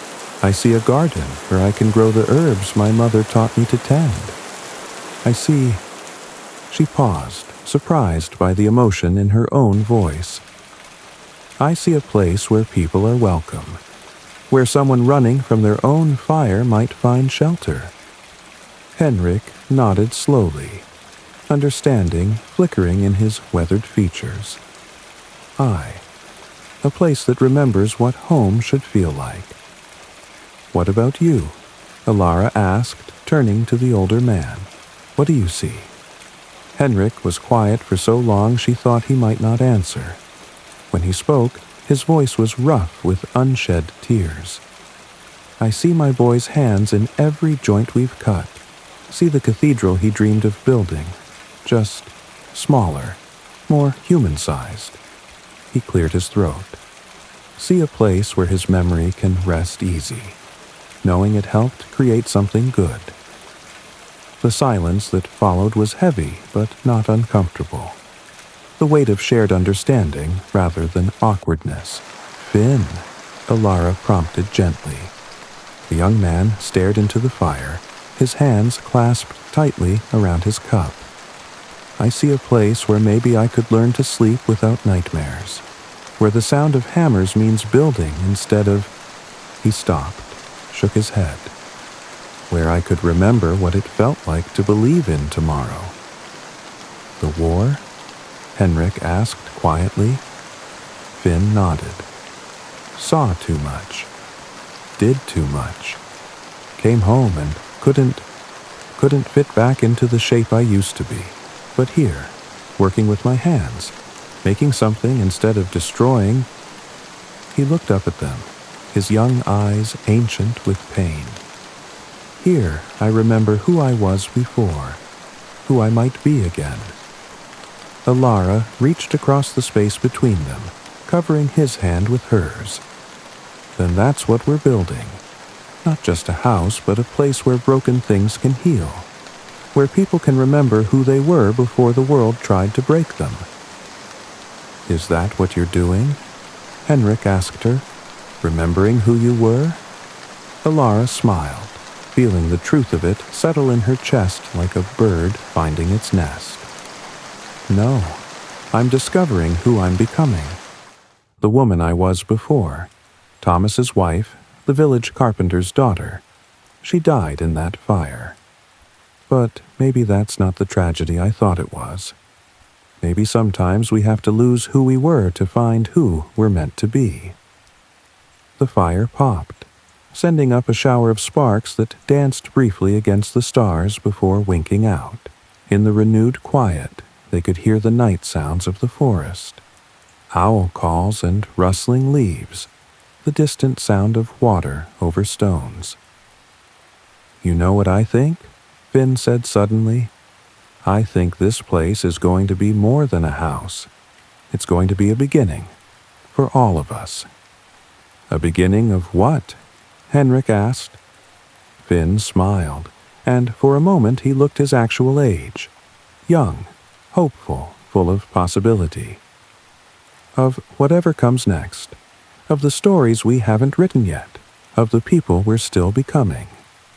Alara felt something shift in her chest, a loosening of grief that had held her heart captive for so long. "Then let's build it well," she said. "Let's build it to last. Because if we're writing new stories, we're going to need a strong foundation to write them on." They sat in comfortable silence after that.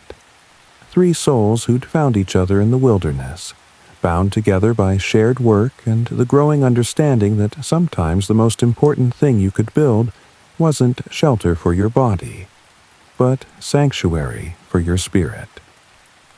The fire burned lower, but none of them moved to leave.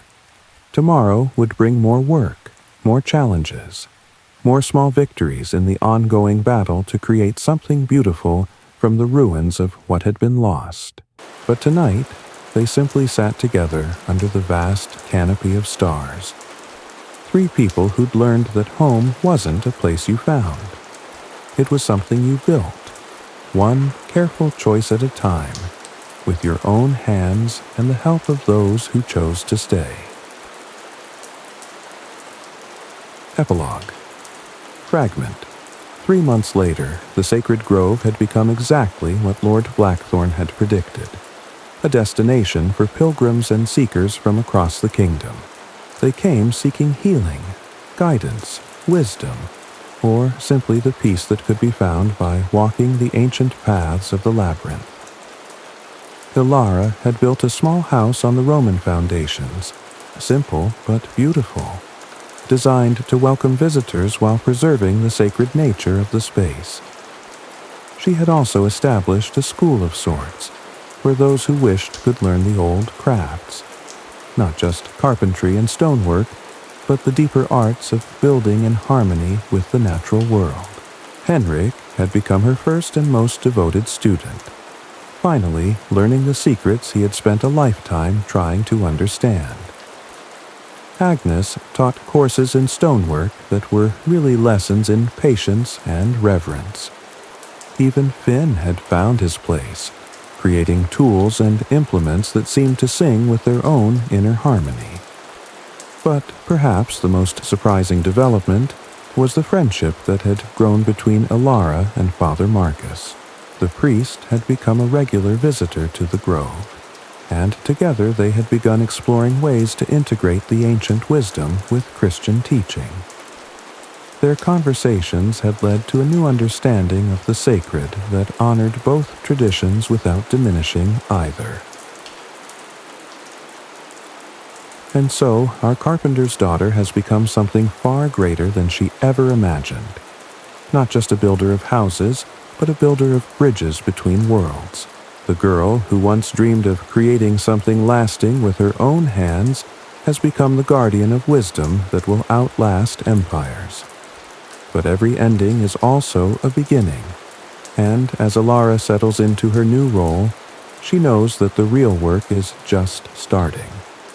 Because changing the world isn't something you do once, it's something you do every day, one stone at a time, one visitor at a time, one moment of sacred connection at a time. The labyrinth waits in the forest, its paths open to all who would walk them. The hearth warden keeps its ancient vigil, protecting those who honor the sacred compact. And somewhere in the space between the old ways and the new, a woman with calloused hands and a carpenter's eye continues to build the future, one careful joint at a time. And there, dear listeners, is where our tale comes to its close, not with an ending, but with a beginning, because the best stories don't really end. They just show us where the next chapter starts. The clock on my mantel is chiming 6 now, and the sun is painting the sky in shades of gold and rose. Time for me to bank my fire and close my books, to let the night give way to day, as all things must.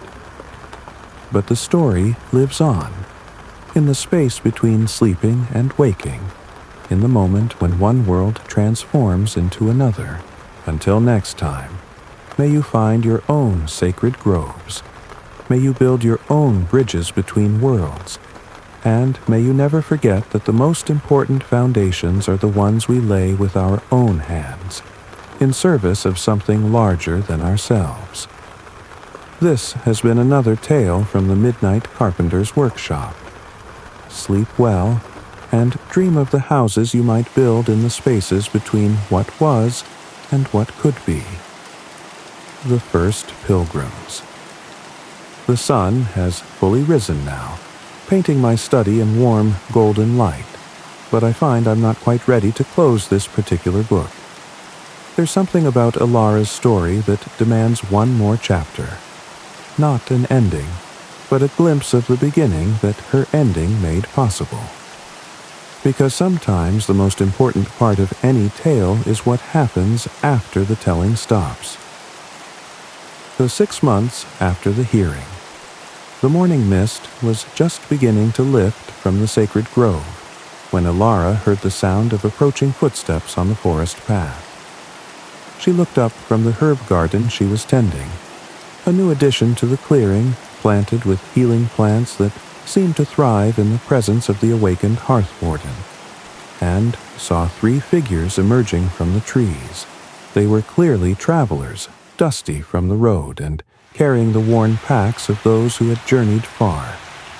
But there was something in their bearing that marked them as different from the usual pilgrims who came seeking wisdom or healing.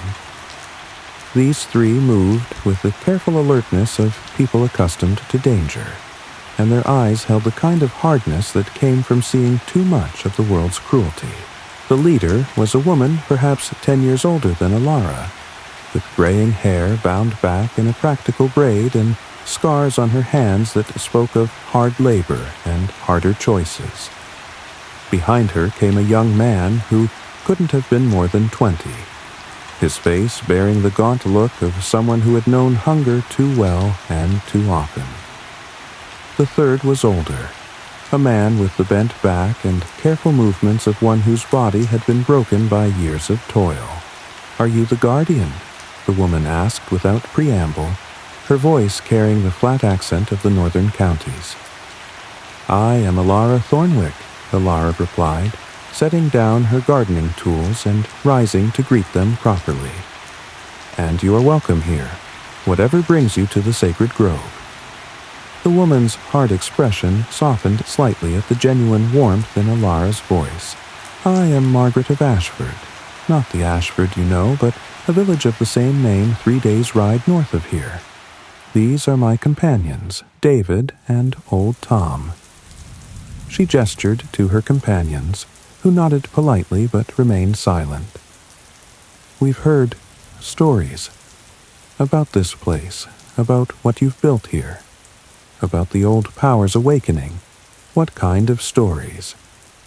Margaret looked around the clearing, taking in the completed labyrinth with its softly glowing stones, the great oak with its spreading canopy, the simple but beautiful house that Alara had built on the Roman foundations.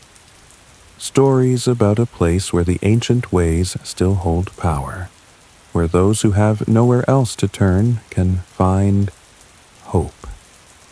There was something in her voice, a carefully controlled desperation that Alara recognized all too well. She had heard it in her own voice, in the dark days after Thomas's death, when the future had seemed like nothing but an endless succession of closed doors. "Tell me," Alara said gently, "what brings you so far from home?" Margaret's composure cracked slightly, and for a moment the hard-faced woman looked like what she probably was, a mother and wife pushed beyond her limits by circumstances beyond her control. "Our village is dying," she said simply. "The plague took 1/3 of our people, including most of the young men. The harvest has failed 2 years running. The Lord who holds our land cares nothing for our suffering.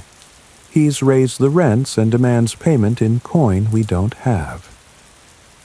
"And now?" Alara prompted. "Now he's threatening to clear the land entirely, to turn it over to sheep pasture. Says it's more profitable than trying to collect taxes from peasants who have nothing left to give." Margaret's voice hardened again. 50 families, Guardian. 50 families with nowhere to go and no way to start over. Alara felt her heart clench with sympathy. It was a story being repeated across the kingdom. Communities shattered by plague and economic upheaval. People cast adrift in a world that seemed to have no place for them. "What do you hope to find here?" she asked. "Sanctuary," Margaret replied. "A place where we can rebuild, where we can practice the old ways of living in harmony with the land instead of trying to squeeze every last penny from it." "The sacred grove is not large enough to support 50 families," Alara said carefully, "and it has special requirements. Those who would live here must accept the responsibilities that come with dwelling in a place of power." "We know." David spoke for the first time, his young voice carrying surprising maturity. "We've heard about the compact, about the duties of guardianship. We're not asking for charity, Guardian. We're asking for the chance to earn our place." Old Tom nodded agreement. "Been working the land for 60 years, he said in a voice roughened by age and weather. "Seen what happens when you fight against the natural order instead of working with it. Maybe it's time to try a different way." Alara studied the 3 faces before her, seeing in them the same desperate hope that had driven her own journey to this place. But she also saw something else, a willingness to change, to adapt, to embrace new ways of living that honored both practical necessity and spiritual truth. "The grove itself cannot support 50 families," she said slowly. "But the surrounding forest, there are other clearings, other places where the old powers still dwell, if more faintly, with proper guidance, with respect for the sacred nature of the land." "You're saying it might be possible?" Margaret's voice carried a note of hope that she was clearly afraid to trust. "I'm saying it's worth exploring, but first you need to understand what you're truly asking for." Alara gestured toward the labyrinth. "Walk the path, all 3 of you. Let the Hearth Warden judge whether you're truly ready for what this life demands." 3. The 3 travelers exchanged glances, then Margaret nodded. "We've come this far. We'll see it through." Alara watched as they approached the labyrinth's entrance, noting how their expressions changed as they felt the power that emanated from the ancient stones. This was always the crucial moment, when seekers first encountered the reality of the forces they claimed to want to serve. Margaret entered first, her steps uncertain but determined. The labyrinth's path was not complex in terms of navigation. There were no dead ends or false turns, but it was designed to challenge the walker in other ways. As she progressed toward the center, Alara could see the woman's rigid posture beginning to soften, her face losing some of its hardness as the sacred geometry worked its subtle magic. David followed, his young face bright with wonder as he felt the presence of something vast and ancient welcoming him. Old Tom brought up the rear, moving slowly but with obvious reverence, his weathered hands trailing along the low stone walls as if drawing strength from their contact. When all 3 had reached the center of the labyrinth, Alara felt the familiar stirring that indicated the Hearth Warden was taking their measure. The stones pulsed brighter, and she could sense the ancient intelligence examining these potential new guardians, testing their hearts and intentions. The judgment, when it came, was swift and clear. The 3 travelers were worthy, not perfect, but sincere in their desire to serve something greater than themselves. More importantly, they understood that sanctuary was not something to be given, but something to be earned through service and sacrifice. As they made their way back out of the labyrinth, Alara could see that the experience had changed them. The desperation was still there, but it was tempered now by a deeper understanding of what they were truly seeking. "Well?" Margaret asked, her voice hushed with awe. "The Hearth Warden finds you acceptable, Alara replied. "But that's only the first step. If you're truly serious about bringing your people here, there's much work to be done." Over the next several hours, as they sat in the shade of the great oak and shared a simple meal, Alara explained what would be required. The surrounding forest contained several smaller clearings that could potentially support small communities, but they would need to be prepared properly, cleared and blessed, connected to the network of sacred sites that the Hearth Warden maintained throughout the region. More challenging would be the legal and political aspects. Lord Blackthorn would need to be consulted, agreements reached with the local authorities, arrangements made for the transfer of so many people from one domain to another. It won't be easy, Alara warned, and it won't be quick. It could take months to arrange everything properly. "We have time," Margaret said grimly. "Our Lord has given us until the spring planting to find somewhere else to go. If we can't manage it by then..." She didn't need to finish the sentence. They all knew what happened to displaced peasants who couldn't find new homes: starvation, banditry, or slow death on the roads. "Then we'd better get started," Alara said, rising to her feet with the decisive energy that had carried her through her own trials. "David, you seem to have a good head on your shoulders. I'm going to send you back to your village with messages for Lord Blackthorn and several other people who will need to be involved in this process." "What kind of messages?" "The kind that will start the wheels turning. Tom, I want you to stay here for a few days. Help me survey the potential settlement sites. Margaret, you'll come with me to meet with some of the local craftsmen and farmers. If we're going to establish new communities, we'll need their support and expertise." As the afternoon wore on, Alara found herself energized by the challenge of what they were attempting. It was building on a scale she had never imagined. Not just houses or even communities, but an entire network of settlements based on the principles of sacred stewardship and mutual support. It was also dangerous. There would be opposition from those who profited from the current system, resistance from authorities who preferred the status quo, practical obstacles that might prove insurmountable. But as she looked around the sacred grove, at the labyrinth that had seemed impossible just months ago, at the thriving garden that had grown from barren soil, at the simple house that had become a beacon for seekers from across the kingdom, Alara felt the familiar confidence that came from knowing she was doing exactly what she was meant to do. "Guardian?" Margaret's voice interrupted her thoughts. "There's something else. Something I haven't told you yet." "What is it?" "We're not the only ones.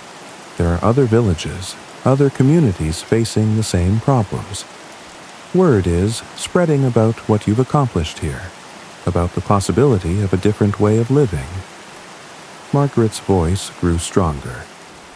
"If we can make this work, if we can prove that the old ways can sustain communities in the modern world, then it could spread," Alara finished, understanding dawning. "Other places, other guardians, other communities built on the principles of sacred stewardship. Exactly. We could be the beginning of something much larger." The thought was both thrilling and terrifying.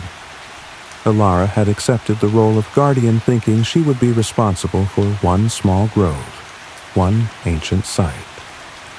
But if Margaret was right, if the model they created here could be replicated elsewhere, we could change everything, she realized. Not just how people live, but how they think about their relationship with the land, with each other, with the sacred dimensions of existence.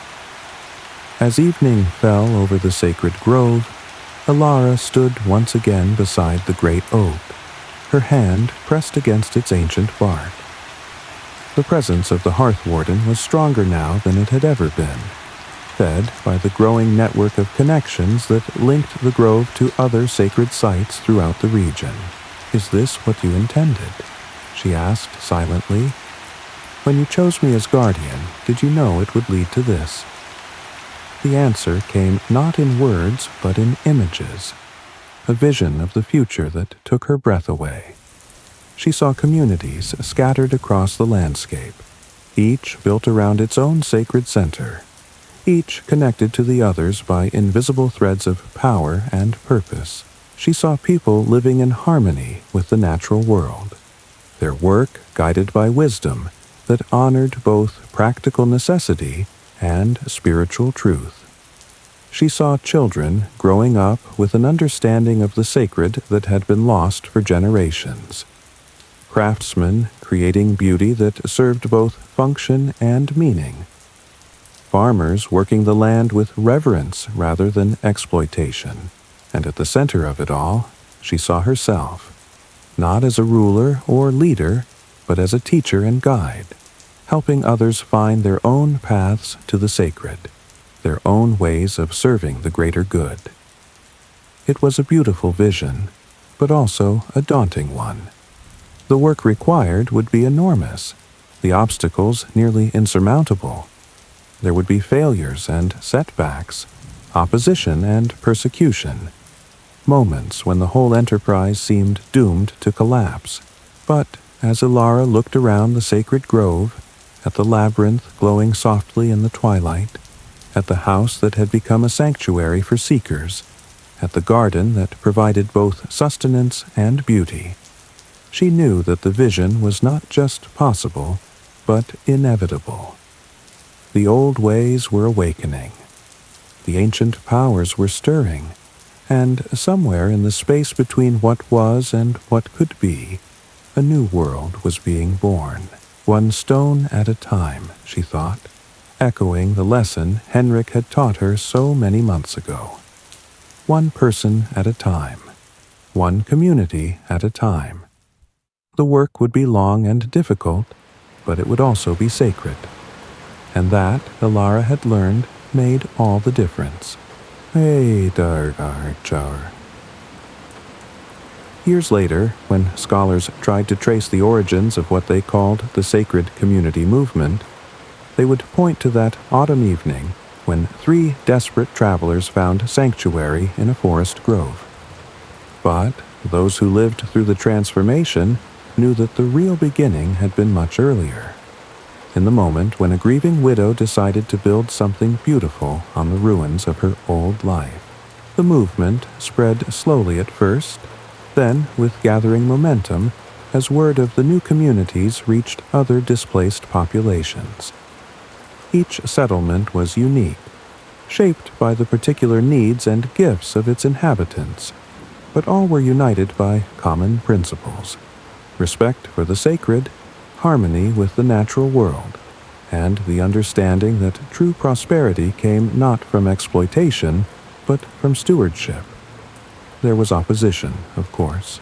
There were failures and setbacks, communities that collapsed under internal strife or external pressure. But for every failure, 2 more successes took root, and gradually the network of sacred communities grew to encompass much of the kingdom. Ilara lived to see the beginning of that transformation, though she never claimed credit for it. She remained in the sacred grove until her death at the age of 73, serving as teacher and guide to the countless pilgrims who came seeking wisdom. Her house became a school, her garden a place of healing, her labyrinth a pathway to the sacred that was walked by thousands of feet. But perhaps her greatest legacy was not what she built, but what she taught. That the sacred was not something distant and untouchable, but something that could be found in the work of human hands, in the love between people, in the careful tending of the earth that sustained all life. The hearth warden still keeps its ancient vigil in the sacred grove, though now it is joined by other guardians in other places, a network of sacred sites that spans the known world. The old ways have not just survived, they have evolved, adapted, found new expressions in a changing world. And somewhere in the space between sleeping and waking, between the old world and the new, the work continues. One stone at a time, one person at a time, one moment of sacred connection at a time. And now, truly, our tale comes to its close. The fire in my hearth has burned down to embers. The sun is fully risen, and the world outside my window is stirring to life. Time to put away the midnight stories and return to the daylight world of ordinary concerns. But the sacred grove remains, somewhere in the space between story and reality, waiting for those who would seek it. The labyrinth's paths are always open, the great oak always standing sentinel, the hearth warden always ready to welcome new guardians to the ancient work. May you find your own sacred groves in the forests of possibility. May you build your own bridges between the world that is and the world that could be. And may you never forget that the most important foundations are the ones we lay with our own hands, in service of something larger and more lasting than ourselves. This has been the tale of Alara Thornwick, the carpenter's daughter, the guardian of the sacred grove. Sleep well, dream deeply, and remember, every ending is also a beginning. The grandfather clock chimes 7 times as the last echoes of our tale fade into the morning light. I close the leather-bound journal where Alara's story has been waiting all these years, and set down my pen with the satisfied weight of work completed. Yes, dear listener, this is the end. The fire has burned to ash. The candles have guttered out, and the night has given way today as all nights must. The midnight carpenter's workshop is closing its doors until the next time stories need to be built from the raw timber of imagination. Alara's journey is complete, from grieving widow to master builder to guardian of the sacred. The labyrinth stands finished, the community thrives, and somewhere in the space between what was and what could be, the ancient powers keep their eternal watch. But every ending is also an invitation. The tools remain on the workbench, the wood waits in neat stacks, and the blueprints for 1,000 other stories lie ready to be discovered. Perhaps next time we'll build the tale of Henrik's youth, when he first learned the secret language of wood and stone. Or maybe we'll follow the adventures of young David as he helps establish the first of the sacred communities. The possibilities are endless, but for now, it's time to rest. Thank you for walking this path with me, for helping to build something beautiful in the space between sleeping and waking. May you carry a piece of the sacred grove with you into your own daylight hours. And may you remember that the most important work is always the work we do with our own hands, in service of something larger than ourselves. Until the next midnight, until the next story calls us back to the workshop, sleep well, dream deeply, and build wisely. The end.